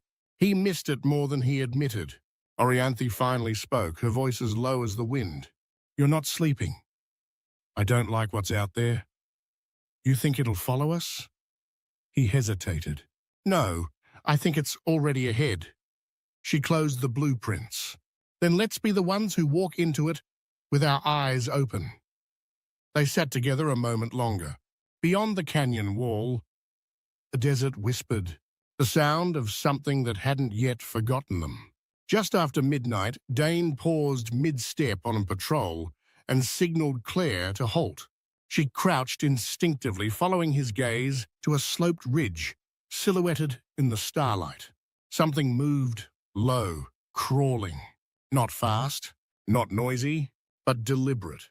A shifting trail in the dust, long and segmented. Like a snake, but dragging. He raised his scope.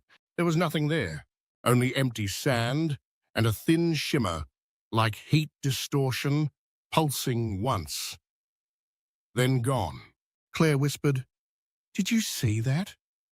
"Nothing I could name," Dane said, "but it left a trail." They marked the spot, then returned to camp. At the fire's edge, Lex adjusted the barrel, salvaged from the rover, setting it into a rough sling. He worked quietly, but his eyes flicked often to the dark beyond the flame. Orianthi hadn't moved in a while. She sat with the blueprint open once more, tracing invisible patterns in the dirt. Silas moved beside her. "You should sleep." "I will." "You're reading things in those lines, aren't you?" She looked up. "Yes. And I don't know if I should be." "What do you see?" "A map that loops, like it wants to fold back on itself. And in the center, a mark. Not military, not tech. Something older." Silas looked down. The drawing in the dirt was not technical. It was geometric, symmetrical, sharp lines coiled into a jagged spiral. He wiped it away with his boot. "No cults," he said flatly.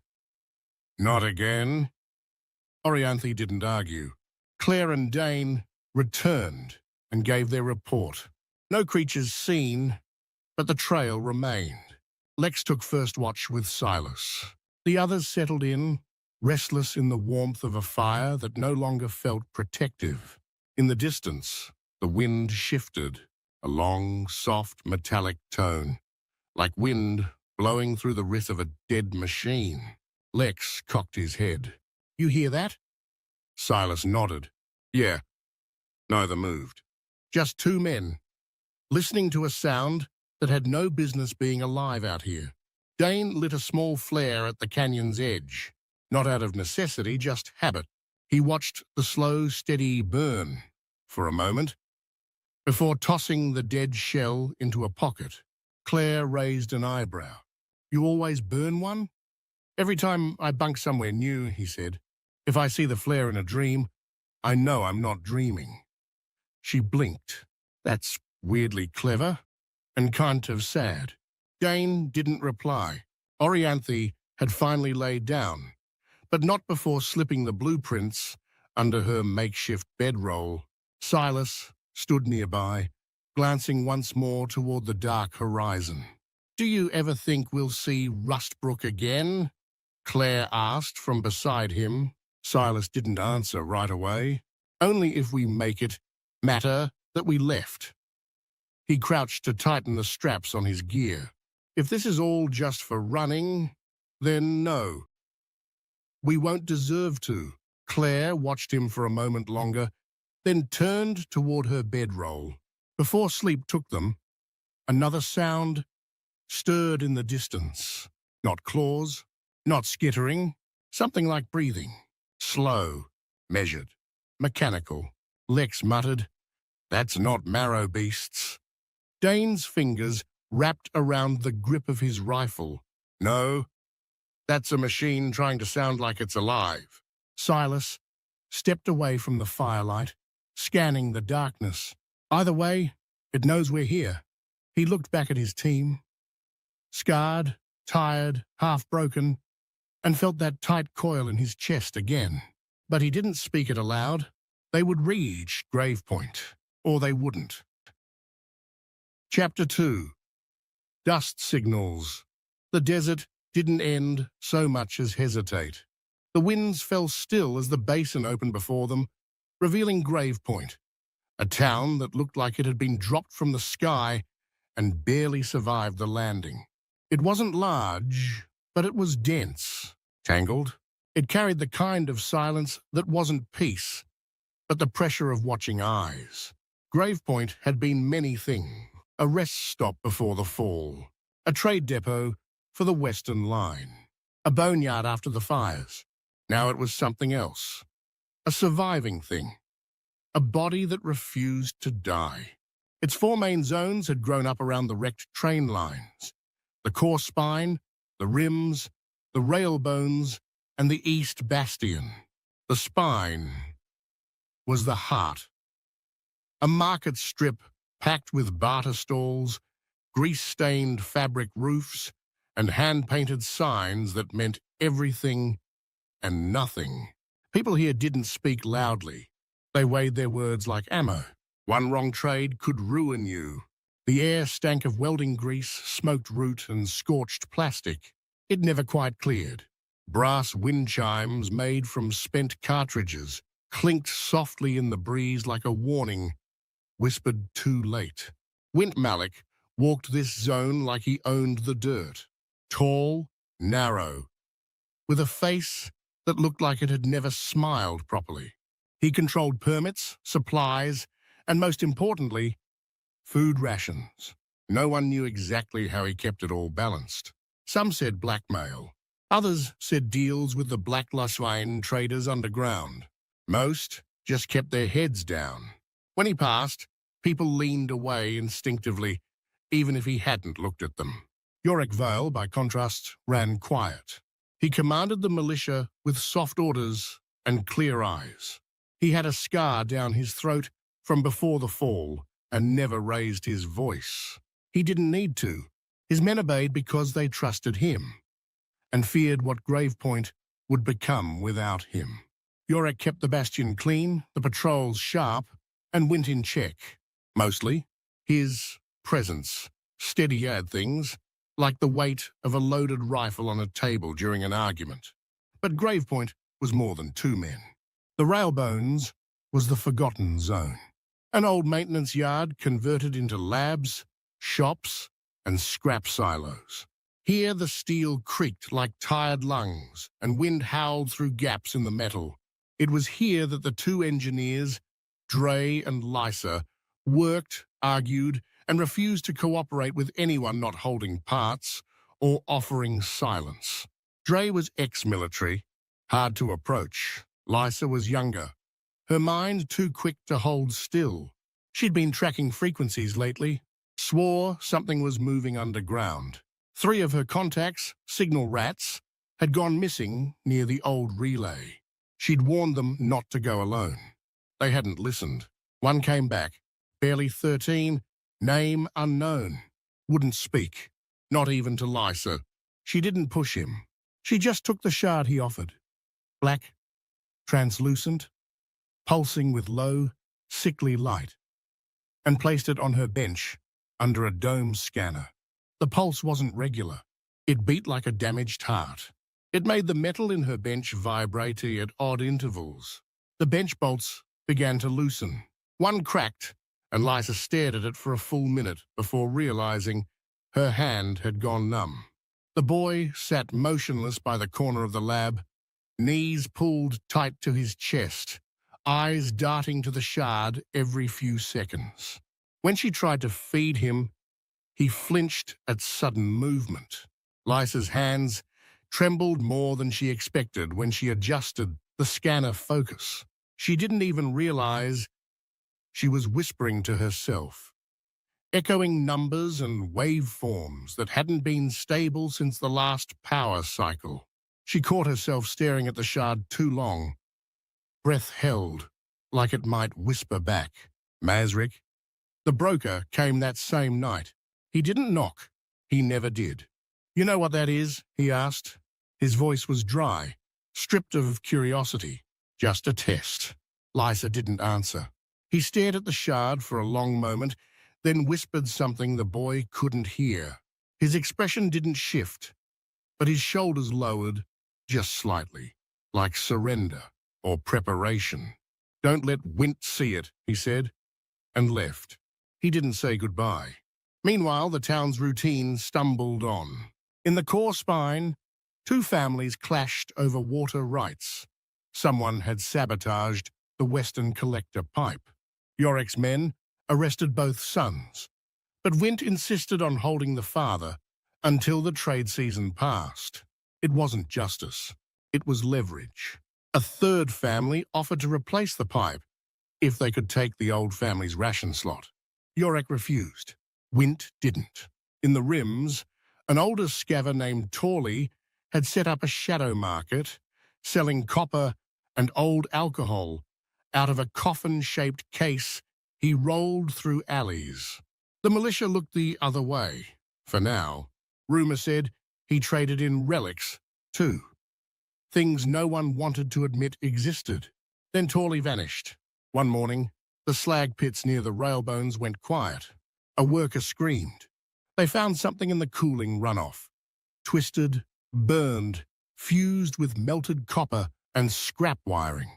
No one could say for sure who it was, but Lysa recognized the fragment of Torley's coat. Yorick closed off the site. Wint called it an accident and issued no statement. No one touched the remains. No one claimed them. The air above the slag shimmered oddly. Someone said the corpse hummed when they tried to move it. That night, a pair of scavers tried to sneak into the site. Only one came back. She didn't speak, just dropped her gear on the spine steps and walked east until she vanished into the haze. Lysa didn't sleep. She kept a wrench under her cot. For the first time in years, she locked the lab door. Every night, the wind brought a hum to the railbones. Lysa recorded it. Masric mapped it. Yorek felt it in the screws of his desk drawer. A patrolman said his sidearm discharged by itself that evening. No witnesses. A welder claimed the fire arc from his torch made a shape, a triangle inside a circle, just before cutting out. Neither of them said it aloud, but they knew the truth. The shard was reacting to something out there, calling to it, or answering, and something was coming. Soon.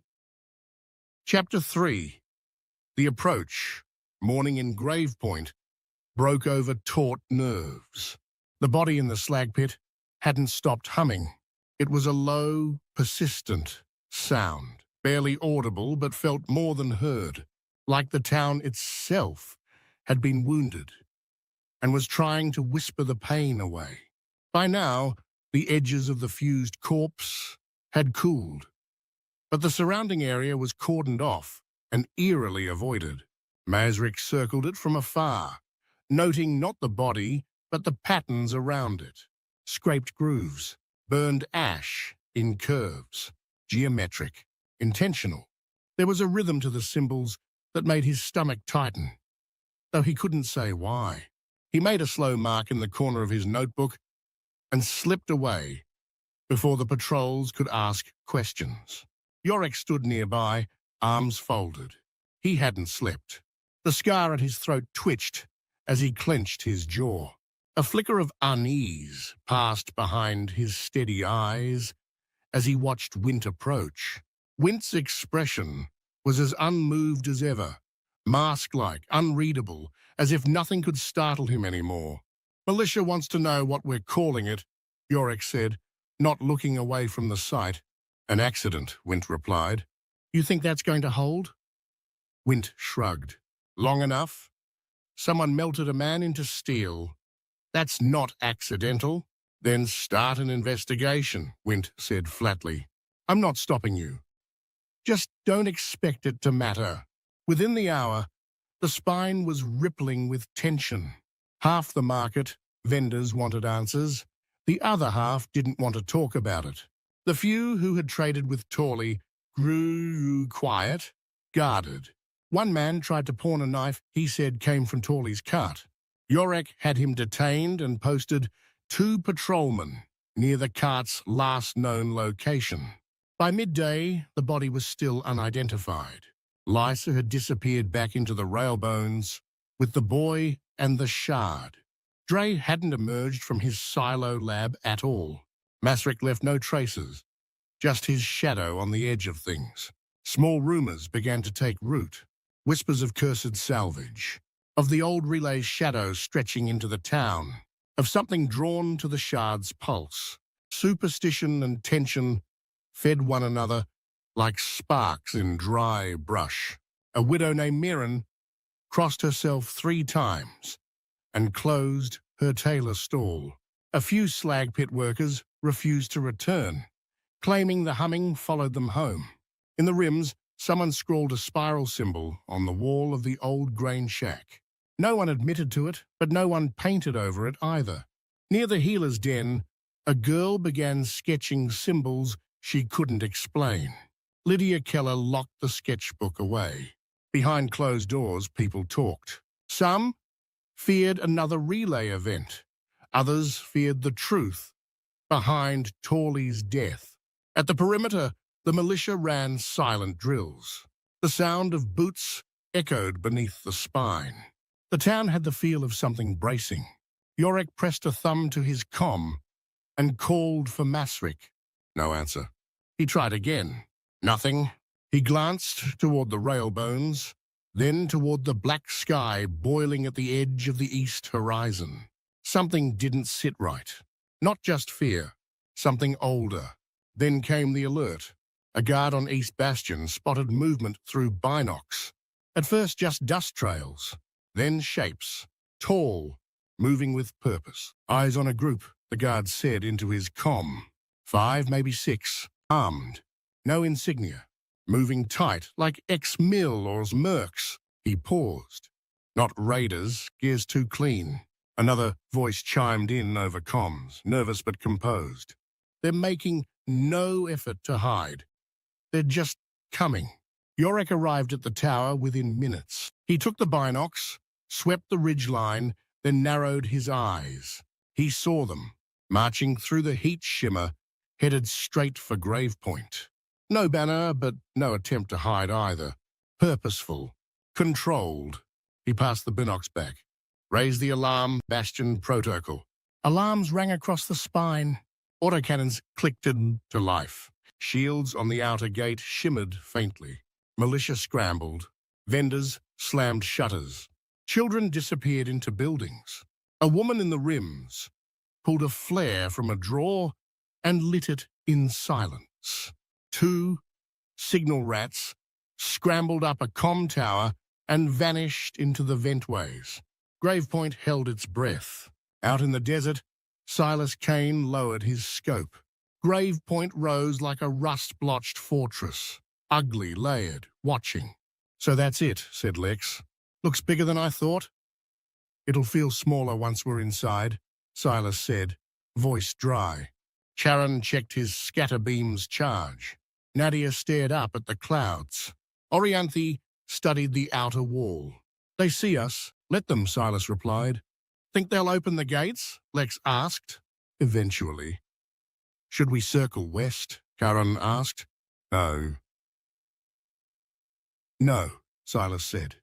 "We come direct. We come seen." The group moved forward, dust in their wake. No deception. No masks. Just intent. Back in Gravepoint, Wint arrived at the bastion. "Well?" he asked. Yorick didn't answer right away. "They're coming in strong, but not hostile. Not yet. And if that changes?" Yorick's voice was calm. "Then we greet them properly." Wint studied the party through the binocs, squinting slightly. "That's Silas Kane. He's been dead twice already." Yorick exhaled through his nose. "Let's hope it doesn't make a third." Elsewhere, a scaver buried a token under ash. A child woke from a dream, crying about machines without faces. Somewhere in the railbones, under humming lights, the shard pulsed once. Just once. Enough to make the boy flinch. Enough to make the scanner restart. Masrick watched from the shadows, eyes narrowed, lips mouthing something silently. Something was coming. And now, it had a name. Chapter 4. The gate, the outer wall of Gravepoint, loomed closer with each step, its oxidized panels glinting beneath a pale sun. The town's defenses bristled like a wounded animal. Turrets tracked their movement, and figures moved along the parapets, half-seen shadows behind armored slats. The gates remained sealed, but the air hummed with tension and the faint electric buzz of targeting sensors. Silas held up a closed fist. The party stopped. Orianthi shifted beside him, her fingers brushing the grip of her weapon. "They're watching every step we take. If they meant to shoot, they would have. Unless they're waiting for a reason," Lex muttered, eyes never leaving the wall. Charon turned his head slowly, scanning the ridgelines. No snipers in sight. Doesn't mean they're not there. Nadia crouched low, dragging a gloved finger through the dust. Too clean, like the ground's been disturbed recently. They've reinforced since the last trade group passed through. "This place smells like fear." Silas took a slow breath. "We're not raiders." "They know that. The uniforms, the way we march, it's all saying organized. Let's make sure that's the story they hear." He stepped forward alone, 10 paces, and stopped. Above the gate, a small platform extended. A woman with a scoped rifle leaned out. "Names?" she called. "Silas Kane. With me are Lex, Charon, Nadia, and Orianthi. Wish from Rustbrook." A murmur passed behind the walls. The woman hesitated, then tapped something on her comm. Another voice rang out, male, gravelly. "Horse." Then, "Wait." 10 long seconds passed. 20. The gates clunked, hissed, and parted just enough to reveal a narrow entry corridor lined with militia. Silas nodded to the others. "Let's move." As the group stepped into the threshold, wary eyes followed them. Weapons weren't raised, but they weren't relaxed either. The corridor smelled of rust, gun oil, and tension. A tall man with a command badge stood at the far end, arms folded like twin steel beams. "Yorek Val," he said without preamble. "We've got protocols, and you're late to all of them." Orianthi stepped forward, measured but poised. "We're not here to break protocol. We need a place to sleep and speak. You'll get one, but you'll leave your weapons at the gate." The words hung heavy. Lex let out a low whistle. "You sure you can store them properly? These aren't scrap rifles." Nadia muttered, "Some of this gear's worth more than the town." Silas didn't blink. "Let them log it. Tag it, but it stays with us. I'm not handing over tech that took years to salvage just because someone's nervous." Yorick didn't flinch. "Then you're not getting past this corridor." Tension prickled. The militia shifted. Charon flexed a hand near his scatter beam.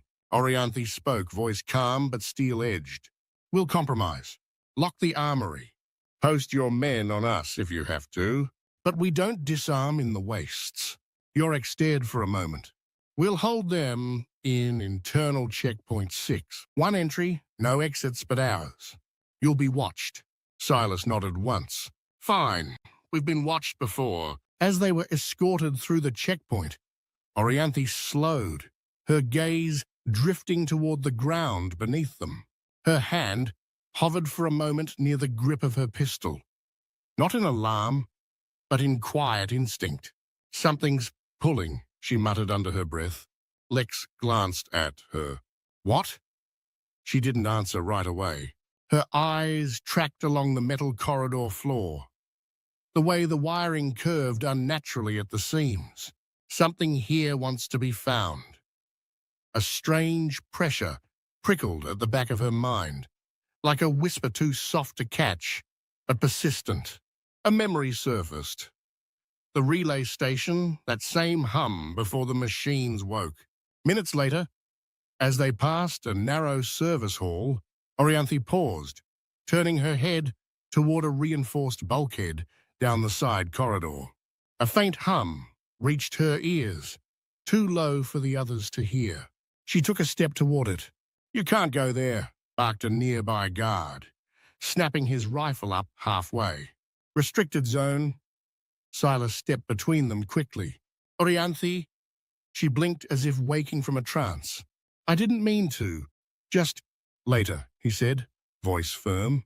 "Not here, not now." She gave him a faint nod, clearly shaken. Her hand lingered at her side, as if something unseen had tugged her inward. Lex watched her carefully but said nothing. They were led into a rusted decontum chamber, checked for weapons, radiation identifiers. The scans passed clean. Inside, the spine buzzed with tension. Civilians peered from corners. A few whispered, then a voice cut through it. "Wait, that's Kane? And her? I know her for sure. They're from Rustbrook." A grizzled trader approached, eyes squinting. "Lex, right? Trapper's squad. You came through here last winter." Lex nodded, face stony. Others joined. Familiar faces, past allies, cautious hope. But not everyone welcomed them. Some turned away. Others muttered. "They brought trouble, that's what." "Don't matter if they're known. They're marked now. You see that spiral?" The group was given a room. Bare metal, locked from the outside. But for now, it was shelter. The air inside was dry and slightly metallic. Silas sat by the far wall, arms crossed, studying the rusted ceiling. Orianthi stood silently near the door, fingers occasionally twitching, perhaps recalling that pull. Nadia inspected a ventilation grate, while Charon quietly unpacked rations. A brief moment passed between Lex and Silas, A glance that said more than words, something between "this is too easy" and "stay sharp." Before long, 2 armed escorts arrived. Kane, Greaves, Yorick wants a word. Silas stood. "Stay alert," he told the others. After a glance, he motioned to Trapper. "Let's go." Outside, Wint and Yorick watched the feed. "Recognized," Wint said. "That'll help or hurt." Yorick didn't look away. "Depends what they do next." In the railbones, Mazrak slipped between shadows, recording names, matching faces. He smiled slightly when he saw Silas. And somewhere beneath Gravepoint, something old shifted in its sleep, not yet waking, but listening. Chapter 5. The meeting Yorick's office was dimly lit, more bunker than bureaucracy. A battered desk dominated the room, cluttered with reports, old tech fragments, and an open map weighted down with a rusted knife.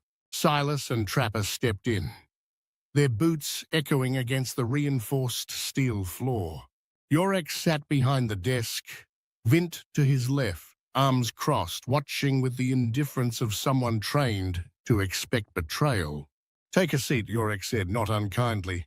Silas remained standing. "I prefer to see the exits." Trapper gave a thin smile and settled into the chair provided. "Old habits." Yorick leaned back. "You come armed, uninvited, and marked by symbols I don't pretend to understand. I've got a murder unsolved and people on edge. You're not making my day easier." Silas replied evenly, "We're not here to add to your troubles. Rustbrook barely held through the last assault. We came for rest, repairs, and maybe something more. But that depends on how open Gravepoint really is." Wint snorted. "You talk like a diplomat. You smell like a soldier." "I've been both," Silas said. Before Yorick could respond, a sharp knock rattled the door. A young guard stepped in, slightly breathless. "Sir?" "Trouble outside." Yorick stood. "What kind of trouble? Locals?" "They're demanding answers." Yorick let out a slow breath, then nodded. "Let them in." The door swung wider. A knot of angry villagers entered, scrappy men and women with dirt under their nails and wary fire in their eyes. One of them, a lean man in a miner's vest named Kale, pointed directly at Silas. "Who are they to walk in when we've got murder in our streets?" Beside him, Rayma, a tall, sharp-faced woman with soot on her sleeves, crossed her arms. "That kid was found burned and gutted. No word, no justice. We want to know what you're doing about it." Yorick raised a hand. "This is Silas Kane and Trapper Greaves, from Rustbrook. They're not suspects, but they've survived more than most of us, and their insights might help." Kale bristled. "We don't need outsiders playing investigator. We need action. Fast." Another voice rose from the back. "Then who's going to investigate, Yorick? You?" Yorick's face darkened. "No, I've got walls to reinforce, trade routes to secure, and a dozen other headaches more pressing than a single—" He stopped himself. "But the damage was done. So it doesn't matter?" Rayma's voice cut sharp. "That kid doesn't matter?" "I didn't say that." "You didn't have to." Yorick stepped forward. "I said it was an accident. The cold took him, or one of the old power cells flared. These things happen." "You weren't there," Kale snapped. "And none of this looks like an accident." The villagers murmured, angrier now. A slow burn rising. Someone knocked over a chair, and Wint shifted subtly toward his sidearm. But Yorick raised his voice just enough to end it. "We're done here. You've had your say." Reluctantly, the group filed out, but the anger stayed, trailing behind them like a storm cloud. Outside the office, the hum of voices grew louder, a low murmur of discontent spreading through the spine. Yorick exhaled and turned back to Silas. "They'll stir that pot until it boils over." He gave a tired smirk, more weary than amused. How about building some goodwill with the locals? You want a favor from this town? Maybe start by doing one. You take a look at that murder thing. Silas arched a brow. You want me to play sheriff now? I want someone to shut them up without making a bigger mess, Yorick replied.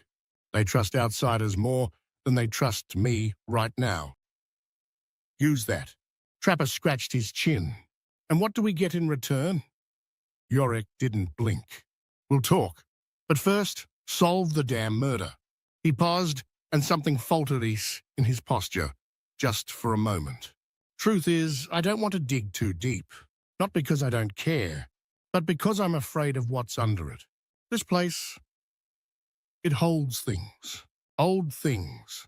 Forgotten for a reason. I don't want to wake what should stay buried. Back in the holding quarters, Orianthi stood near the barred window, her eyes narrowed. A low vibration tugged at her again. This time, more urgent. Her hand twitched. She stepped toward the far wall and paused. Something in the air bent. Not sound, not light, but pressure. She stepped into the corridor, quiet as breath. A boy, no older than 10, watched her from the spine's edge. Pale eyes, thin frame, hands twitching like hers. His face was smudged with dust, but his gaze was clear. One of the orphans from East Bastion, silent, strange, often seen, but rarely heard.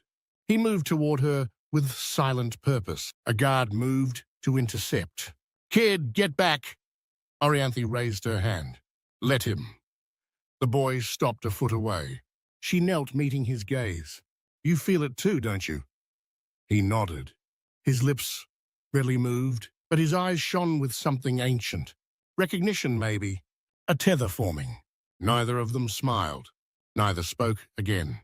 Just silence. Understanding. The shard, buried beneath Gravepoint, pulsed softly, unseen, but heard. In Yorick's office, the tension settled back into quiet calculation. Silas crossed his arms. All right, we'll look into your mystery. But if this turns out to be more than a body in an alley, if there's something under it, then we'll need more than goodwill. Yorick nodded once. Then I hope it's just a body. Trapper stood, adjusting his belt. We'll dig, Yorick. But if it smells like more than death, don't act surprised when it bites back. Chapter 6. Beneath the surface. The sun crested over the eastern ridge, casting Gravepoint in hard yellow light, as Silas and Trapper followed a wiry local named Garrick toward the site where the boy had been found. Garrick didn't speak much, just gestured with his chin or grunted when necessary. His left hand twitched every few steps, a faint tremor that hinted at nerve damage or an old wound. He wore a canvas vest patched with faded militia insignia and had a worn knife strapped upside down to his shoulder. A man used to surviving close calls. Every now and then, his eyes flicked sideways to study them, like he knew more than he'd ever say. The path wound through the rims, past collapsed huts and shuttered lean-tos. Flies buzzed. The air stank faintly of old ash, sun-baked wires, and rotting ash fabric. Dogs barked in the distance, hoarse, territorial sounds that echoed through the desolation. You the silent type, or just not happy to be guiding us? Trapper asked, his voice sharp with sleep deprivation. Garrick shrugged. Doesn't matter. Not my job to like it. They arrived at the alley. The place had been cordoned off with makeshift tape, and a pair of broken signposts stuck into the ground like mock sentinels. A dark stain remained on the cracked concrete, part blood, part something else. Scorch marks, spider-webbed along the wall, burned into the bricks like fingers clawing upward. Silas crouched, running a finger over the char. Too clean, like it was drained. Locals say the cold got him, Garrick muttered. not looking directly at the scene. "Then why the burn pattern?" Trapper asked. "And where's the rest of the flesh?" There was no answer, only the faint buzz of insects and the whisper of wind between buildings. Silas stood and looked at the scorched wall again, silent for a long beat. "He was just a kid," he muttered. This wasn't weather. This was a message. Back in the center of Gravepoint, Orianthi stood in the corridor outside their quarters. The boy had returned, tugging her sleeve with small, insistent fingers. His eyes never met hers, but his touch was deliberate. Wordlessly, he led her through the spine's winding tunnels. The guards challenged her at the door to the vault stair. Authorized access only. "He's taking me somewhere," she said. "No kids allowed down there either." "We're part of the investigation now," Orianthi said. She met the guard's eyes. "You going to stop me?" The hesitation stretched. One of the guards tightened his grip on his rifle. Another shifted his weight uneasily. "Last time someone went near that thing without clearance, they came back bleeding from the ears. Couldn't speak for days." Orianthi didn't blink. "I'll take the risk." The guards exchanged a look, then reluctantly stepped aside. "Don't touch anything." Below, the vault was dim and cool. Stone walls met metal panels, and ancient conduits pulsed faintly behind reinforced glass. Humming energy danced along the shard's containment. The boy stepped close. Orianthi followed. As she neared, the pulse quickened. Not sound, but a pressure inside her skull, like a memory waking up, or something that had been waiting. Her breath hitched. Behind her, the boy reached out, not to the shard, but to her hand. It was warm, familiar. He didn't speak, but his presence felt like an answer to a question she hadn't asked aloud. She looked at him more closely now, unblinking, solemn, not just a foundling. There was something else. His skin bore faint geometric lines, barely visible like faded circuitry or birthmarks made of design. He didn't look scared, just known, like someone returning to a place he'd always belonged. Above, the rest of the party lazed in their temporary quarters. Lex cleaned his rifle, every motion methodical. Dane picked apart a jammed sidearm and cursed under his breath. The younger soldier, Rel, tossed small pebbles against a tin wall, keeping score in silence. "Feels like calm before the storm," Lex muttered. "Feels like we walked into someone else's problem," Dane replied. Rel looked up, his voice soft. "Or maybe we walked into our own and just haven't realized it yet." Lex smirked, spoken like a man who reads too much philosophy for someone with a plasma rifle. In a gallery above, Yorick stood behind smoked glass, watching. He turned to a man beside him, tall, broad, with a branded collar half hidden under his scarf and eyes that didn't blink often enough. "Keep an eye on them," Yorick said.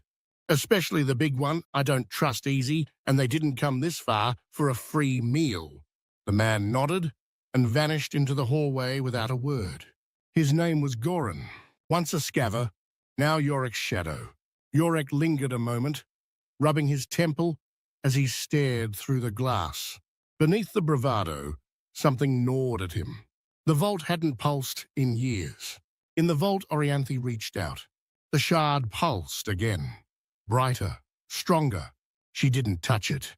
She didn't need to. Behind her, the boy watched, unmoving. The hum deepened, reaching somewhere far below the base of Gravepoint. The air thickened. Something old had noticed her, and it remembered. Chapter 7. The signal path, White City, rose like a monolith from the salt glass plains, its perimeter walls gleaming with mirrored panels that reflected the empty sky. Observation towers marked its edges, unmanned, but always watching. There were no slums, no markets, No sprawl, just concentric zones of quiet precision. From above it looked less like a city and more like a circuit. Cold, wired, perfect. Even the wind, when it crossed the outer shell, seemed to hesitate. At the center of White City, the spire cast its long morning shadow across the sterile terraces and motionless towers. Every window gleamed, yet no eyes watched. Inside, the walls' jousts pulsed faintly with embedded conduits, carrying signals like veins through a sleeping organism that had begun to stir. In the observation dome, architect Kalen Thorne stood with hands clasped behind his back. He didn't move, even when the room's central console chimed. Light from 1,000 data feeds glowed across his high-collared coat. The only sound was the low, constant thrum of air circulation and the distant flutter of a landing craft returning from the northern patrol route. Outside the dome, the daily rhythm of White City unfolded with sterile efficiency. Patrol schedules updated themselves every quarter hour. Servitors swept the clean walks with whisper-quiet brushes. Technicians cross-referenced weather telemetry with vault core temperature drift. In the lower barracks, Unit 3 completed its obstacle drill in exactly 4.06 minutes. Not a second late. In the commissary, silent rows of personnel sat eating nutrient packs beneath the soft flicker of recycled daylight. Children in identical learning tunics moved between observation halls and biometric review chambers. There were no laughs, no running footsteps, just the calm hum of a city built on control. White City, to most of its citizens, was a marvel of post-collapse efficiency. But what they couldn't know, was that beneath the general living sectors lay another district. Unmapped, sealed, no access granted to civilians, no mention in official registries. A deep vault below the spire, classified as the Pale Sector. In that sector, nothing stirred without clearance from the upper echelon. No light without purpose, no movement without surveillance. And behind 6 separate bio-locked gates, the true core of White City's operations waited in silence. A junior officer, Lieutenant Kyle Driss, stepped into the dome, his boots soft on the polymer flooring. He saluted with mechanical precision. "Sir, Recon 1 has returned. No contact in the northern basin. Minor signal echo logged near the echelon divide. We've flagged it for relay clearance." Thorne nodded once. "Any fluctuation from the dormant units?" Kyle hesitated. 1. Vault Class Array. Site R17. We received a pulse, faint. Resonance pattern confirms it's from the fragment recovered post-eclipse. Thorne turned slightly, just enough to reveal a sliver of concern. "Where?" he asked. "Sector Delta G. Civilian name, Gravepoint." From behind the security partition, a mechanical unit emerged. Tall bipedal, plated in matte white and silver, Avel 9. Its voice was calm, genderless, and always half a second too late to feel natural. "Subject, Shard has engaged sympathetic resonance. Level 3 activation. This site is no longer static." Kale stepped back slightly as the mech moved forward. "Sir, the pulse matches O-class parameters. Not enough for full breach, but it is no longer sleeping," Avel 9 said. Kalen faced the display. A topographical projection of Gravepoint hovered in the air. Its vault, comms center, and outlying power lines highlighted. At the center pulsed a slow red light. A new sound entered the chamber, the rhythmic thudding of a descending airframe. Outside, on one of the upper pads, a recon chopper landed. Its legs hissed into locked position, dispersing steam over the sterile deck. From inside, 2 armored scouts stepped down, their suits dust-scoured and antennae twitching. One carried a sealed containment box marked with an anti-tamper glyph. Their boots echoed off the metal floor as they passed the receiving officer. One of them glanced up toward the spire, a subtle flick of the visor, as if uncertain whether the city was watching them or listening. Inside the dome, Kalen's voice remained level. Begin Silent Protocol A. Classify the site as containment priority. Suspend prior observational neutrality. Kale blinked. We're intervening. No, not yet. Kalen turned fully now. But we will be ready when it crosses the second threshold. Aval 9 tilted its head, its optics shimmering faintly.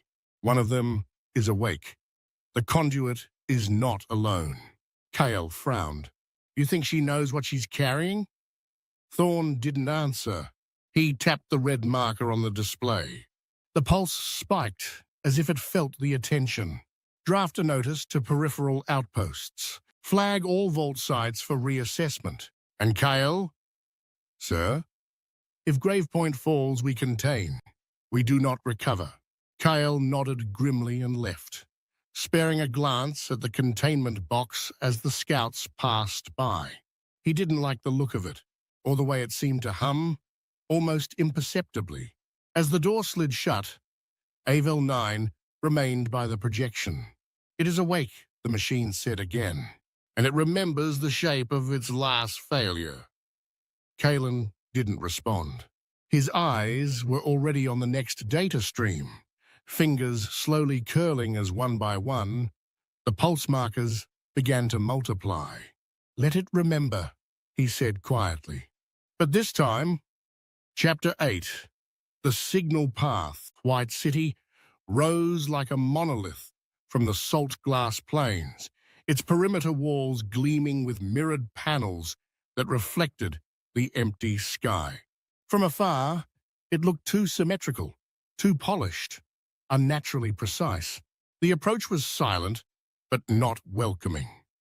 Drones passed overhead with blinking eyes, and motion sensors tracked every living thing that dared venture close.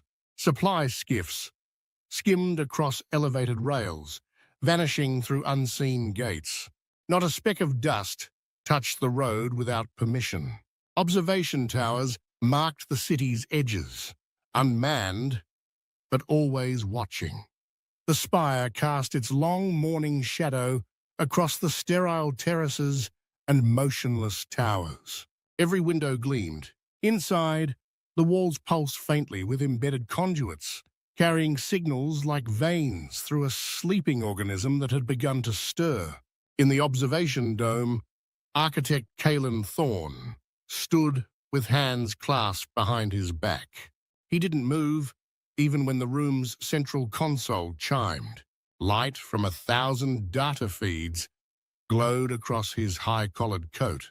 The only sound was the low, constant thrum of air circulation and the distant flutter of a landing craft returning from the northern patrol route.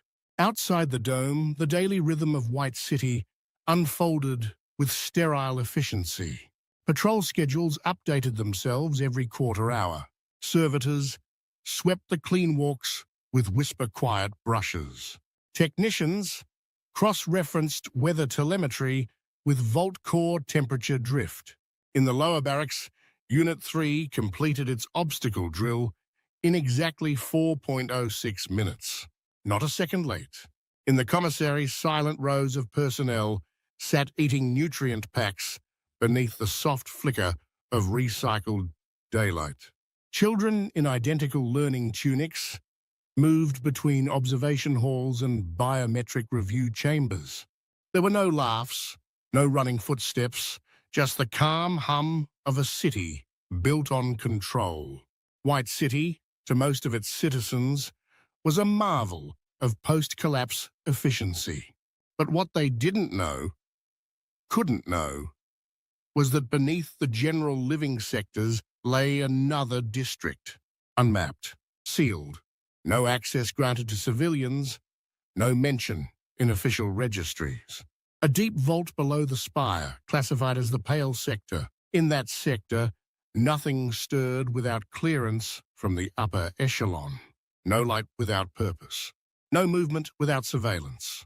And behind 6 separate bio-locked gates, the true core of White City's operations waited in silence. A junior officer, Lieutenant K.O. Driss, stepped into the dome, his boots soft on the polymer flooring. He saluted with mechanical precision. So, Recon 1 has returned. No contact in the northern basin. Minor signal echo logged. Near the echelon divide. We've flagged it for relay clearance. Thorne nodded once. Any fluctuation from the dormant units? Kyle hesitated. 1. Vault class array. Site R17. We received a pulse. Faint. Resonance pattern confirms it's from the fragment recovered post-eclipse. Thorne turned slightly.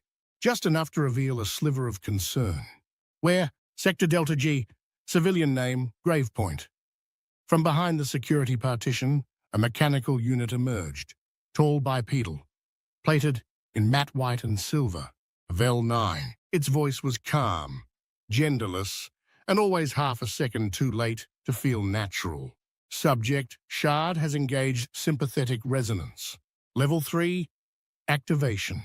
This site is no longer static. Kale stepped back slightly as the mech moved forward. Sir, the pulse matches O-class parameters. Not enough for full breach, but it is no longer sleeping, Avel 9 said. Kalen faced the display.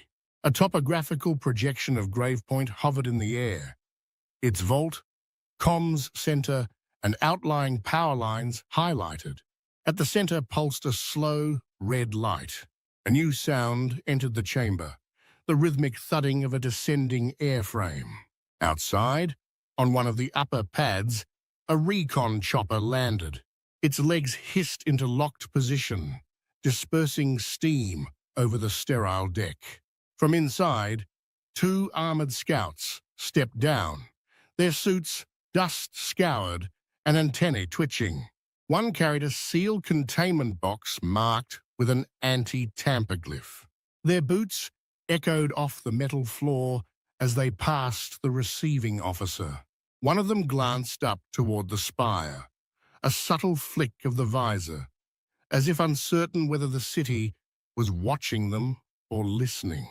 The containment box was taken deep below, through 4 secure elevators to the Pale Sector. There, high-ranking officers gathered.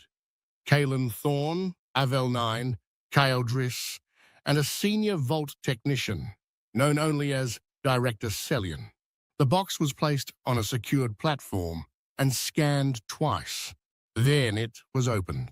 Inside under cache of higher-grade pre-fall tech, arc disruptor rifles, a semi-intelligent field processor, advanced biomimetic armor plating, and most importantly, a fragment of mech control lattice, scorched but intact. Thorne's expression barely shifted. These are not just relics, he said. They're keys, pieces of the original command protocol. The relay station is resisting us for a reason. It remembers a different master. Avel 9's optics narrowed.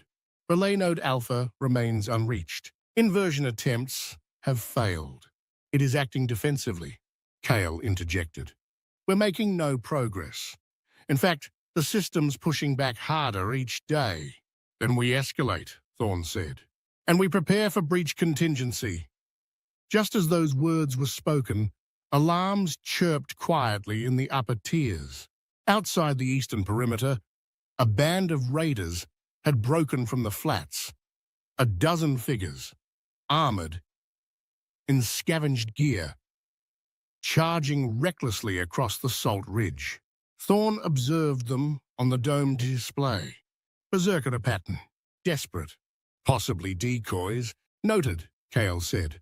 He keyed in authorization. Auto-defense grid prime, weapons free. On the walls, a dozen hidden panels hissed open. Laser turrets emerged, pivoting in quiet synchronicity. Rail-fed machine guns locked on with chirping sensors. When the raiders passed the final threshold, A barrage of light and steel swept them off the plain. Precision, ruthless.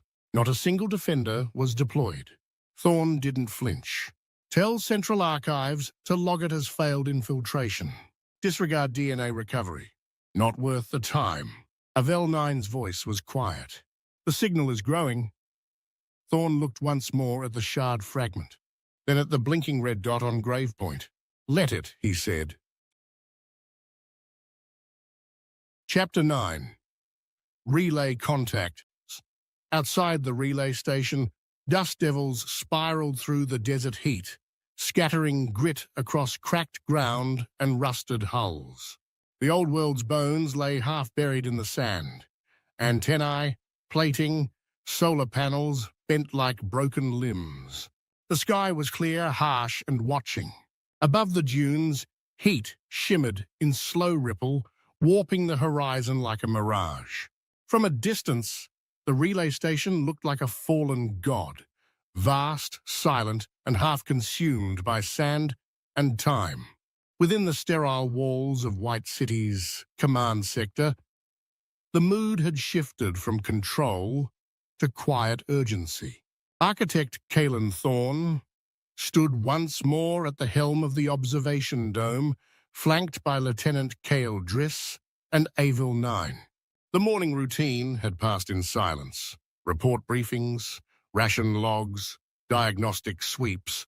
But now, all eyes were on the uplink. Across the chamber, the holographic table flickered with new data. A live feed from the relay station team, crackling slightly with static. On screen, a grizzled officer appeared. Commander Halvan, dust-worn and visibly drained. Progress remains negligible, Halvan reported, voice tight. We've established perimeter drones and micro-surveillance within the station, but every attempt to interface with the internal systems has failed. The core remains locked. Whatever architecture runs this place, it doesn't want us here. Thorn steepled his fingers. Obstacles or resistance? Both. Our scans show power fluctuations within the deeper vaults. We've lost 2 drones, disintegrated by automated defenses we didn't activate.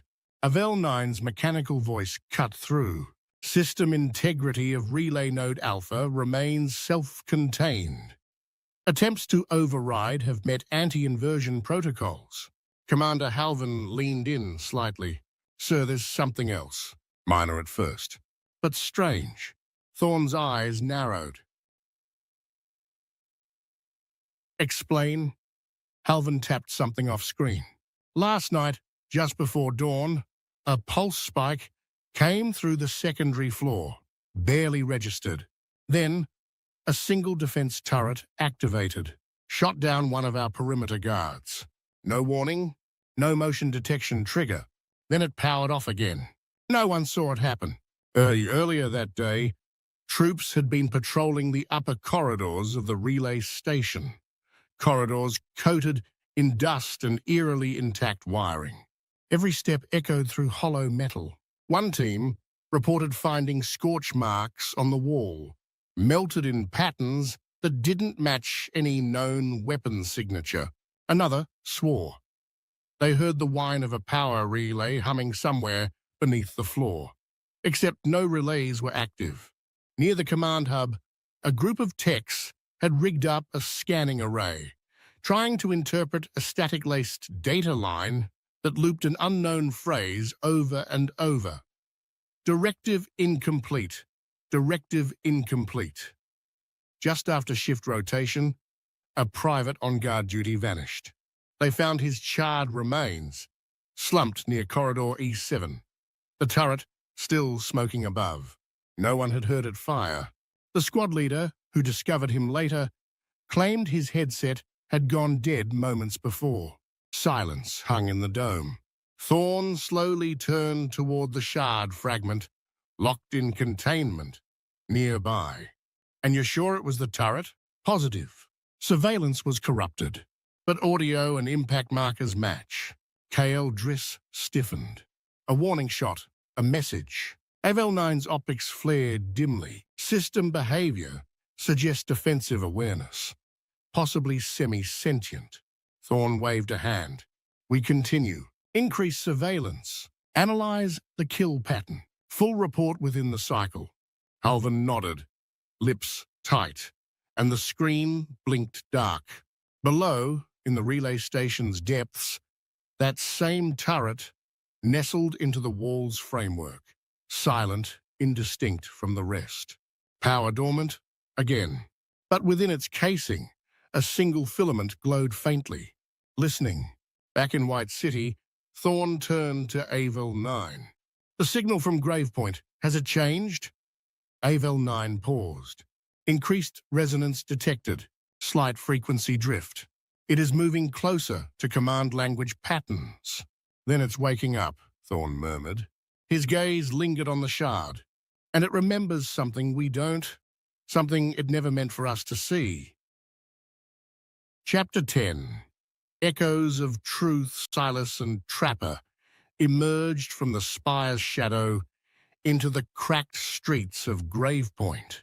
Dust clung to their boots, and the midday heat wavered like a living thing, pressing against Silas's collar and dredging up memories of Rustbrook's final burning dawn. He blinked, refusing to let the past cloud his focus. Split up, he said, voice low but firm. I'll process the scene. You handle the witnesses. Trapper nodded, sliding a fresh notebook into his breast pocket. The scar on his forearm tingled, a familiar warning that tension was climbing. I'll start with the council block, he replied. They've got questions. Silas dropped into a crouch at the alley's center, where the concrete floor glowed faintly with ash. He drew a blood-type swab and gently collected a sample of residue before slipping it into a labeled pouch. Next, he produced a calibrated scanner and swept its emitter over the burn circle. The device flickered erratically, pinpointing faint energy surges unlike anything in Gravepoint's limited arsenal. Consulting a handheld map overlay, Silas watched as an illuminated trace arced away from the burn center, an invisible trajectory that led straight toward Jorek's office. His jaw clenched. Whoever had fired the beam had access to pre-fall tech. He unhooked a tape measure and marked out concentric arcs against the charred wall. The burns were pristine, smooth, uniform edges that spoke of surgical precision rather than random destruction. He pried a shard of fused metal from the concrete, cradling it like evidence in his gloved hand. Behind him, Goran loomed at the alley's entrance, staff rifle resting against his hip. His stillness was unsettling, a living barrier between Silas and the rest of the town. Silas met Goran's unblinking gaze. You're on full watch. Goran's lips tightened. Orders. Silas nodded and activated a pocket spectrometer. The readout danced with exotic alloys and rare earth isotopes. Pre-fall, he muttered. Salvage this deep, and you're in the realm of legends. He jammed the spectrometer back into his belt. Above, a dog barked in a lonely alley. The distant thump of a helicopter's rotor padlock reminded him of the fragile truce that hung over Gravepoint. He stuffed the alloy shard into a pouch and stood. Across the way, Trapper navigated the council block's courtyard, a broken fountain at its center, marble cracked by time and neglect. Villagers pressed against Jorek's heavy wooden door, voices low and urgent. He approached Meros the baker, whose hands still bore flour and sweat. I saw the logs, Meros whispered when Trapper crouched beside him. 2311, calibration code 1147, secure vault. 2347, calibration code 1147, secure vault. 2 nights now. Why keep that secret? Trapper jotted the entries. What's the vault for? Meros's eyes widened. Some say weapons, others say it holds power cores, something to turn the tide if Gravepoint ever falls. Jorek says it's for our safety. A distant creak made them both glance upward. Goran passed the window, footsteps echoing like a warning. Trapper swallowed and moved on to Councilman Hura, who hovered by a collapsed statue. I heard footsteps, Hura admitted, voice quavering. At midnight, beneath my floors, like metal on metal. I thought the town was under attack. Trapper pressed, "Did you mention it?"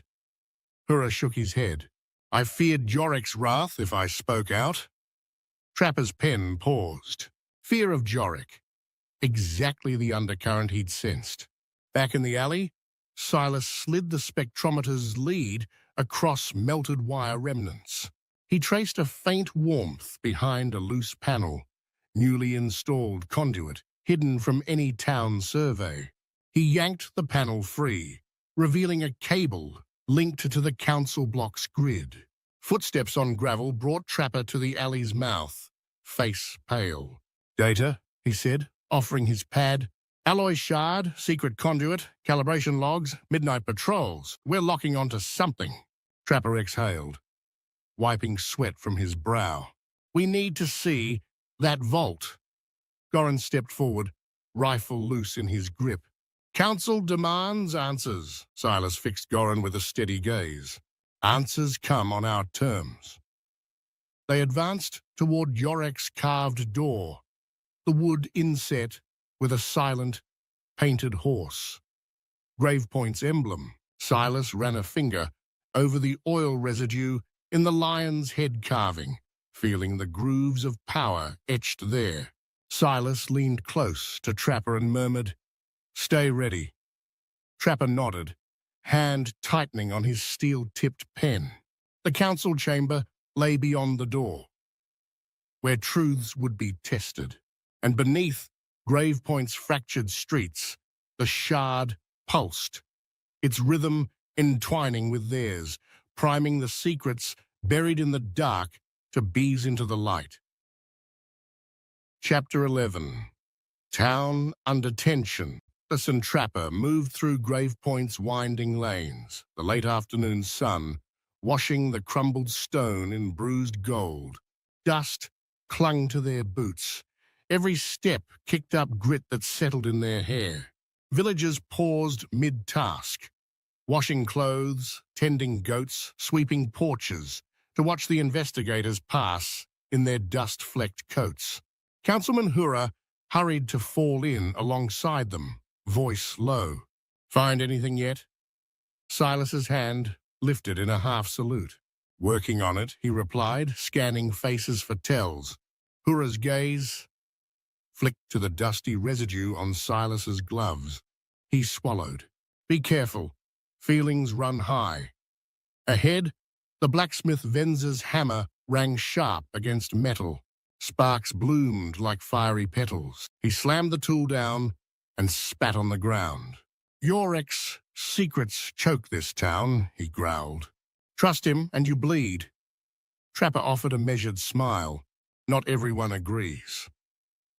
A young teacher, Lysa, blocked their path next. "Jorek built these walls when no one else would. He's our protector."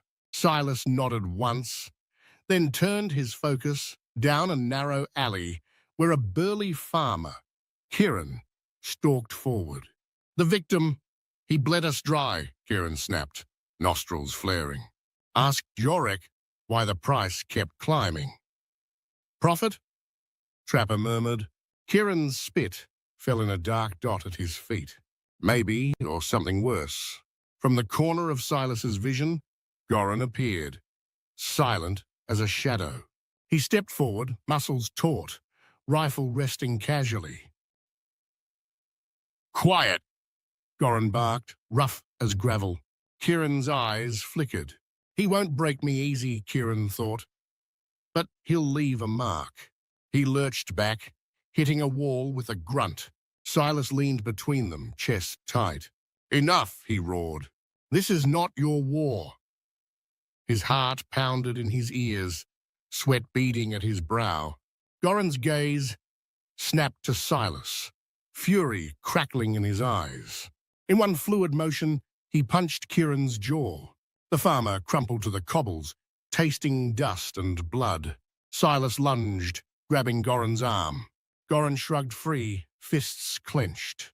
Trapper tried to pry them apart, but the two men crashed together, a blur of fists and flying dirt. A cacophony of shouts erupted.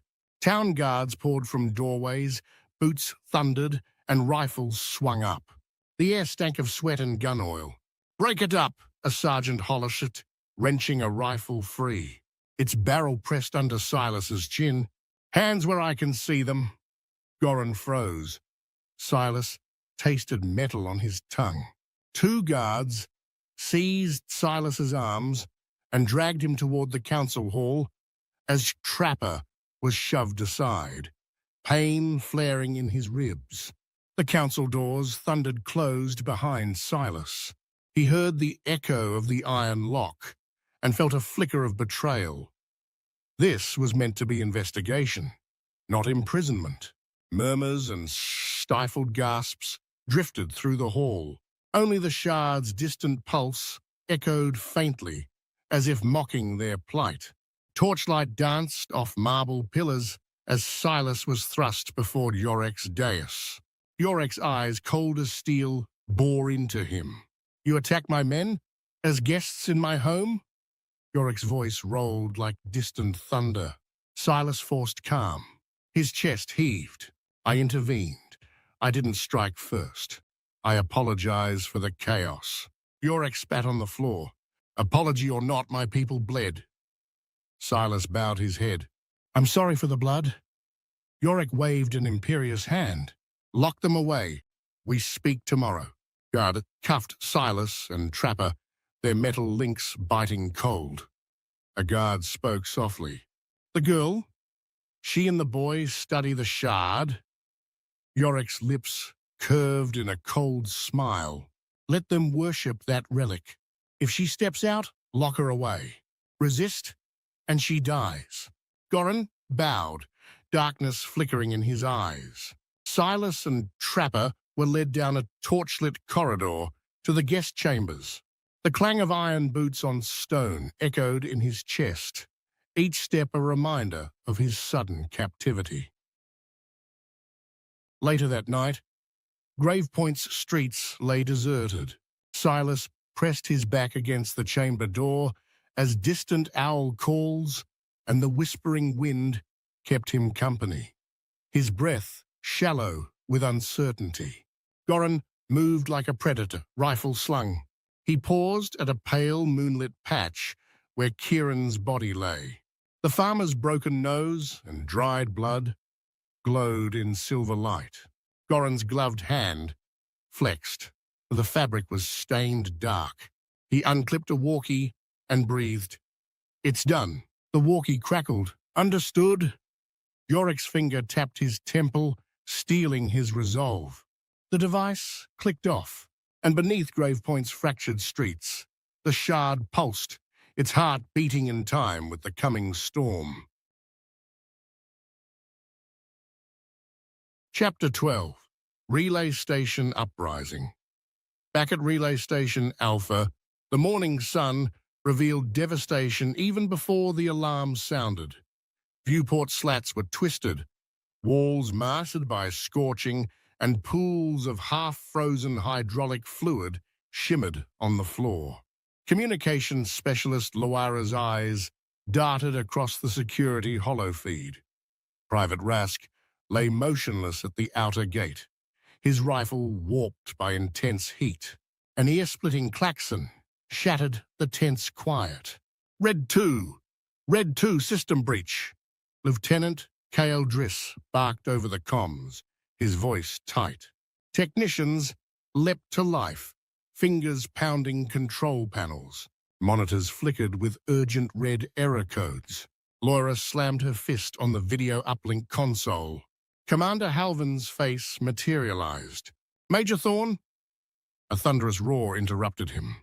Hidden laser turrets yawned open, unleashing twin streams of emerald light, carving through steel plating, while plasma turrets launched molten spheres that detonated against pillars in fiery blossoms. "Turrets, uncommanded!" Loira shrieked, ducking behind a workstation as a plasma globule scorched her cheek. Driss ripped open a terminal's hatch. Wires writhed with erratic energy pulses. "Override neural interface. Bypass link," he roared, yanking cables free. In White City's observation dome, architect Kalen Thorne slammed his palm on the console. "Execute remote shutdown Alpha 9. His words were lost in alarms. Back in the station, static-choked announcements blared. "All units, evacuate." Dormant Watcher and Enforcer mechs lurched from alcoves, joints hissing. Two hulking Watchers stepped forward, optics flaring crimson, their Gatling laser arms spooling up in staccato roars, hydraulics groaning under weighty footfalls. Explosions thundered through corridors as a ceiling-mounted missile turret screeched and fired a veined rocket that pulverized an ammo cache in a shockwave. Soldiers unleashed a hailstorm of 5.56 rounds from machine guns and staccato booms from combat shotguns, tossing grenades at mechanical legs. But rogue defenses countered with precise plasma bursts. "Fall back to evac point Omega," Driss barked. Teams sprinted through corridors slick with melted wiring and burning fuel. The ground trembling under mech footfalls. Loira vaulted over a fallen comms rack as lighting flickered and died. Her heart thundered, smoke clawed at her lungs, vision narrowing to the exit sign. Grenade explosions buckled floors, forcing her to launch herself clear. In the landing bay, two armored jeeps roared to life under warning lights. Soldiers manned pintle-mounted machine guns and lobbed grenades at advancing Watchers, whose plasma cannons hissed replies. One mech's shoulder launcher spat a rocket that tore through a pillar, sending shards like deadly hail. "Move it!" Loira screamed, sliding shells into her shotgun. The jeeps spat gravel as they barreled through the opening, wounded soldiers crammed in the backs. One clinging to consciousness with a tourniquet bound around his side, another staring blankly into chaos. Laser beams, scorched door frames, veins of light racing across metal. On the console feed, Halvin's ragged voice cut in. "We're retreating. No further contact. Godspeed." The uplink fizzled into static. Silence fell over White City's command center. Thorne's reflection glimmered on the dark screen, eyes hollow with dread. Relay Station Alpha had come alive. Above it all, the shard pulsed, its silent resonance heralding a new, brutal age. Chapter 13 City of Glass and Panic.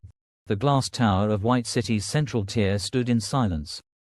From its highest spire, architect Kalen Thorne watched the horizon, arms crossed behind his back, face carved from glass himself. Below him, a dozen concentric sectors buzzed with precision and panic. The relay station had fired back. Operatives were dead. Systems scrambled. And the feed had gone dark. AVEL-9 glided to his side, its chrome surface fractured slightly where static had ruptured during the retreat. The air around it smelled faintly of ozone and scorched filament. Relay integrity is fully self-reinforced. It operates on logic trees beyond inherited protocol. Thorne didn't look away from the skyline. "Meaning, we never controlled it," he nodded once. "Then it's a node. Not a relic. Not dormant. A node. Connected to others. Possibly still awake." Across the control floor, Lieutenant Cale Dries stood with one hand in a sling, the other clenched behind his back. "We underestimated it. I take responsibility." Thorne turned slowly. "No, Lieutenant. We misclassified it. We thought it was dead tech. It is not. It is territorial." Dries looked down. AVEL-9's head rotated 45 degrees. Incoming intercepts from outer patrol bands. Sand level movement. Not organized. Not native. Thorn walked to the command table. A projection bloomed to life, the relay station, pulsing faintly, surrounded by interference. Bring the city to Delta alert. Arm all Exo-Sentinel units. Reinforce Sector 5, it touches the eastern limit. Dries hesitated. Sir, that breaches protocol. The citizenry will be shielded by silence until we're ready to speak. Outside, the streets of White City began to change. The soft white glow of ambient lighting darkened to deep amber. Border checkpoints clicked into place. Patrols doubled. Drones buzzed higher. The public screens went static for 20 seconds. In the pale sector beneath the city, cold containment doors hissed open. Rows of inactive armor frames began to stir. Steam bled from the seams as long idle servos locked into readiness. Thorn stood above it all. His voice low. If the relay has chosen a side, we must prepare for visitors. And not all of them will knock. AVEL-9 responded. Probability of Wasteland incursion up 67%. Observer protocol, if enacted, would trigger full Spectre deployment. Denied, Thorn said. Not yet. Not until we know who's listening. The tower lights dimmed. And the city, so long the hunter, began to brace like prey. Orianthi felt it in her ribs, not as pain, but as a change in pressure, like the sky had just taken a deeper breath. She sat cross-legged near the wall of the quarters they'd been given, the boy beside her, half awake, his thin fingers still resting on the toy. The carved object was scorched but whole, and its presence was strangely calming. Neither of them knew what had happened at the relay station. But both had felt something. A shift. A signal. A window opening somewhere in the dust. The boy looked up at her. The faint geometric lines beneath his skin were glowing again, soft and irregular. His voice was barely audible. It's louder now, Orianthi nodded. I know. She stood and crossed to the door, glancing out the slatted window. The sky over Gravepoint was flat and yellow with haze. Somewhere in the railbones, a wind stirred the broken tin panels. She turned back to the boy. Let's go outside. Just for a moment. They stepped out quietly. The moment they did, shouts rang out. Guards on the far side of the square raised their rifles. The two of them froze. Hands up, one shouted. Now, Orianthi's instincts kicked in. She raised her arms slowly, shielding the boy with her body. Wait, she called. We haven't done anything. What's going on? No answer. Just footfalls. Dust. Guns. And then she saw it. A crowd had gathered near the edge of the square. Villagers formed a loose ring around something on the ground. As the guards pulled her and the boy forward, she caught a glimpse of it, a body, half covered with a sheet. A woman's hand poked out from underneath, scorched and still twitching. A fresh murder. And somehow, they were suspects. She didn't fight as they were dragged through the gates into the bunkhouse block. Inside, the rest of the crew sat behind a field lock, Silas, Lex, Dane, Rel, even Trapper, leaning heavily against a crate. They looked up in unison as she and the boy were shoved inside. Lex stood. Ori, Silas moved to the edge of the field. What the hell is going on? Orianthi didn't answer immediately. She just held the boy close, staring past her team to the rust-stained wall behind them. Something's changed, she whispered. And they're already afraid of it. Silas exhaled and motioned her closer. After you left, the boy from before. Right. Found dead in the railbones. Neck snapped. No witnesses. That was the first. Wince trying to cover it. But Jurex pushing for blood. Orianthi blinked.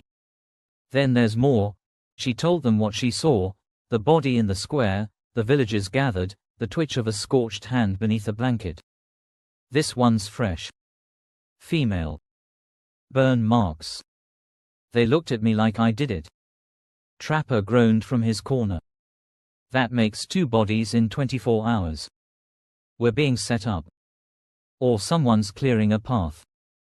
Rel checked her pulse rifle, even though it had been decharged. Either way, they want us contained. Dane glanced toward the locked door. And the next move's not ours. A silence settled over them, thick, electric. Then, from the rear of the quarters, opposite the guard's line of sight, came a single knock. 3 beats. A pause. Then 2 more. Lex moved first, crossing quietly to the back wall. That's not a pattern the militia uses. Silas stood. And there are no guards on that side. They all turned. The boy looked up, his voice steady for the first time. Someone's coming. The back panel of the quarters creaked open. A figure stepped inside, a villager clad in white scava robes, dust-streaked and deliberate. He grinned as he closed the door behind him. Well, he said, surveying the group. That took you long enough to get locked up. Silas narrowed his eyes. You have a name? The man tilted his head, smile unwavering. For now, call me Weaver. I help people who ask the wrong questions. Silas crossed his arms. Then help us with this one. What do you know about the murders? Weaver's grin faded slightly. I know more than most, but I'd rather hear what you know first. Silas glanced at the others, then stepped forward. Rye was getting greedy. Cutting Jarek out of side deals. Word is he was holding back stock, playing both sides. He died clean, neck broken, fast. He paused, jaw tightening. The other one, that wasn't clean. Burn marks. I saw the wound pattern once before. Pre-fall plasma rifle. Military grade. High tech. Too clean for any local scava. Weaver nodded, thoughtful. Which means someone wants this to look like chaos, but it's anything but. Silas added quietly, the town's split. Wint wants order. Jarek wants control. Pro-Jarek signs are going up. Anti-Jarek ones vanish overnight. Someone's laying the groundwork for a purge. Weaver's smile returned, colder this time. Then it's a good thing I came when I did. Silas watched him carefully. I'm getting a feeling about this, but it doesn't make sense. Weaver arched an eyebrow. Go on. Silas hesitated. That's not some pipe bomb or smuggler torch. That's high-end. High-tech. Weaver didn't interrupt. He just listened. Silas looked around the room, almost like he was asking their silence for permission. I know it sounds impossible. But whoever did this has access to something Gravepoint shouldn't have. And if I'm right, they're not done. Rel broke the silence. You think this was a demonstration? Lex nodded slowly. Or a message? Not for the town. For us. Trapper scoffed, but it lacked conviction. And whoever sent it knows we'll understand it. Weaver folded his arms, voice lower now. You're starting to catch on. This isn't just about politics. It's about leverage. And someone wants to see what you'll do when you're cornered. You don't know how, but you know why. Silas held his gaze. Getting closer, Weaver leaned in slightly, eyes narrowing. Then riddle me this. Why was the last one killed right after telling you Jarek's got his hands in everything? The room went still. Trapper slowly straightened. Lex's jaw tensed. Silas's voice was quiet. Because she got specific. Weaver nodded once. And specific gets you silenced. He let the silence breathe, then straightened. All right, I'll show you something. Or rather, his eyes scanned the group, I'll show one of you. A pause. Then, casually, who's the sneaky one among you? All eyes turned to Trapper. The older man raised a brow, groaning softly as he stood. Figures, Weaver grinned. Follow me." Without waiting, he turned and disappeared through the same hidden panel he entered from. Trapper glanced once at Silas, who gave a small nod, then followed. The alley behind the bunkhouse was pitch black. They moved quickly, silently, hugging the shadows. Weaver led with uncanny ease, ducking beneath hanging wire, timing their steps between the sweep of wall-mounted cams, weaving through silent courtyards and collapsed scaffolds. They passed 2 guards at a checkpoint without being seen. Weaver didn't speak, only held up 2 fingers, then pointed upward. Trapper understood. A crate, a low rooftop, then a drop behind a rusted ventilation tower. The sound of the town faded. The silence felt almost curated. Weaver whispered, "You're about to see how deep it goes." They continued deeper into Gravepoint's understructure, abandoned alleys, forgotten culverts, and cracked industrial corridors warped by time and heat. The path narrowed, visibility reduced to a flickering slit of blue light. Weaver occasionally checked on a cracked handheld. Trapper followed without hesitation, moving with a predator's silence. At one point, he reached out and steadied Weaver before she stepped onto a pressure plate wired with old sensors. She looked back, eyes narrowing with new respect. The last stretch led them into a collapsed transport tunnel. A rust-stained pipe clung to one wall like a spinal cord. At its end, a reinforced utility door with no handle, only a faded panel flickering in the dark. Weaver stepped aside. "Can you get us in?" Trapper knelt. His hands moved with practiced economy, pulling a thin kit from beneath his coat. He worked the mechanism slowly, listening for clicks. 1. 2. A pause. Then, the lock disengaged with a soft hiss. He stood. "After you." Weaver pushed the door open. Beyond it lay a vault, wide, cold, dimly lit by strips of failing emergency lights. The room was larger than Trapper expected, half swallowed by shadows and half glinting with the dull gleam of sealed crates, metallic racks, and black cases stacked to the ceiling. The air smelled faintly of ozone and old coolant. Trapper stepped inside, slowly. One row held collapsed drone shells with White City stenciling partially scratched out. Another rack bore experimental weapons, coil rifles, magnetized arc blasters, and folded components for something far worse. He saw 3 plasma casings identical to the one used in the murder. His voice was low. "This is an armory." Weaver walked ahead, touching one crate lightly. "No. This is a library of stolen futures." Gravepoint's silent stockpile, pre-fall, post-fall, scavenged, smuggled, and denied. Jarek funds half of it. The other half funds him. Trapper carried something massive slung across his shoulder, a sleek, angular plasma rifle that hummed faintly in the dark. "Seek no more," he said. "You wanted to know who had the firepower." He let the weapon slide from his back and leaned it gently against the wall. Weaver followed and unslung a battered military-grade backpack. "Since they took our gear when they locked us up." She unzipped the pack. Trapper did the same with a second. Inside, energy rifles, charged pistols, a few compact kinetic blasters, and a pair of combat knives still coated in maintenance gel. The weapons looked ancient and advanced all at once, pre-fall tech, scavenged, cleaned, ready. Rel let out a low whistle.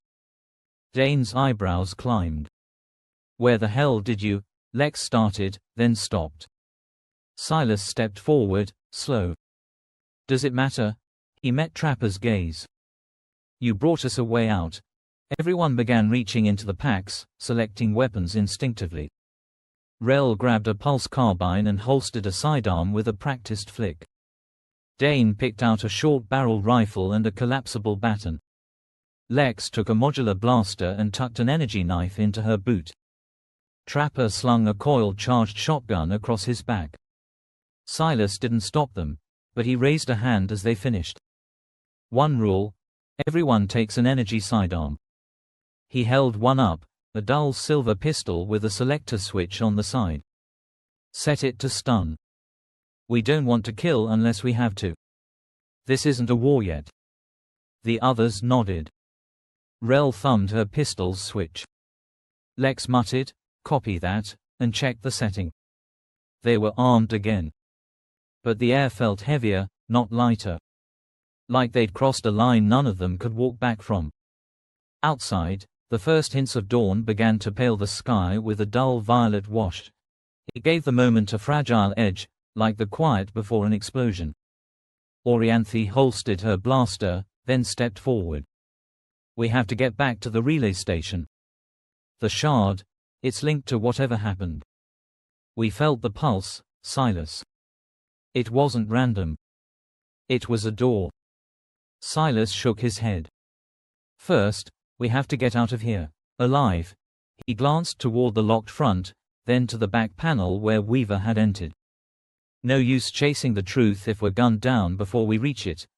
Weaver stepped toward the narrow slit of a window, peering into the dustlit street beyond. "I can help with that. I've got people. Quiet ones. I can raise a distraction, pull some guards, stir some panic. Make it look like you're already gone." Dane shifted his stance. "What about Wint?" Weaver didn't hesitate. "He's on patrol, north perimeter. Should be back inside the hour. If we're going to move, it has to be before then." Orianthi holstered her blaster, then stepped forward. "We have to get back to the relay station. The shard, it's linked to whatever happened. We need to understand it before they do." They didn't speak until the second horizon came into view, the line of blackened rail towers that marked the end of Gravepoint's reach. There, in the shallow cover of a collapsed drainage pipe, the group caught their breath. Silas scanned the group, everyone present. No injuries. Adrenaline's still high. Weaver crouched beside a crumbling concrete ledge. "We've got maybe 30 minutes before they triangulate your path. Wint will sweep this sector first." Orianthi looked back toward the rising smoke. "He'll know it was us." "Of course he will," Weaver said. "The question is what he does with that." Lex reloaded her sidearm. "So where now? We can't just run blind."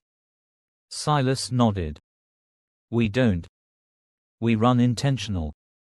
We loop south, past the broken basin. There's a dry access tunnel that leads halfway to the ridge. We disappear until we're ready." Dane looked to Orianthi. "And the relay station?" She didn't hesitate. "We go back. The shard reacted to something. That's not a coincidence. Whatever's awakening out there, it's connected to us now." The boy finally spoke. The door's still open. They all turned toward him. His eyes glowed faintly beneath the skin. Silas stood. "Then let's not waste it." They moved. Southward. Away from Gravepoint. Toward the truth. But they didn't get far. The crack of a boot on gravel stopped them cold. From the slope above the drainage pipe, a figure emerged, broad-shouldered, armor dusty from the patrol. "Wint." He raised his rifle before speaking. "Don't." The team spread out instinctively. Lex raised her blaster halfway. Rel and Dane flanked. Orianthi stepped in front of the boy. "Didn't take long to find you," Wint said. "Figured you'd run. Figured you'd chase," Silas replied. Wint's grip on his rifle tightened. "You left a corpse and a hole in our fence. And you locked us up for someone else's crime," Lex shot back. No one moved for several long seconds. Tension snapped like static in the air. Then Silas stepped forward. "Wint," he said firmly. "Stop." The two men locked eyes. Years of duty passed in a glance. "We're not your enemy," Silas said. "You know that. You know that." Wint hesitated. A flicker crossed his face, anger, confusion, something old and brittle beginning to crack. Behind him, more militia shapes appeared on the ridge, uncertain, waiting. Silas's voice stayed low. "This place is turning. You can feel it." Jurex using fear like a weapon. We're not the danger. But we will defend ourselves. Wint looked at the boy. At the glowing lines. At the shard tucked into Orianthi's pack. His voice was low. Jurex gone out of line. This wasn't the plan. He lowered his rifle. Not all the way. But enough. Go, he said gruffly. Before I change my mind, they went. And this time, no one followed. 3 hours later, just before noon, they returned. Not to surrender, but to finish what Jurex started and never meant to end. Wint stood by the south barricade when he saw them again. He didn't raise his weapon. Silas approached first, hands visible. We're not here to fight. We're here to clean up what's left. Wint nodded slowly. About time someone did. Together, they moved through the streets of Gravepoint, Silas and Wint side by side. The militia split as they passed, not out of fear, but recognition. The old balance had broken. They disarmed Jurex's remaining loyalists, exposed the vault's secrets, and cleared the council hall. Weaver frowned as he examined the emptied lockbox beneath the council floor. Jurex took the last clean map and enough credits to run, he muttered. And Goran knew the tunnels better than most. There was no speech. No ceremony. Just action. Some villagers watched from the doors. Others stepped forward, quiet, weary, but ready. By the time the sun dipped low, it wasn't just militia walking with Silas and Wint. It was the people. By nightfall, Gravepoint had new order. And an old alliance, rebuilt in silence, sealed with trust. Silas and Wint stood atop the southern watchtower as dusk fell. Still think I should have shot you, Wint muttered. Silas smirked. Then I'd be a ghost haunting your regrets, Wint grunted. Better a regret than Jurex's shadow. They shook hands. The kind that meant something. By the next morning, Silas had assembled a small team. 5 volunteers from the militia stood ready, tough, quiet men and women who had seen what Jurex's silence cost. They didn't ask questions. They simply nodded when Silas outlined the mission: support Orianthi in reaching the relay station. 2 engineers waited near the gate, Dre and Lysa, both reluctant. We stabilize systems, Dre said. We don't run toward whatever shook the sky last night. We're not asking you to fight, Orianthi told them. We need eyes that understand what the relay is, what it's becoming. Lysa folded her arms. And what if it kills us? Orianthi held up the shard. It shimmered faintly in the morning light, casting thin geometric shadows across her face. Then it was already coming, she said. This way, you see it coming, too. Dre exhaled, long and slow. Damn it. That silenced them. A minute later, they joined the formation. The team was ready. The relay was waiting. The desert was quieter than usual. No wind. No insects. No echo from their footsteps as they moved along the fractured plateau leading to the relay station. As if the land was holding its breath. The shard pulsed once in Orianthi's pack. She stopped. So did the others. The engineers, Dre and Lysa, exchanged a glance. The boy turned his head, staring off toward the ridgeline. He didn't blink. Something's shifted, Orianthi said. It's listening again. They crested the final rise. The relay station stood like a collapsed cathedral, vast, monolithic, its outer shell cracked from age or violence. Towering pylons bent inward, forming a fractured halo around the central dome. Faint lines of energy spider webbed across its surface, flickering with a pulse that matched the shard's rhythm. Wasn't like that before, Lex murmured. No, said Silas. It's waking up. They approached carefully, weapons lowered but ready. Sand had half buried the entrance, but the old metal had begun to shift, groaning under its own weight. As they neared, the door opened on its own, smooth, silent, as if recognizing them. Inside, cool, sterile air. Dustless. Lights flickered in distant corridors. Symbols pulsed on the walls, shapes none of them could read, but the boy seemed to track them like a map. A low resonance filled the space, like a mechanical heartbeat buried deep within the structure. "This place is alive," Dre muttered. "It's always been," the boy said, almost a whisper. At the far end of the corridor, a single room pulsed brighter. The team advanced. They had returned. And the relay was ready. The chamber pulsed with a low, rhythmic hum, more felt than heard. The walls curved gently, like the inside of a great lens, and lines of light arced between crystalline nodes embedded in the structure. No dust. No signs of age. It had been asleep, not decaying. Orianthi stepped forward. The shard flared in her pack. A panel on the far wall shimmered to life, symbols cascading across its surface. They reformed into a spiral, then expanded outward in fractal symmetry, until a single glyph held. Not text. A signal.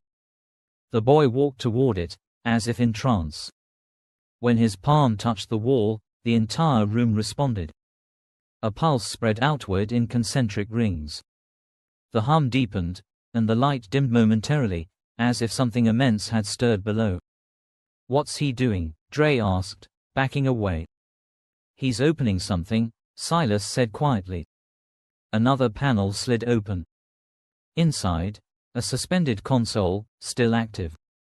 A small drone detached from the ceiling and hovered above them, scanning each face before retreating. Then a voice crackled to life through unseen speakers, garbled, ancient, but intelligible. "Interface confirmed, primary key detected. Relay status, reactivation underway." They stood frozen as the walls shifted again, revealing a map, massive and layered, of a network spanning far beyond what they had imagined. Star-shaped nodes pulsed red, others green, with one, near their location, flashing amber. The relay was not alone. And neither were they. Dre stepped cautiously toward the console, eyes scanning the wiring, the dormant nodes, the interface ports glowing faintly beneath the surface. "This is centuries ahead of anything we've seen," he murmured. "Some of these relays, they're quantum locked, and this port, it's not for human hands." Lysa reached toward a recessed panel. As her fingers brushed it, a whir sounded from above. A turret descended from the ceiling, mechanical limbs unfolding with a low click. A red sensor flared to life, locking on them. Everyone froze. The turret tracked them, its targeting laser sweeping across chests, throats, faces. A single breath might have triggered it. Then the light blinked. Red, yellow, green. The turret folded itself back into the ceiling, disappearing as silently as it had emerged. Recognition. The relay had seen him, and allowed him to remain. Orianthi stepped closer to the suspended console. A flicker of movement drew her eye. Beneath the transparent panel, a thin sheet unfolded, displaying what looked like a blueprint. Rotating schematics of the relay, overlaid with shifting energy paths and nodes she couldn't decipher. She reached in and carefully withdrew the blueprint. The shard pulsed violently. She winced, then steadied herself. Her hand found the boy's instinctively. As their fingers touched, the pulse steadied, then deepened. Lights throughout the complex brightened 1 degree, shifting from cold white to a soft amber. Then came a whisper, not spoken, but transmitted through the floor, the walls, the light itself. A tone of welcome and warning. Something had acknowledged them. Something old. And watching. The deeper they went, the more alien it became. The relay no longer resembled a ruin. It breathed, responded. Walls shifted open with a sound like exhalation, revealing corridors lined with glimmering cables and crystalline panels. With every step, the shard in Orianthi's possession pulsed brighter, and the complex responded in kind. Light panels flared awake as they passed. Screens once dormant flickered with jagged telemetry and glyphs no one could translate. Some showed bursts of data, orbital patterns, genetic threads, fractured maps of what looked like other stations. Others just repeated a single phrase in looping crimson text. Prime signal acknowledged. Lysa paused before one display, eyebrows knitting. This one's, it's reading our biosigns. She means it's tracking us, Dre clarified, tapping a display. Not just that, scanning us, matching us to something. Profiles, the boy said. Everyone turned. He was staring at another screen.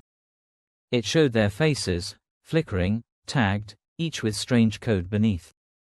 Silas's image was labeled with a jagged red mark. Orianthi's glowed blue. The boy's not labeled at all. Just static.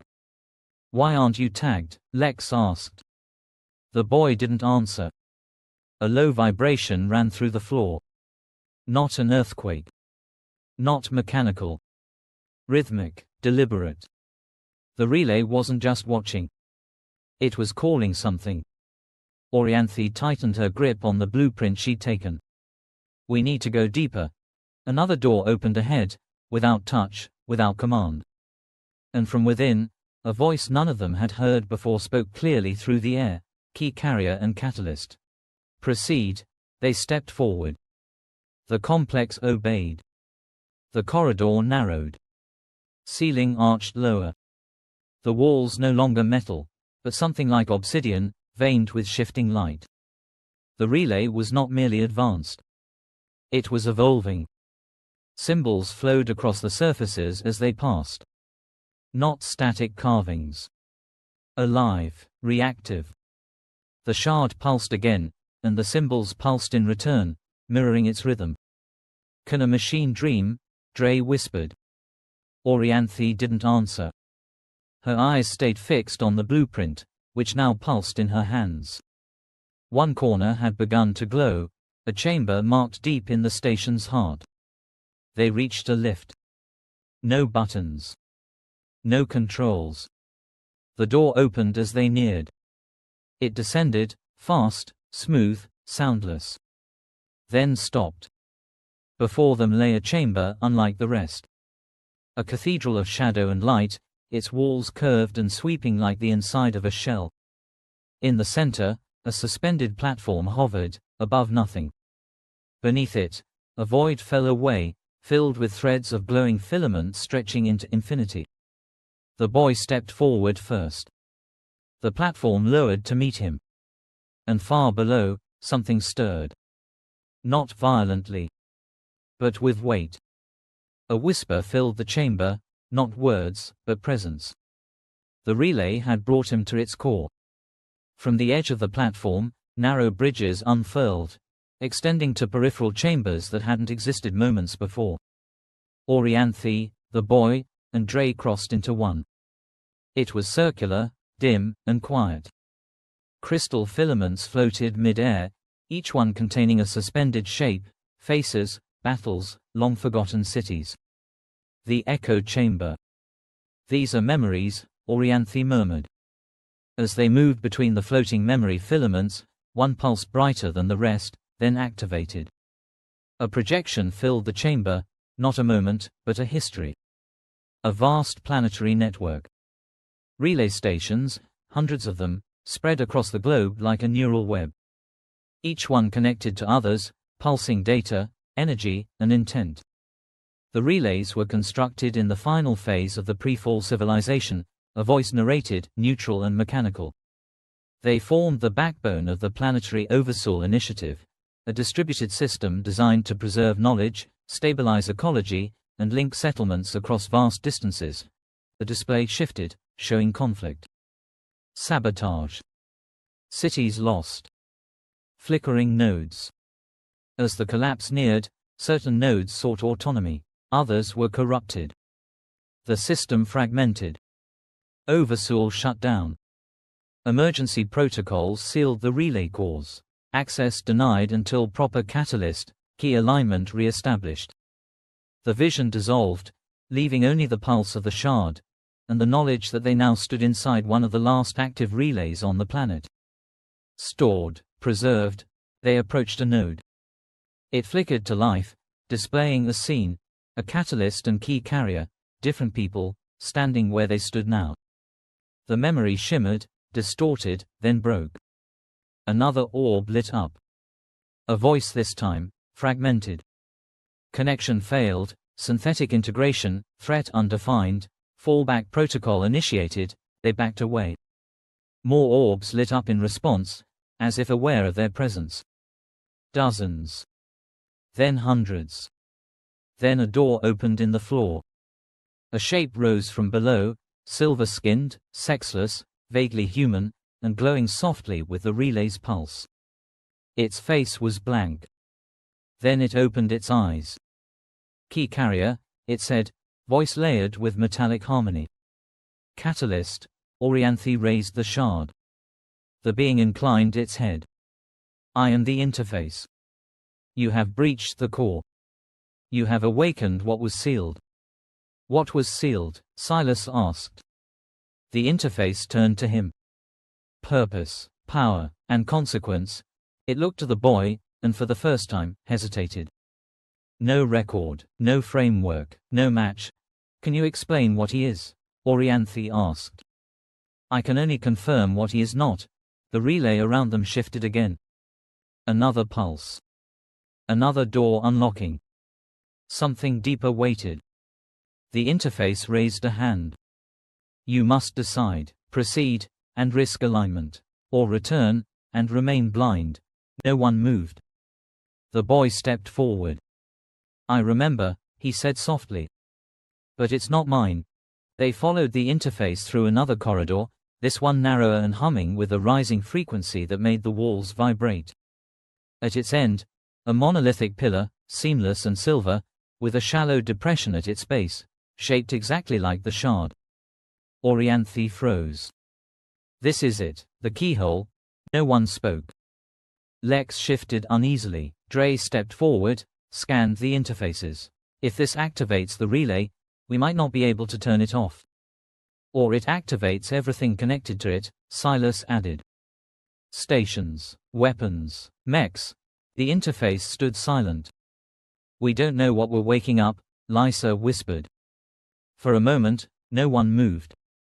Then the boy stepped forward, took the shard from Orianthi's hand, and pressed it into the slot. A light burst outward, rippling through the pillar, then arcing into the walls. The relay woke.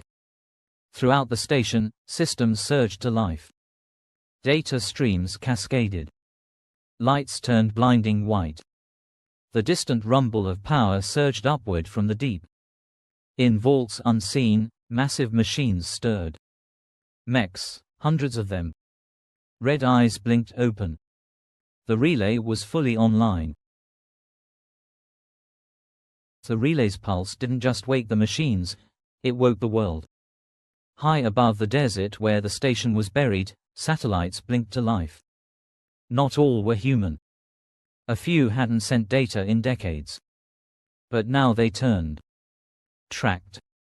Registered. Watched. In the pale sector of White City, AVEL-9's main lens widened a fraction. Origin signature matched, relay system prime, reactivated. Kalen Thorne stood in silence as monitors filled with scrolling data. One image expanded, a faint pulse radiating in concentric circles from Gravepoint's edge. Containment failed, Kale Dries muttered. Worse, Thorne said, they've breached the core. Down in the relay station, Silas and Orianthi stood motionless as the systems around them surged with power. The mechs, 3 meters tall and armored in blackened alloy, remained still, but online. Red optics flared and settled. Their limbs flexed experimentally, like creatures waking from long hibernation. No signal from him, Dre said, eyes wide. But they're running. Waiting, Lysa corrected, for orders. The interface returned, stepping silently from the shadows. Autonomous units remain dormant until proper alignment protocol completes. They require command chains. Whose command? Silas asked. The interface tilted its head. Yours, if the relay accepts. Orianthi held the boy's hand tightly. And if it doesn't? A sound like distant thunder echoed through the complex. Dre ran to a console. Incoming. Who? Lex asked. Dre looked up. White City, they're locking us in. Sirens began to flare. One screen showed an inbound craft. Another showed exterior access points closing.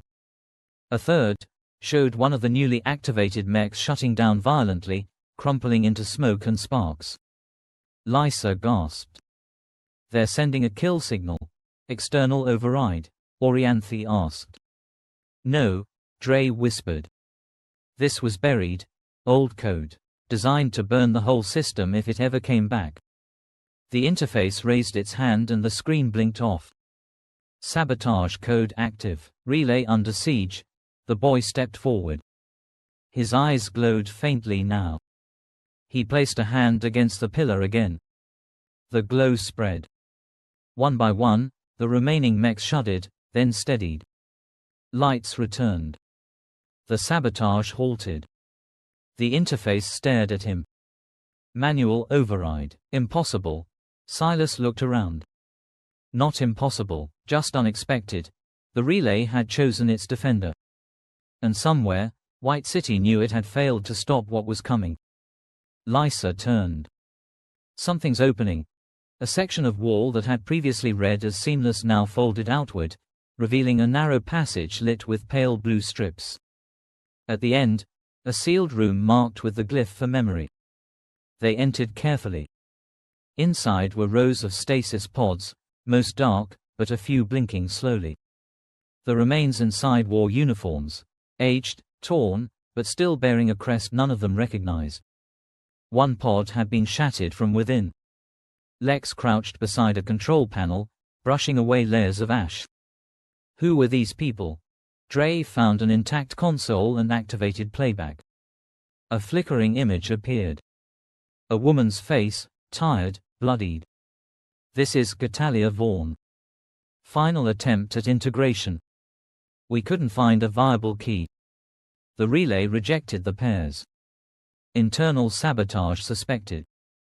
If anyone finds this, static overtook the feed. Do not proceed without true alignment. The system learns. And it remembers. Orianthi looked to the interface. How many before us?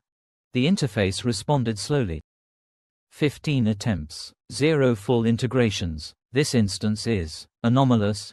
As they turned to leave, the boy stumbled. Orianthi caught him. His face had gone slack, eyes unfocused. Then he inhaled sharply, and the room changed. Light surged from the shards still at his belt. The echoed chamber rippled again, but instead of a projection, they all saw it. A field, a mountain, a burning sky. Silas backed away. We're seeing it. No, the interface said. You are sharing it, his memory, or a future echo. The relay is unsure. The boy whispered, I've been here. I will be here. The vision ended. He collapsed. Later, as they gathered in the main core chamber again, the interface stood before them. Its voice was different now. Less mechanical. More human. Learning from you. Why? Silas asked. To understand what comes next. Purpose requires context. You are context. Orianthi touched the shard. And the boy? The interface tilted its head. Not catalyst, not key, not known. A pause. But the relay listens to him.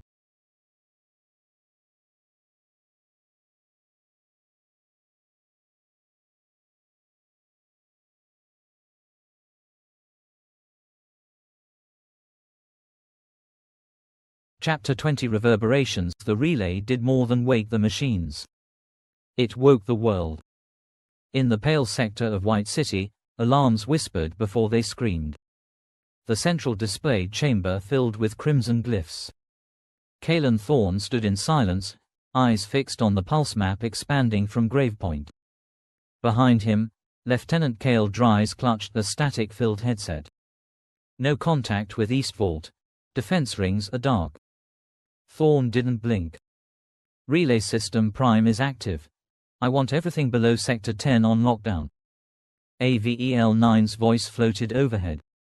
Containment breach confirmed. Unknown override protocol detected. Far to the north, buried under centuries of glacial ash, an old Dominion listening post flickered to life. Its systems hadn't blinked in decades. But now, a red beacon lit across its dormant map. Beneath the ice, a single mech twitched. Its chest plate bore the relay insignia. It powered on. In the back room of a makeshift bar in the core spine of Gravepoint, Masrick leaned over a cracked monitor. His signal boards were dead except one, a direct line relay broadcast blinking in intervals only he understood. They really found it, he whispered. And it's talking back. He poured himself a drink with a hand that trembled, then slid a hidden drawer open beneath the desk.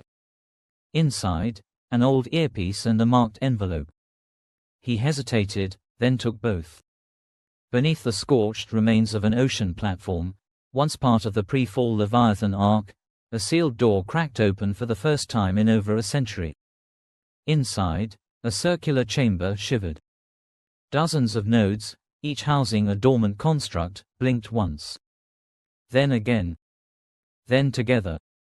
The relay's pulse had reached them. In a desert halfway across the continent, the signal rats crouched around a portable receiver salvaged from a derailed drone. Tika, the youngest, twisted the copper dial just as the tone shifted. "That's not static," she murmured. "It's layered. Like a song." Bran frowned. "What sings from the relay?" "Not what," she said. "Who?" She glanced at the boy-shaped silhouette drawn in her notebook, outlined in soft charcoal weeks before they'd ever heard the name Silas Kane. Back in White City, Thorn descended into the sealed vaults of the Pale Sector. A room sealed with triple code authentication hissed open. Inside, 3 figures stood, faces hidden beneath mirrored veils. One spoke. "Protocol Helix is now authorized." Thorn nodded. "Then we act." And far below it all, at the core of the relay, the boy stirred. The shard blinked. And something vast, ancient, and unfinished began to listen back. The relay center pulsed with silent readiness. Lights tracked motion. Systems adapted. It was no longer just a vault of memory, it was becoming a command hub. Silas stood before the massive hollow spire at the core of the chamber. On its surface flickered outlines, mechs, troop formations, terrain maps. He turned slowly, addressing those gathered, Orianthi, Lex, Dre, Lysa, the 5 volunteers from Gravepoint, and the 2 engineers who still looked like they regretted everything. "We don't know what's coming," Silas said. "But this place, this relay, it's giving us the means to stand up to it." The interface hovered nearby. Its form had refined, less fragmented light, more shape. Command protocol aligning. Units await tactical imprint. Lex, quiet until now, spoke up. "What if it tries to control us?" The interface's glow flickered. "Biological override prohibited. Autonomy preserved." Dre muttered, "That's not comforting." Orianthi approached the formation screen. "How many mechs are online?" 21 fully functional. "Another 9 in restoration," said Dre. "And more waking up by the hour." "Command them?" asked one of the militia volunteers, eyes wide. Silas nodded. "We're not going to war yet, but we're going to be ready when it comes." He stepped toward the interface. "Begin imprint." Lines of light surged through the floor. In chambers deeper below, armored limbs stirred. Optics blinked. One by one, the mechs aligned. Not with fear. Not with hesitation. With purpose. "Prep all units," Silas ordered. "Techs, scan for anything salvageable. Engineers, get whatever's still running optimized. Everyone else, gear up. Take what you need. Weapons, armor, tools, if it can help us survive, we carry it." Lysa activated a hidden terminal. There's a fabrication room, pre-fall tier. We can print fresh armor. One of the volunteers retrieved a curved rifle glowing with internal filament. What does this shoot? Let's find out later, Lex said. Preferably not at me. A moment passed. The relay's hum deepened, a low frequency almost felt more than heard. The interface spoke again, softly, almost to itself. Previous tactical imprint, erased. Awaiting new directive. Cycle 004 initiated. A deeper ring pulsed through the relay's foundation, as if the station itself were drawing breath. More lights flickered alive. Sub-chambers unlocked. Data crawled across the holo spire, schematics of White City defenses, profiles of known Dominion commanders, buried lines of code blinking with unknown syntax. Silas looked around the room, meeting each gaze in turn. We hold this station. We learn what it knows. And when the world comes knocking, we'll answer with more than hope. The group scattered into motion, checking power packs, scanning equipment, unlocking side vaults. In the background, the relay hummed with layered sound, like a machine preparing to breathe. Masrik's earpiece clicked on with a faint burst of coded data. He narrowed his eyes. So that's the plan, Orianthi lingered. Her eyes stayed on Silas. But prepare for what? She asked. Silas met her stare. Prepare to march. March where? He turned back to the holomap. White City pulsed at its center. We march to White City.